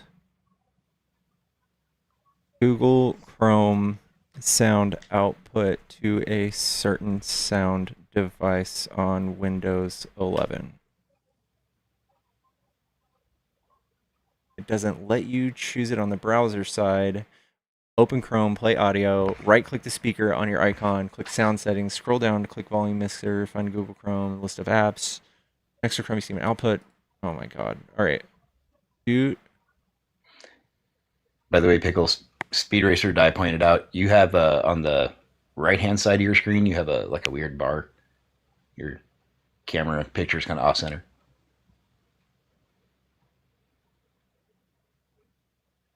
Oh.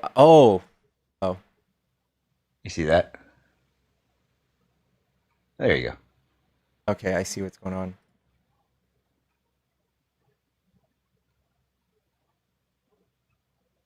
There we go. Just figured since you're fiddling. Okay, Windows app settings. So open Chrome.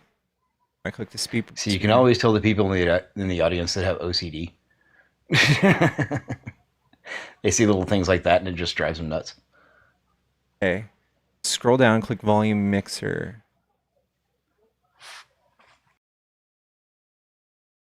Boom. Ugh. Google Chrome, output device,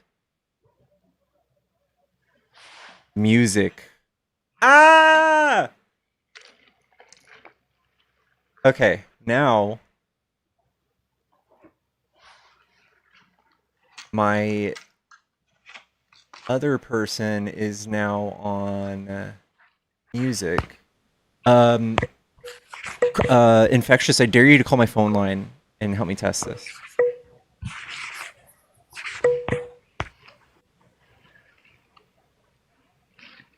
Okay. Oh, now I can hear myself.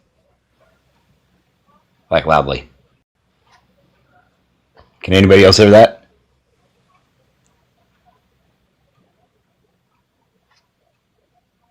Now there's an echo. Okay, Yep. so it's coming through both ways. Didn't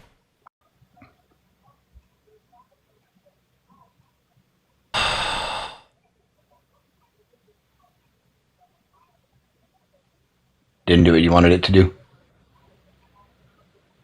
Test. Okay, now try. You sound fine. No, I have a half a second delay. Repeat.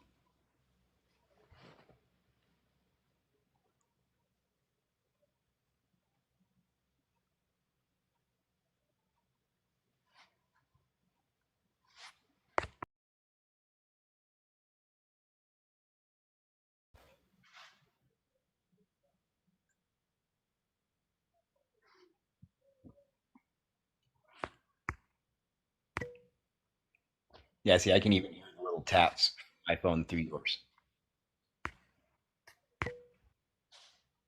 God, is it? People in the audience, is it really that loud when I tap my screen?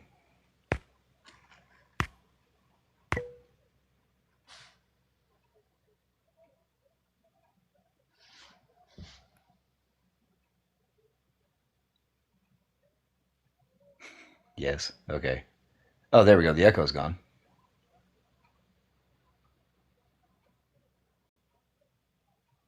All right.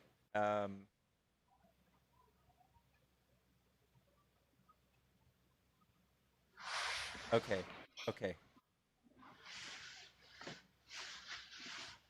You see, when I have my headset on, it doesn't shut off the microphone on my phone. So if I tap my phone, it picks it up really well. You gotta talk so we can tell you if it's working. The biggest question, the biggest thing is trying to get my browser, which is in my Google phone, to be put into a separate sound channel so I can isolate it and make it come through my microphone. But then the guest will also hear it, so it wouldn't be able to be bleeped. So that's not an option. Can't do that. Can't do that. That's why that's not going to work. So I can't bleep out my guests.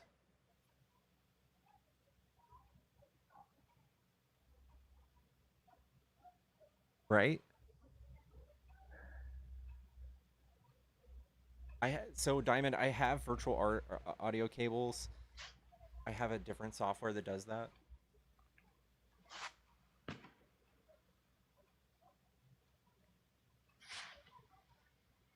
Test.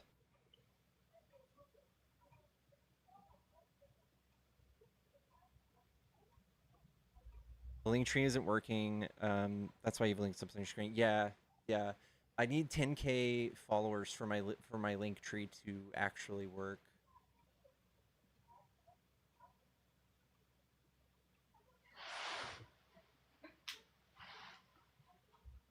I'm not hitting a button for it. No, I have a button that does it. Like, That would suck to have to do that every time, though. yeah, I would have to have premonition to be able to do it for guests. Well, it was funny because, like, when it caught you, you would hear the th, and that was it. And then the beep would happen like a split second right after.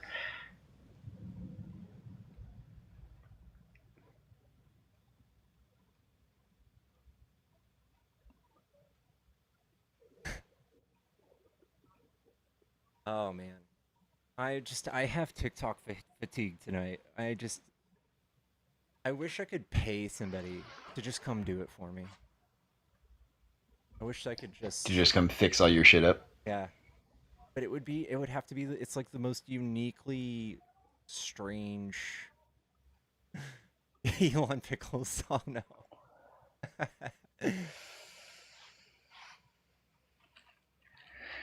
No, subscribers do not automatically get transferred to the other accounts, unfortunately.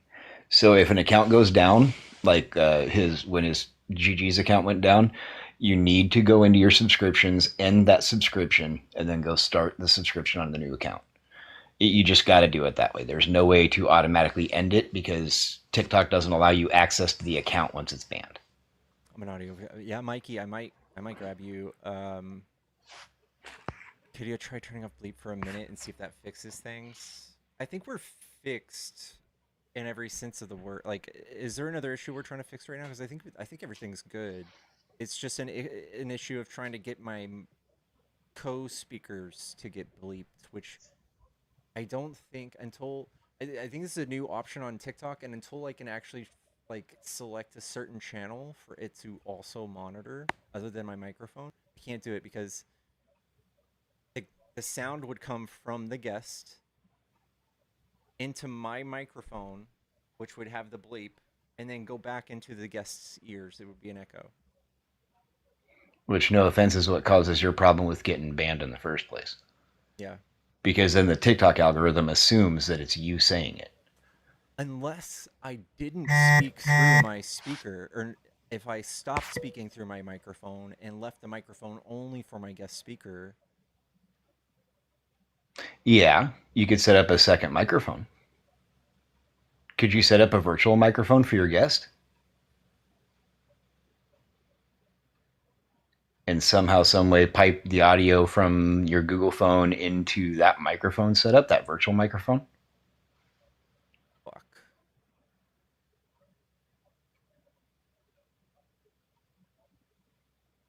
Guys, I'm Jimmy Neutroning right now. This is so confusing. Matt figured it out. Yeah, I need to just get on the horn with Matt. Well, I mean, I know with his setup, not only can his guests hear, or his callers, they can hear his panel, but he doesn't get flagged for what they say. His live can get a flag, but just the general ones like you usually get. You know, the little warning saying, hey, cool it out or whatnot. But he doesn't get direct strikes against his account for it. So I don't know how he's got his setup done. That's kind of why I pointed him out in the first place. Yeah. Because I know it seems like the way he's got it set up, he's got all the positives and none of the negatives. I think I need to. I wonder what sound equipment he has. I might need to get that. Because this microphone and my soundboard, they have like native software that I can't get around. And I think there's a better one. For the bleeps, it's TikTok Studio. Oh, he does use Mac. He does use Mac. Oh, that's right. He's got it. Yeah, he's got a Mac. He set up and run OBS for that reason. Yeah. Which, I mean, don't get me wrong, I love a PC for gaming, but if you want an audio video powerhouse, you get a Mac. I mean, they're built for it. Yeah, I can get around it. I just... Between OBS, TikTok, and Go XLR, that's 3 different audio mixers talking to each other. It's a plate of spaghetti. I'm taking a bath. MAGA's just sitting around farting in bathtubs, laughing about it. You know, you could, I mean, if you really wanted to nerd out, you could run yourself a Mac emulator and literally just run your audio through that.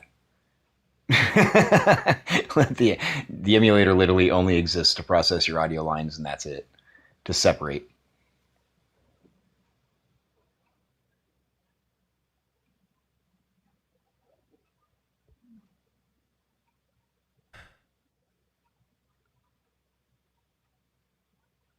I've looked at building a Hackintosh. That is a serious pain in the dick. Yeah.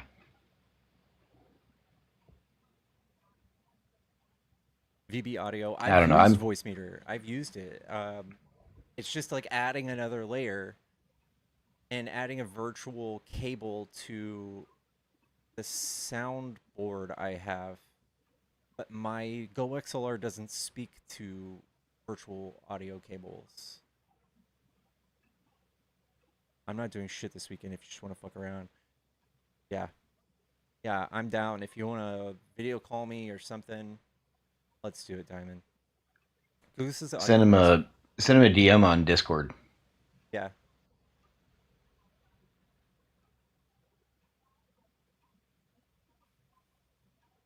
Yes, line that stuff up. You could always video chat over Discord while you're working.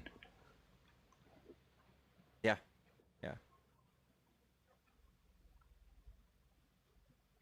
Yes, yes, yes. Yes, yes, yes.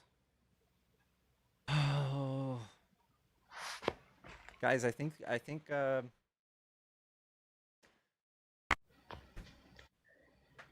you're bouncing around in that chair. You look like you're getting a Final Fantasy fix. I haven't played Final Fantasy in like 2 days. How the fuck did I call that?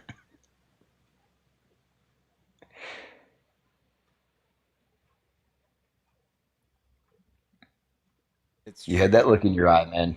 You had that look in your eye like, I want to play. I want to play, but I also need to work. I get it, brother. I get it. Rent is due. The pickings have been so slim lately, though.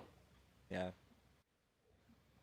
You know, about the only other thing you can do is do like what, do you watch Emma during the mornings at all? A little Hi, bit. Emma. I've seen her. When she goes MAGA hunting. Oh, yeah. She gets pretty good crowds when she goes MAGA hunting. She pipes it. So she's running 2 different TikTok accounts. So she goes, into their lives and then she broadcasts it on hers on a live. So she can do commentary after they kick her out. Usually it's her and RJ chasing each other around different MAGA lives. That's fun.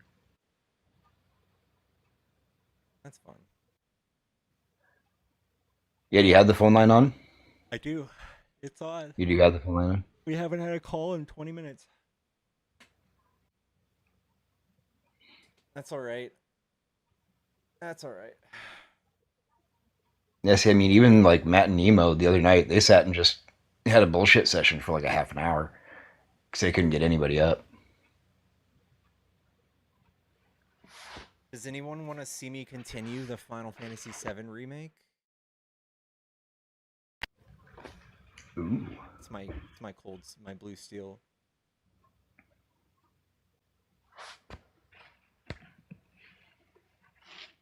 Love animals. Thank you so much for all the galaxies. Yeah, love animals. Thank you for the gifts too. Thank you everybody for the gifts. I just noticed that.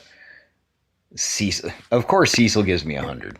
Cecil, you ass. He only does that because you had that one friendly night, and I told him he could come up. You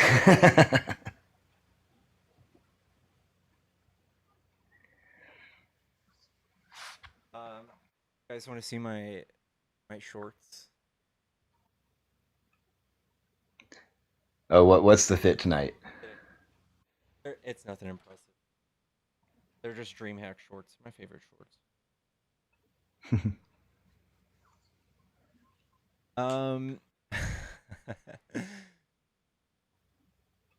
Yeah, I feel like doing a hangout stream tonight. Let's do it. Let's let our hair down. Let's let our wieners down, chat. Well, you want a little bit of a good feels story time? Mm-hmm. I got a nice little quick one for you. My 12-year-old is finding their identity and figuring themselves out a bit. You remember I've talked about them before. Their given name at birth was Harley Quinn. Remember? Yeah.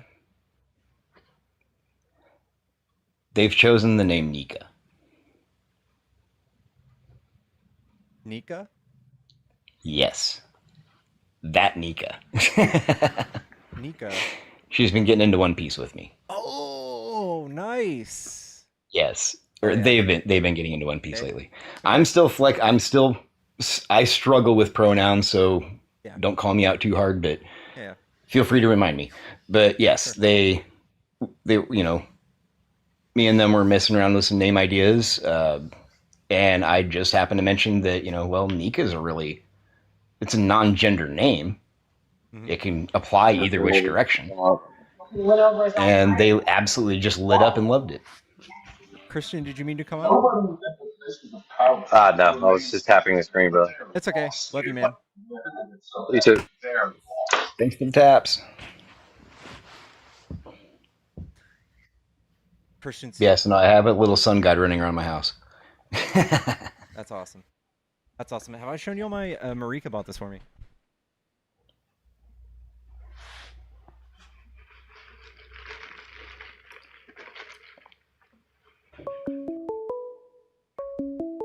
Oh, of course they call in now.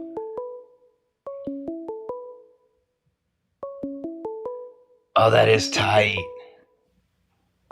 That is tight. All right, I'm going to take this. Much love. I'll mute. Hello, is this a Trump supporter? Sir.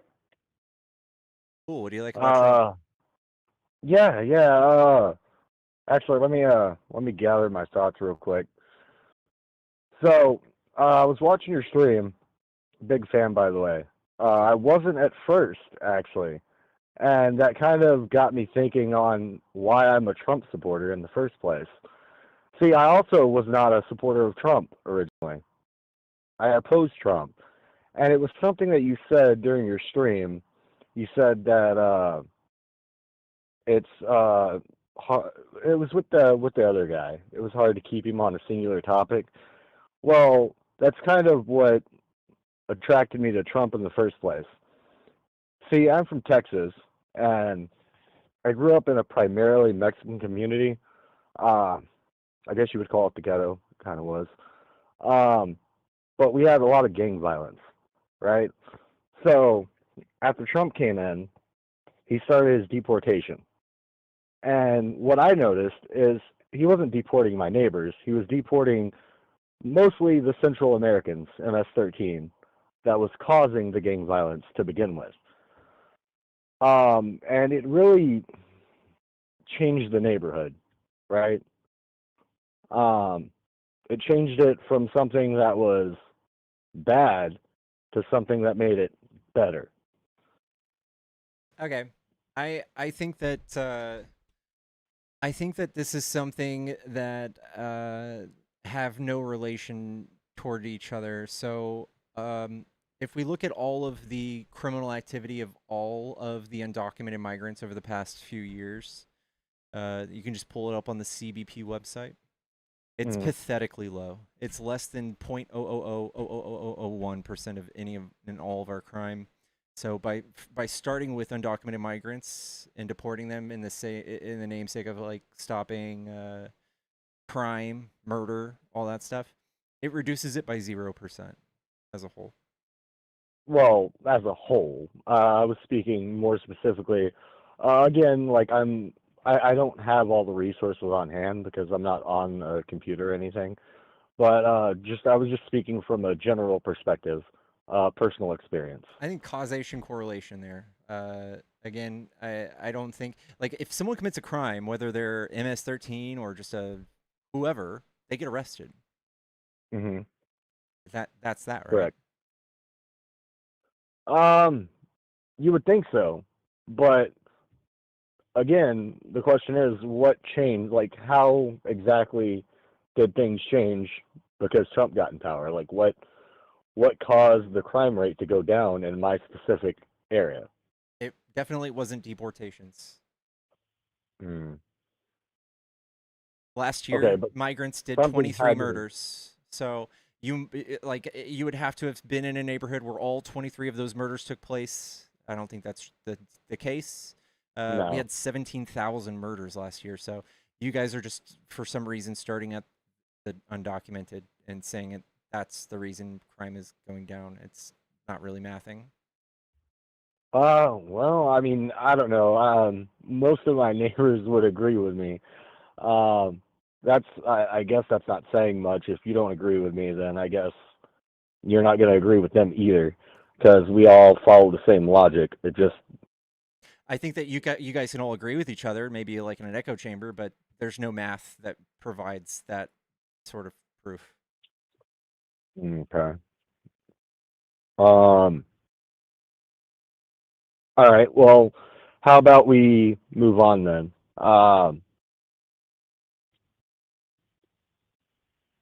What do you specifically dislike about Trump? Is there anything? I think I don't like that he's convinced people just like yourself that what he's doing is going to help the crime in this country. I think that you've wrongly prescribed immigrants some sort of criminality. I think that's kind of gross. No offense, but you and all of your friends. Actually, all of my friends, most of them are immigrants. In fact, my neighbor Daniel, he's a legal immigrant from Mexico. And again, most of them S-13, the ones that have been deported, are not Mexicans, by the way. I know there's a huge thing that Marta Salvatrucha, it's El Salvadorian. yeah, okay. I was either Honduran or El Salvador, yeah. That is something that also started in the United States. So MS-13 is something that was homegrown. I'm gonna have to disagree with that. The history, it just goes to show it's like a 1980s movement in California. I'll have to look that up. But from what I understand, it was not. It grew in El Salvador. But then again, I also wasn't sure if it was El Salvador or Honduras, so I could, Yeah, so I'm gonna pull up the crime stats that I'm talking about. All right, and they might show up in a few seconds on the screen if you're watching my YouTube. I can't watch and be on the phone at the same because I'm on the phone, right? So I had to end the stream to call you. I gotcha. Well, you can go back and look at it if you want, but I'm looking at Yeah, I will. homicide and manslaughter, and this is all of them, all of the criminal convictions in the United States put together. And when Trump picked up a microphone and said the most divisive words we've heard yet from a presidential candidate, which was they're rapists, they're murderers, some might be good people. The number of undocumented migrants in the United States was 11 million people, and they committed 3 whole murders that year, which is now I feel like Trump is taken out of context a lot. I don't think he actually meant that, right? I don't think there's any context in which he doesn't mean that these people are the way he says they are. you would be intellectually dishonest to say that he was just blatantly being racist. Okay, can you tell me what he actually meant?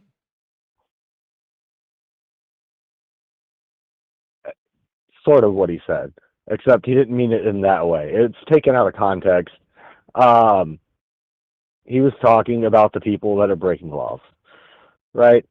The people that are rapists, murderers. No, he says when the sentence goes, these people coming across the borders, they're not sending their best.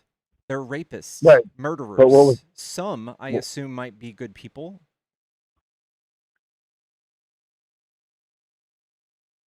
So he's labeling an entire group of people who only committed 3 murders that year, calling them rapists and murderers.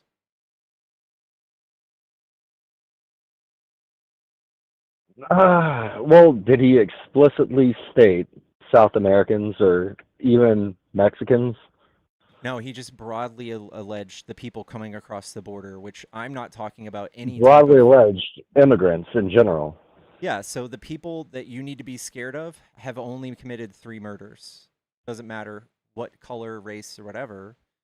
That's who he's trying to make you scared of. How is that possible? Because isn't the claim from the left that we're all immigrants?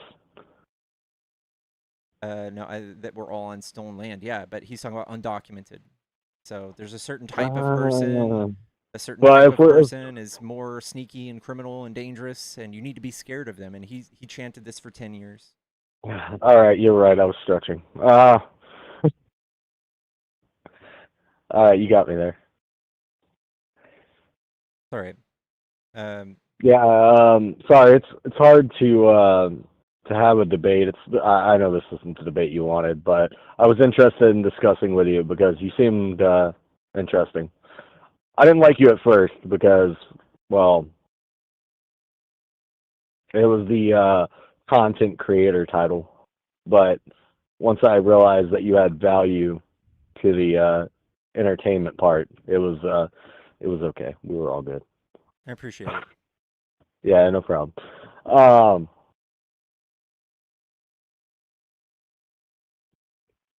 Yeah, so I don't agree. I like Trump for various reasons. I think he opposes communism for sure. Communism, socialism.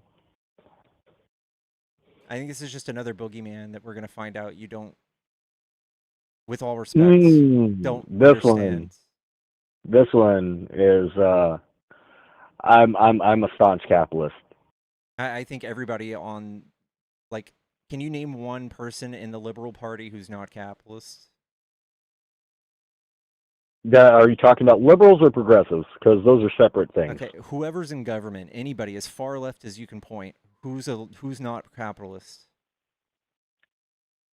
Bernie Sanders. He's a capitalist. What? How so? Well, so communism would be a stateless, moneyless, classless society. Nobody's asking for anything of that nature. But Trump calls us all communist, Marxists, etc. I don't blame you for thinking we're all that way, but doesn't really come out with when I ask you these questions. We've proven there's nobody trying to do any of that. Socialism, meaning the workers own the means of production. Trump is the most socialist person we've had as a president. He's socialized, I believe, 10% of like Intel, right? Or Nvidia, one of the two. He is the furthest left you can get with that one policy. Nobody's been trying to do that. But well, hold on now. I am a liberal, believe it or not, but I'm not a progressive. I believe progressivism is a form of socialism. It just is. How so? It's brainwashing. It's mind altering. They want to make you believe. It's just another form of Marxism. They want to make you believe Can you articulate that? Yeah, like universal health care. It's not going to happen. It can't happen. Why do you say that? You know what can happen? You know what can happen is to let them compete.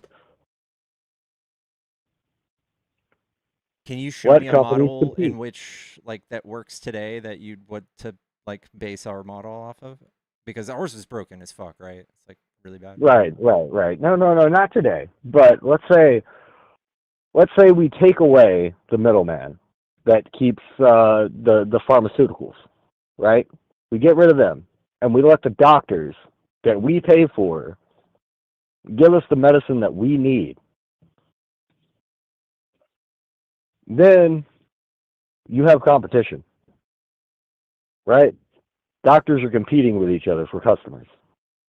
I don't think what you're saying makes sense to Do, me. do you kind of get where I'm going with this? So I'll reframe this. Out of the top 50 countries that have healthcare, we are 50th.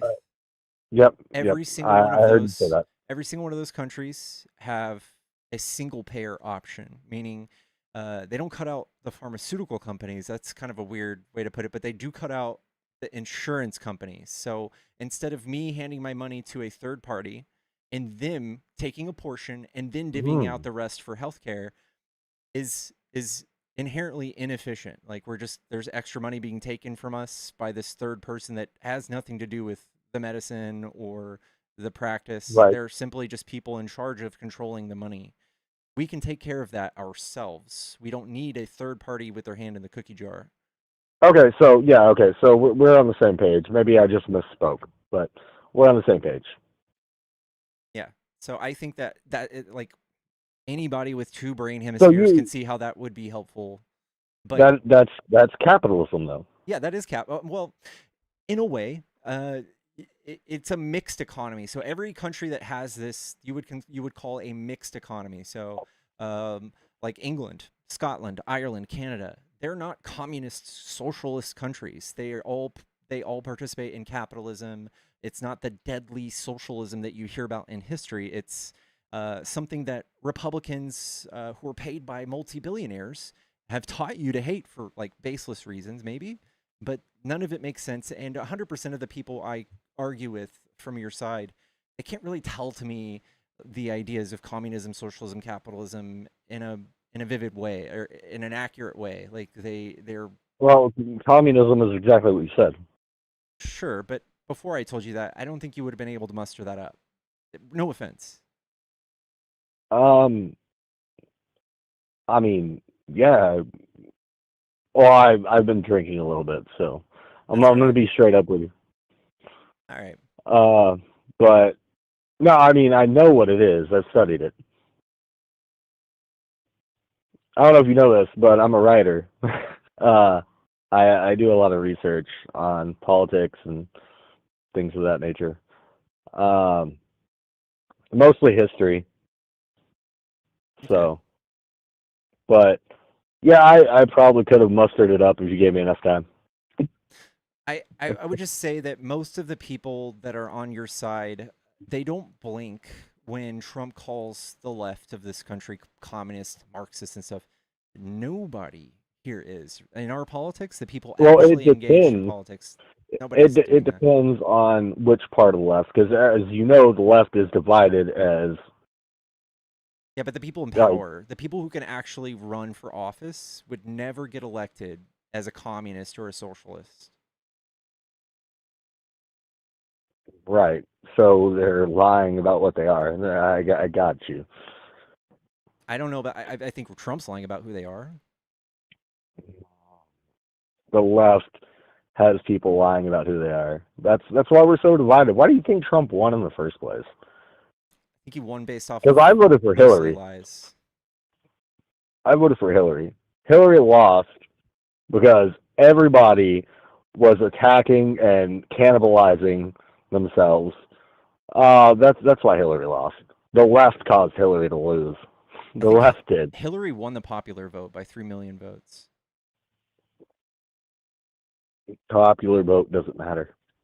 Still, like her ideas weren't so bad that people just ran from it. It still received a lot of support, and Uh, It wasn't enough, is my point, and it wasn't enough because the left cannibalized her because they're communists.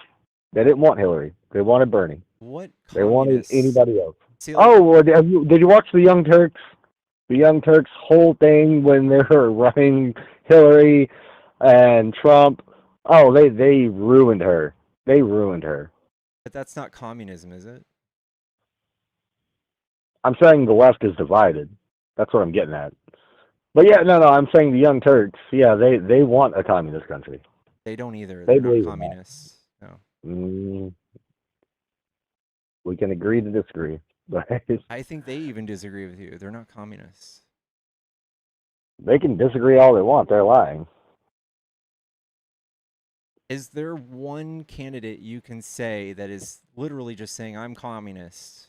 I want communism. Bernie says he's socialist. Bernie's a social democrat, which is still capitalist. I believe he said democratic socialist. Yeah, whatever. There's a difference. Maybe. No, definitely. I think that somebody who wants socialized medicine isn't necessarily a socialist. Like, you have socialized roads and education and fire departments and police departments and military and all of that stuff. You have no qualms about that. But the second someone on the right points at Bernie and says, that's a socialist, you guys go, ah! And you're A like, socialist no! Democrat is a socialist. A democratic socialist is a Democrat. Or no, a social democrat is a Democrat. A democratic socialist is a socialist. Like, just look it up. Look it up. A social democrat is the equivalent of a social Republican. I'd have never heard of a social Republican. That's because they just call them Republicans. Because we didn't have this mix-up until Bernie Sanders and the socialists showed up. There was no mix-up between what a social democrat was and a democratic socialist. A democratic socialist didn't exist until the socialists came on the scene.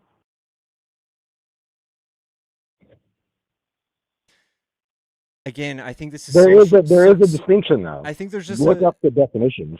I think there's just like even just adding socialism or socialist to somebody's party name is Socialist enough to policies. It's a socialist. just enough to scare you. Like, they still want to do capitalism. They still want a free market. They still want fair trade. I'm not scared of it. I just don't agree with it, and they're sabotaging the Democratic Party, which is why it's failing.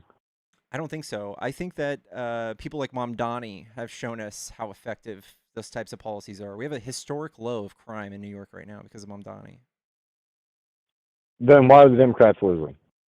What are we losing? We've won every special election last year. Trump won.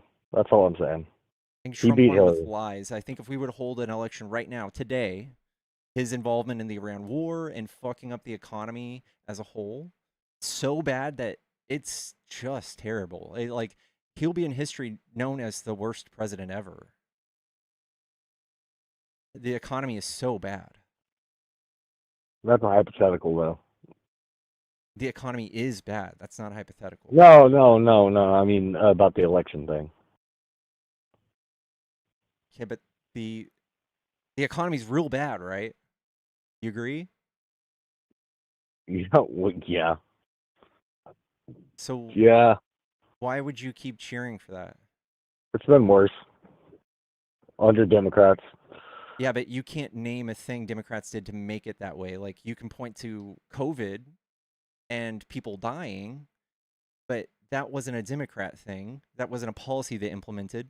That wasn't something they chose out of nowhere as a side mission to go fuck up the economy. Trump is doing that, though. Trump did that with Iran, closed the Strait of Hormuz, and now the economy is fucked. He's gutted the federal government of multiple agencies. He's clawed back healthcare and food stamps and Social Security from people to the tunes of millions and trillions of dollars.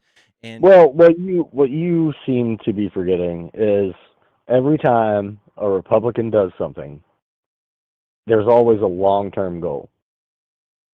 And the long-term goal is ultimately fulfilled. I don't think that's right? true either. It I is can look though. at the long-term effects of Reagan, and he has fucked up this country in every way possible. George Bush Jr.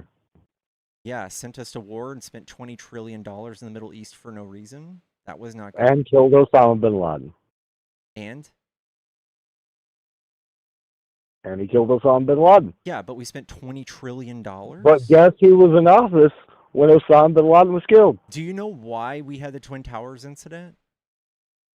Because George Yeah, Bush didn't want to... more conspiracy Because theory. the FBI and the CIA were in such disagreement with each other under George Bush that they didn't want to listen to each other or even tell each other about intelligence that warned us about these attacks. The FBI knew that there was going to be an attack, and the CIA knew that there was going to be use of a plane. They didn't tell each other anything, and that's when it happened. That was a big failure of Bush. That doesn't sound like a failure of Bush. That sounds like a failure of our government as a whole. But Bush had nothing to do with that. Maybe talk to the FBI and the CIA. Yeah, I think that infighting and the use of really bad intelligence sources under Bush also led to the Middle East, and he just convinced everybody to go spend trillions of dollars. People died, man. Maybe talk to the CIA. Maybe talk to the CIA and the FBI about their infighting. That doesn't sound like a Bush problem to me at all. That sounds like you're putting it on Bush. Bush sent it to the Middle East for weapons of mass destruction. Who's in charge of the CIA and the FBI? Other than Bush, Bush. Who did he put in charge? Bush. Who are those people? If he put somebody incompetent in those positions, that would be on Bush. Correct. Yeah, fair enough. But at the same time, you can't just put it on Bush. I don't want to put it on nobody. I'll put it on Dick Cheney. I'm just saying, how would you feel if you were at work, you hired somebody, you hired two people, like, would you deserve to lose your channel? Yes. If both of them fucked up? If both of them fucked up, I would have to answer to it, yes. Nah, I disagree. That is a fundamental good leader disagreement. says, hey, the buck stops at me. No, that is a fundamental disagreement we are going to have to disagree on. Well, I definitely don't think you have anything to brag about, though, in that instance. And that's the Republicans that don't have any long-term things. Right. They've created Okay, fair 8 out enough. of the last 9 recessions under Republican control. Every single time the deficit has exploded, it's under Republican control. Every time people lose health care, it's under Republican control. Same thing with Social Security and welfare. They claw all of these things back, and more people die or more people go starving because of Republicans. Never, ever is one person more successful under a Republican leader. Or a Democrat leader. Democrats are always the people to balance the budget. They create 50 jobs for every one Since Republican when? job. 50. Since when? Since the Cold War. When has a Democratic president ever done anything for you? We can talk about the 5-day work week. We can talk about 40-hour work week. We can talk about overtime. We can talk about every single labor rights and union. We can talk about Social Security. We can talk about food stamps. Can we talk about who freed the slaves? God damn. When have they done anything for you? Okay. Oh, These excuse are my all language. I'm things I sorry. benefit from today. I forgot we were live. These are I all forgot we things were live. these are all things I benefit from today. I'm sorry. Again, I'm sorry. I forgot. We were live. I just want to apologize for my outburst. I cuss a lot. It's all right. No. I didn't mean to interrupt you. Can you name a thing Republicans have done for you?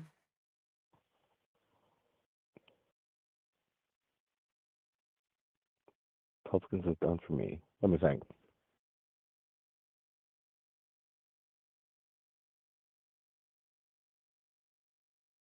I can't name a thing anybody in the government has done for me. Do you have a 40-hour work week? No. Do you ever get paid overtime? Yes. All right. Well, that's a point for us. Do you, I don't know, do you know anybody in your family that's received food stamps? Yeah, I know that's the point for you. Yeah, I don't know. It goes on and on, man. Republicans are just trying to call this away. But Democrats didn't do that. Of course they did. No, the people did that.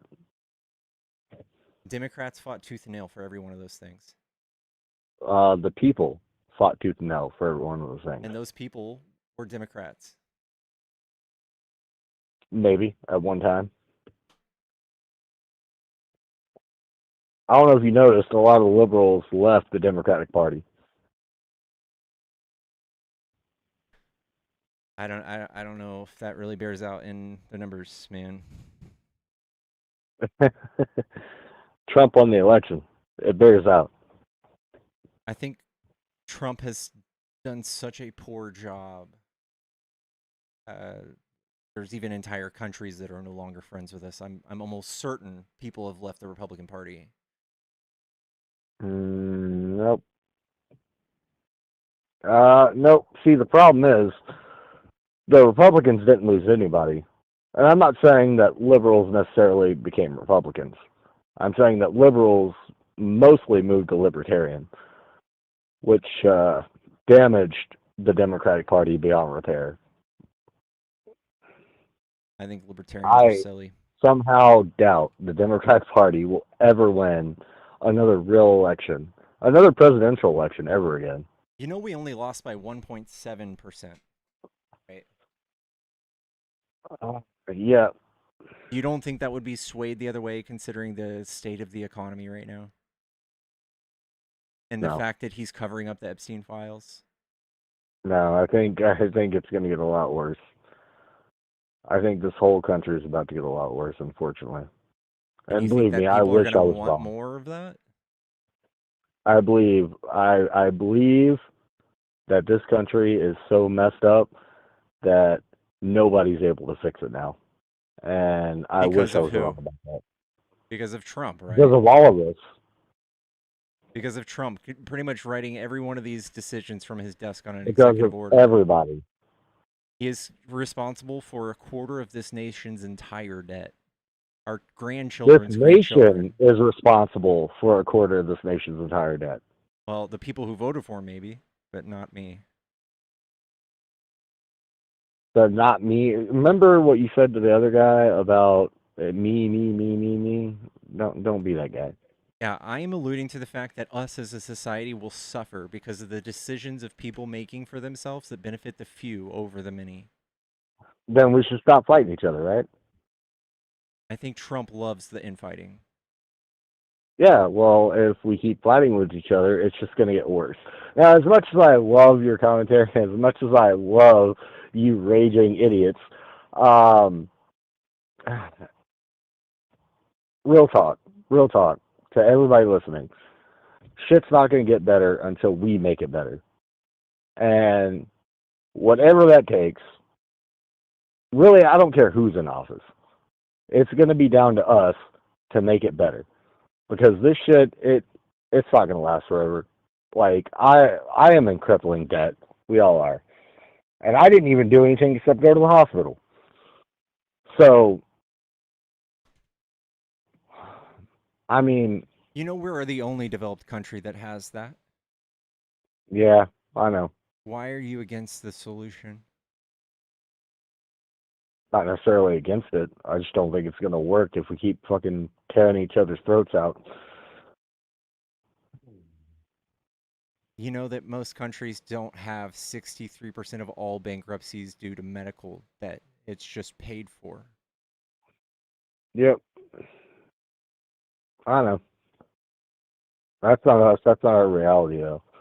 So if we want to make it a reality, we have to quit ripping each other's throats out and think of a solution. But the solution is not to remain ignorant and keep fighting each other, like educating each other. I am trying to tell you. Oh no! We're not. No, I'm not saying we're fighting each other. I'm saying the entire country is fighting each other. Yeah, I think that's by design from Trump. Yeah, well, we all need to stop. It's unnecessary, and it's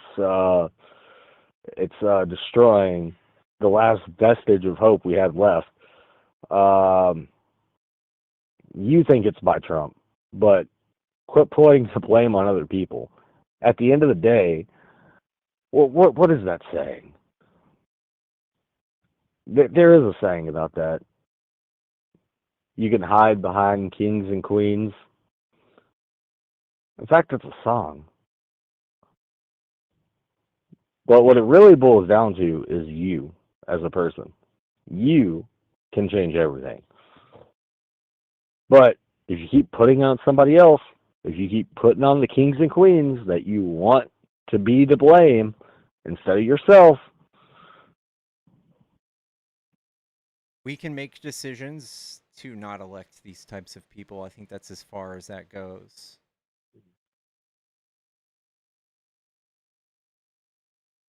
that is a pretty important decision, yeah. Hey man, I'm gonna let you go. All right, call me some other time when it's not this late at night and you've had a few. All right. All right, man. I'm gonna log back into your stream, man. All right, brother. Take it easy. All right. Yes, sir. You too.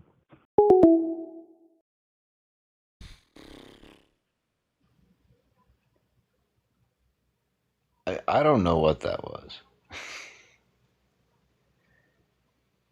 He kind of seemed like he was talking rationally and listening for a minute, and then all of a sudden he'd like go right real hard.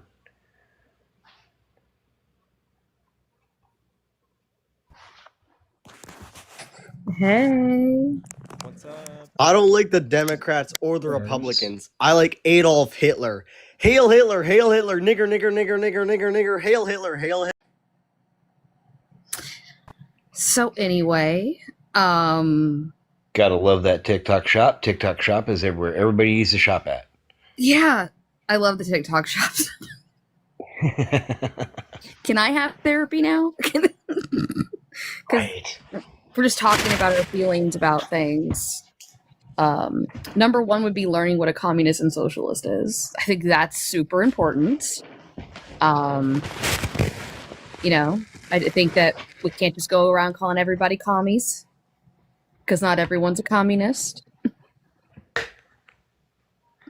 It's important.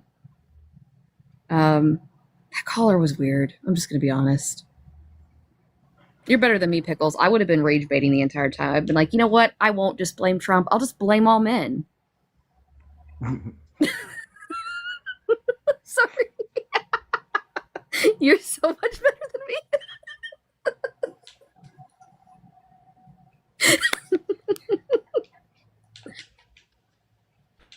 Go ahead, speak. I think MAGA needs to dig real deep and like down and there's a reason why some of them like hate me and then like me. Mm-hmm. And I want to know, like, I challenge you, MAGA, to like look at what that is. Is it me not doing that? Like, I think that's what it is. Like, I am very fair and honest and even nice to people who don't deserve it.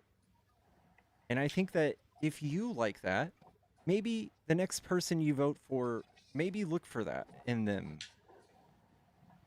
Don't turn around and champion the fuckface that's pitting us against each other. Agreed. You still don't follow me on this account, by the way. Say something real quick. Okay. There you go. Well, I mean, I don't know about y'all, but actually I enjoy ripping throats out, so it's a free country. I shouldn't be stifled. Hey, I'm all about it. But If I want to bathe in the blood of my enemy, who am I to be stopped? Oh my god. Sorry. My partner just got home from work. Please, Pickles is on his third account. Let's keep it calm. I kept it tame. I had my latest tattoo appointment on Tuesday, y'all. We're getting closer. I know. Do you want to see the progress? Yes. Okay, let me show this really quickly. This one, I'm not gonna lie. Usually I sit really good. I was actually in a lot of pain. This one was actually pretty painful. I'm not gonna lie. So that he did the sky for this portion. He has to go back over it a second time to add more depth for the space, but it's a nebulous cloud. Oh, upper thigh? Dope. Upper thigh's painful. Mm-hmm. Oh yeah. So, but we're getting closer. Yeah, he's freaking amazing. So, yeah, just wanted to show you the progress on that. I mean, I had to be tougher than all the men in there, of course. You know, just of course. Yeah, no, like not even flinching at all. A rar. But yeah, no, he's a really good artist. If you ever want something detailed, Pickles, I'll give you his info because he's actually pretty well priced too for what he's doing. Like he's $150 an hour for me, and he's doing insane work. But yeah, I heard you guys have had some crazy guests tonight. I don't want to talk about it. You want to talk about it? It helps to get it off your chest. It helps to not feel alone. It's not true. I think Why Pickles do I is starting to scream get in my pillow every PTSD. night? Just, That seems to help I think he's so getting much. PTSD. Oh my gosh. No, what was funny actually is the other day. So, for those of you who have followed me for a while, I have been all over debate talk, whether it was from pro choice lives to LGBTQ lives to evolution lives to religious lives to political lives. I've been all over the place. And like I decided to dip my toes back into some of the smaller debate areas just because I just wanted to debate specific topics. And I was talking to a guest that like a year ago, I could not stand this man. He's a Phil bro. Can't stand him, didn't want to talk to him at all. And I literally was in the live, everyone else was hating him, and I was like, guys, he's actually not that bad. And then I was like, oh God. I was like, I've been talking. It's like I've been surrounded by MAGA for so long that you just leave that little circle and you talk to just like other ops that are not necessarily MAGA. You're like, oh God, it's wild. Your patience level is just completely intact. Yeah. Yeah. I've been training for this job my whole life. Well, you're a gamer. You do have patience. Yeah. Have you been infectious? Oh, doing pretty good. Doing pretty good. Been busy, which is a good thing. That's good. That's good. We kind of, for the first time in almost 14 years, my wife went, or 11 years, sorry. My wife went back to work. Oh. She had to take initially she took on a job delivering furniture and appliances just to work with our boys. They were working at the same place, so she thought that'd be kind of fun. But now she's working at a place called Home Instead. It's for like assisted living. And she's actually really liking it. So she makes really good money at it. She gets good hours, makes good money. So we're able to kind of spread our legs a little bit. And it's one of those, her job is not economically dependent.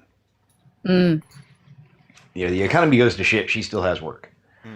Yeah, that's same with my family. That's why my family has, I don't think, understood. They're like, also that guy didn't understand what a democratic socialist and a socialist democrat is. That was kind of funny to me. But like they're socially, they're socially like they're just fiscally conservative, but like social everything else. But like they work in education, so they've never gotten to experience like the economics of like being under Republican versus Democrat because it's not susceptible to the changes. So that's always something that's like I've been fortunate with my family, but it's also frustrated me because I'm like, if you guys had different jobs that were with the ebb and flow of the economy, I think y'all would just not ever vote red. But alas. Oh yeah, I'm just a Bill. I did also debate in vaccine lives. Gosh, those were the Pickles. If you ever wanted to feel stress and frustration, those were the lives. That's where those I got political. That's what radicalized me. Oh, because those vaccine lives. Yeah, I remember that. Yeah, those lives were so wild. That was when you first came around. That was all anybody wanted to debate when you first started doing lives. Yep. Well, and I just found out. So, like, I've been dealing with long COVID, and for a lot of people know, I've been dealing with a lot of illness, and we think we finally narrowed it down. We think I've been struggling with POTS. Now, did C19 make it worse or give it to me? We don't know that for sure. But it just makes me infuriated more with people talking about stuff they don't know. Right. Because, just a bunch of, there's like probably millions of people walking around that will never be the same because they caught C19. But, oh no, Diamond, I'm actually happy about this prognosis because it means I know what the hell I'm fighting. Right, at least you can put a name on it and you can identify it. Yep. So, just been, oddly enough, I have to increase my sodium intake. So, lots of sodium. Guys, I want to give a shout out to, they don't want direct credit, but somebody ordered me my blocks of cheese on my Amazon gift list. Aww. Oh, gosh. Awesome. And we're about to get in there. I love that Nice. so much. That's great. Eventually, we'll have to get you like a sticker that's just a block of cheese.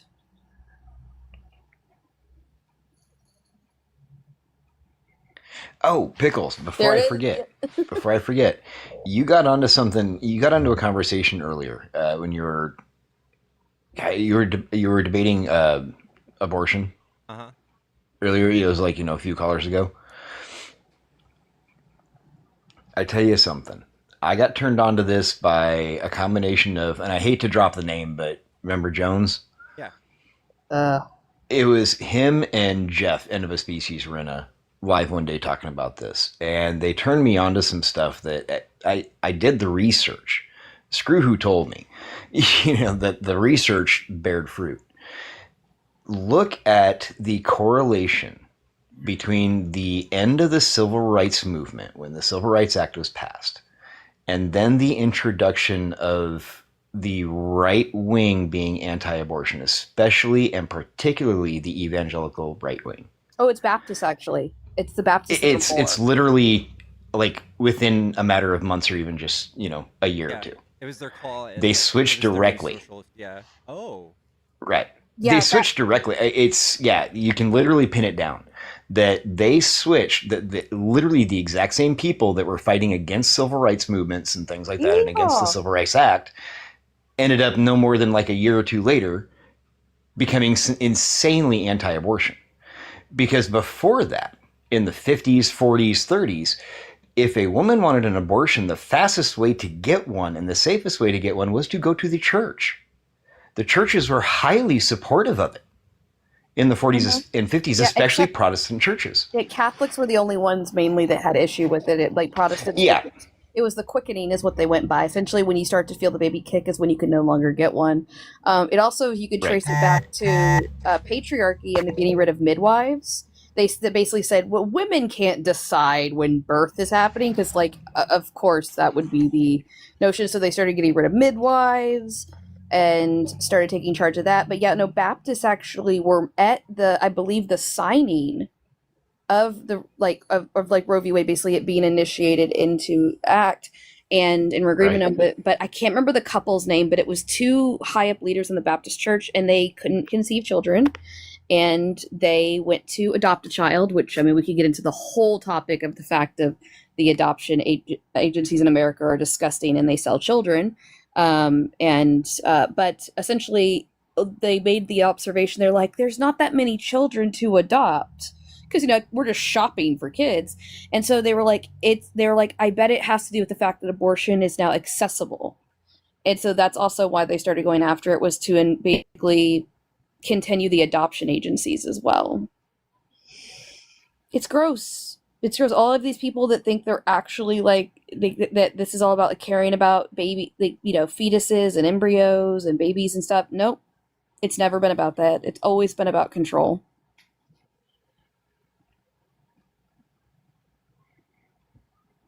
Y'all, I'm about to pay my rent because of you, chat. You beautiful sons of W mothers. chat. W paying rent. You fucking beautiful people.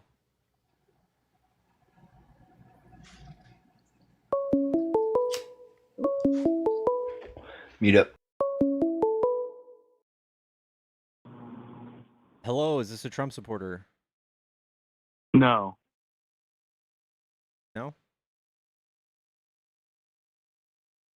No, I'm anti-government. You're anti-government? Yeah, I don't like either side. I think that puts you on the right, though, right? No, they're both crooked. They're both pedophiles. Well, I agree that that type of crime and horrible thing can happen no matter what your political affiliation. I would say that one party right now is doing a really good job at protecting them right now. Well, yeah, I'd say the Democrats are doing better at, like, some of them. Some of them aren't. Some of them are bad. Some of them are good. Say what you want. But, I mean, So, like, I right used to be a now, brainwashed 2016 Trump supporter. Now, I mean, I see through that. But, like, it's just the whole system's flawed. They don't care about the people anymore. I don't think you can make a case for that on the left. I think the left, every time they're in office, they create jobs, they create social programs, they help feed people, house people, give people medical coverage, and the right just takes all that away. Yeah, but I say we just tear the whole system down. Burn it all. I think Trump's doing that. Well, if we go to war if we fight Israel's wars, then yeah, that's what's going to happen. Burn it all down. But, I mean, I think you it's say what up you versus want. down. I think it's up versus down, and the right has shown whose side they are on, and the left is for the people, in my opinion. Yeah, but I would bring, like, back an independent party. Or, the Whig Party. It was, like, abolished way back then. I'm not familiar with the Whig Party. I've heard of it, but I would just Yeah, say I'd either bring a third party back just to level the playing field, because it's just the Democrats and the Republicans. I mean, if you go back, like, a Democrat from, what does he say, the 1950s would become considered like a Republican now. It's just they switch. I think you're it's okay. so- Maybe, but for the reason you're not thinking. So there was a party switch roughly in the 1960s in the civil rights era. So, like the Democrats like that Joe Biden used to be a raging racist. Like, it's insane what he used to say. I don't think that's true. I think you've probably seen some edited videos. No. These are Congress. He said he didn't want his children going to school where it looked like a jungle. It's insane what he used to say. This is the context of that quote. So he was for desegregation, and that's what he was fighting for. He wanted people to be reintegrated into society, or for the segregation to end, and it was just a matter of how to do that. And Joe Biden didn't believe in just simply busing kids who were black into this all-white school, because that would create a ton of tension and racism. Yeah. That's what he was talking about when he said racial jungle. Well, I agree those words don't really ring very well today. I think that meant something a little different in the 1950s and 60s. And I think that he was on the right side of history in that. I think that people can selectively edit that to make it seem the other way. But that's not the case. I think he was on the right side of history every time. Yeah. But like, if you bring, say, I don't know, any old time Democrat from way back in the day, I mean, what was, I think, the governor of Alabama who started all the civil rights? Was he, like, I think he was a Democrat, wasn't he not? I don't know, but I would say Jim in Crow? every instance of American history, the correct way of thinking that was less embarrassing, less harmful, was progressive thinking. So the people who freed the slaves, progressive. The people who were fought for women's rights, for slaves' rights, for black people, all that, progressive. Yeah, and it's funny. The progressive has always, it's kind of switched between the sides over the years. I don't really care what the names of those parties were, but I think as long as we're forward thinking and trying to be less othering of people and more inclusive, I think that's the right way to go. Yeah. No, what are your thoughts on all the support for Israel kind of coming out and turning away support for the Republican Party? I'm all about it. I think Israel is a piece of shit. I think the state of Israel is, by the way, not the people of No, Israel. not the. Yeah, no. And I think that What do you think about all they control everything? You think that's true? I think that Israeli intelligence is very involved in like their equivalent to the CIA, Mossad. What I about think JFK? they are that too. We Because we found he out was the that only one who went up against them, didn't want them to have nukes, and they killed him. yeah. So again, that was a Democrat. Yeah, but one of the best presidents we ever had. I mean, he was all right. Him or, well, I'd say Lincoln, but whatever. I think he was still problematic. I mean, like I don't know, for his day maybe, but he was still a And slave who owner. was it? Nixon? Was it Nixon for Watergate? Yeah. I think it was. That was a CIA plot because I think he was opposing Israel, was he not? No, And he was definitely getting dirt on his opponents for personal reasons, and there's because I think the CIA plotted against him. They like told him, "Hey, should we cover this up?" And he told them to. And then when he told them that, they caught him. Yeah. Well, I think it's still a truth that the Progressive Party and the United States has always been the source of the problem. Yeah. Well, I know Sorry, you don't the agree with conservative. me, but the source of the problem, I know you definitely don't agree with me on this part. Source of the problem is when you start taking God out of everything. When we start doing what? Taking God out of everything. Taking what out of everything? God? God. Mm-hmm. I think that's deeply problematic. I think that the introduction of religion into our government can be so horribly weaponized. No. Yeah, not in government. You can't force it on people. But just, I mean, we were founded on Christian principles, and when you walk away from those, it's just so hard to, I mean, each side hates each other now. Like, there's no room to talk. Like, they just hate each other. There's no sense of, like, I don't know, like, peace. It's just hate. I think that I think the Bible itself calls for you to have prejudices against certain types of people, and I think it's like in itself is problematic. No, I mean, God commands us. I mean, he says we are all precious in his sight. He's not prejudiced. I mean, you can say that now, but then we have people doing slavery with the Bible. They were using the Bible to do slavery, and then they're weaponizing the Bible. That doesn't make it right. I know, I mean, but that's what people it's do. still wrong in God's eyes. I mean, people that's use not the Bible true. to make millions. You know who Joel Osteen is? He makes billions off of people by weaponizing the Bible, saying, Yeah. "You'll be blessed if you send me millions of dollars." I think that if we leave the Bible out of it act of man. and just go by morality, that we make more sound decisions. But morality comes from God. I wouldn't Because say God that. is completely moral. Where does God say that we shouldn't do slavery? We are all precious in his sight. Like when Jesus came to earth, he treated everyone as equal. He said, like the Pharisees, the Jews, like legalists, who thought they were above everybody else. He basically humbled them. That's why they killed him. He said he didn't want. There's nothing specifically saying that you shouldn't do, but there is instructions for slavery in the Bible.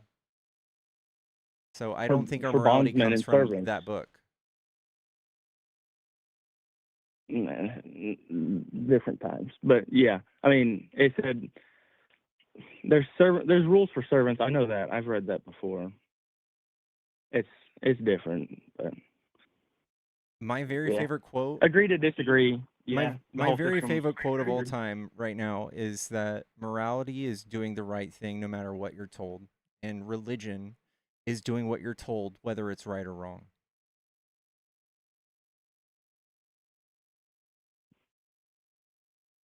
Say that one more time, that last part. So Morality is doing the right thing no matter what you're told. And religion is doing what you're told no matter whether it's right or wrong. Well, I mean, religion teaches you morality so you can judge through your own free will. Because I don't have any religion, and I would the debate Bible that I'm a says, better Christian than most. so you believe in God. No.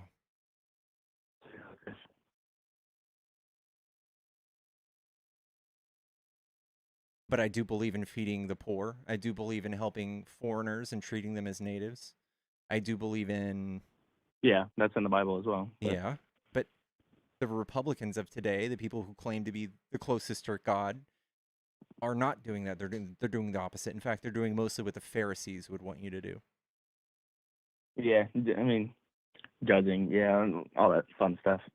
I do believe in sound borders, but I mean, they promised all these deportations. Yeah, they're doing it the wrong way. I mean, they're targeting illegals who criticize Israel first, not even going after all the people who are here illegally.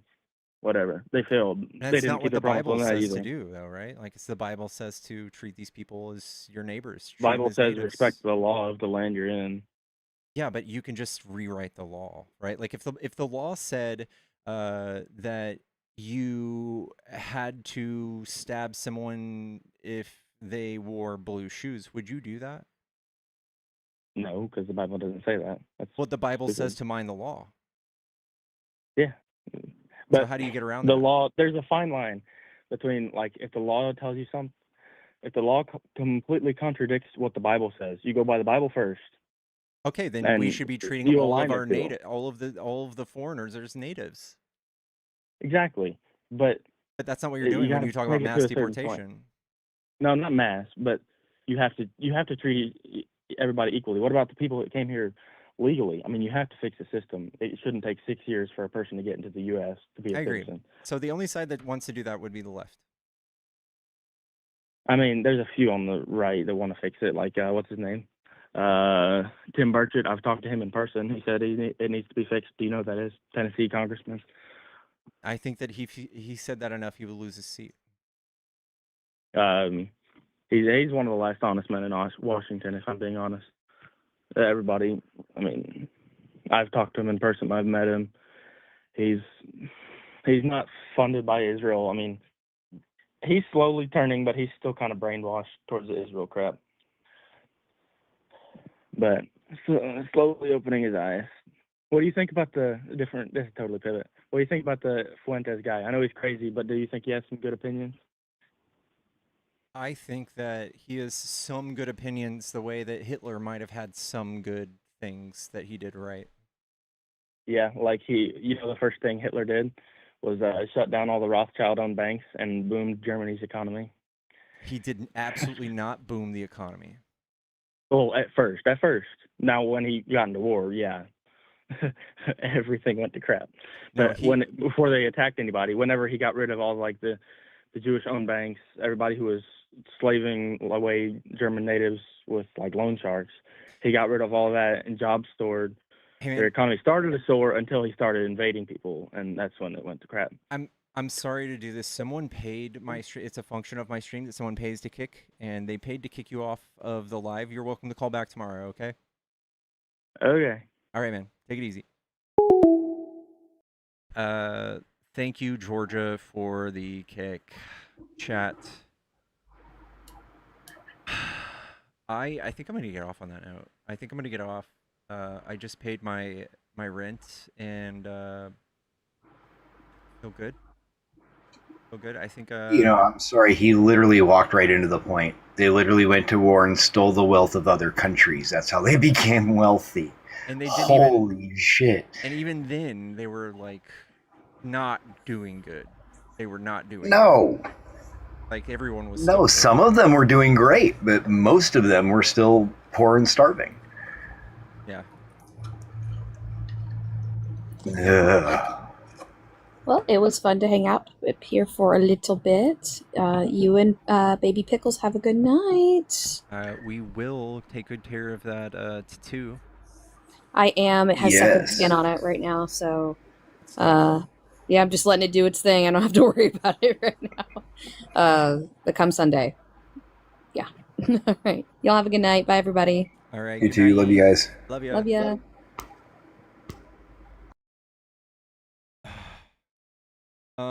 Chat, I love yous. Don't forget to give me a follow. And thank you for the heart, Kimberly. Thank you for everybody. Thank you guys for all the love. And I'm gonna go enjoy my block of cheese, chat. I love you. I will see y'all tomorrow. Y'all have a good night, all right? Bye.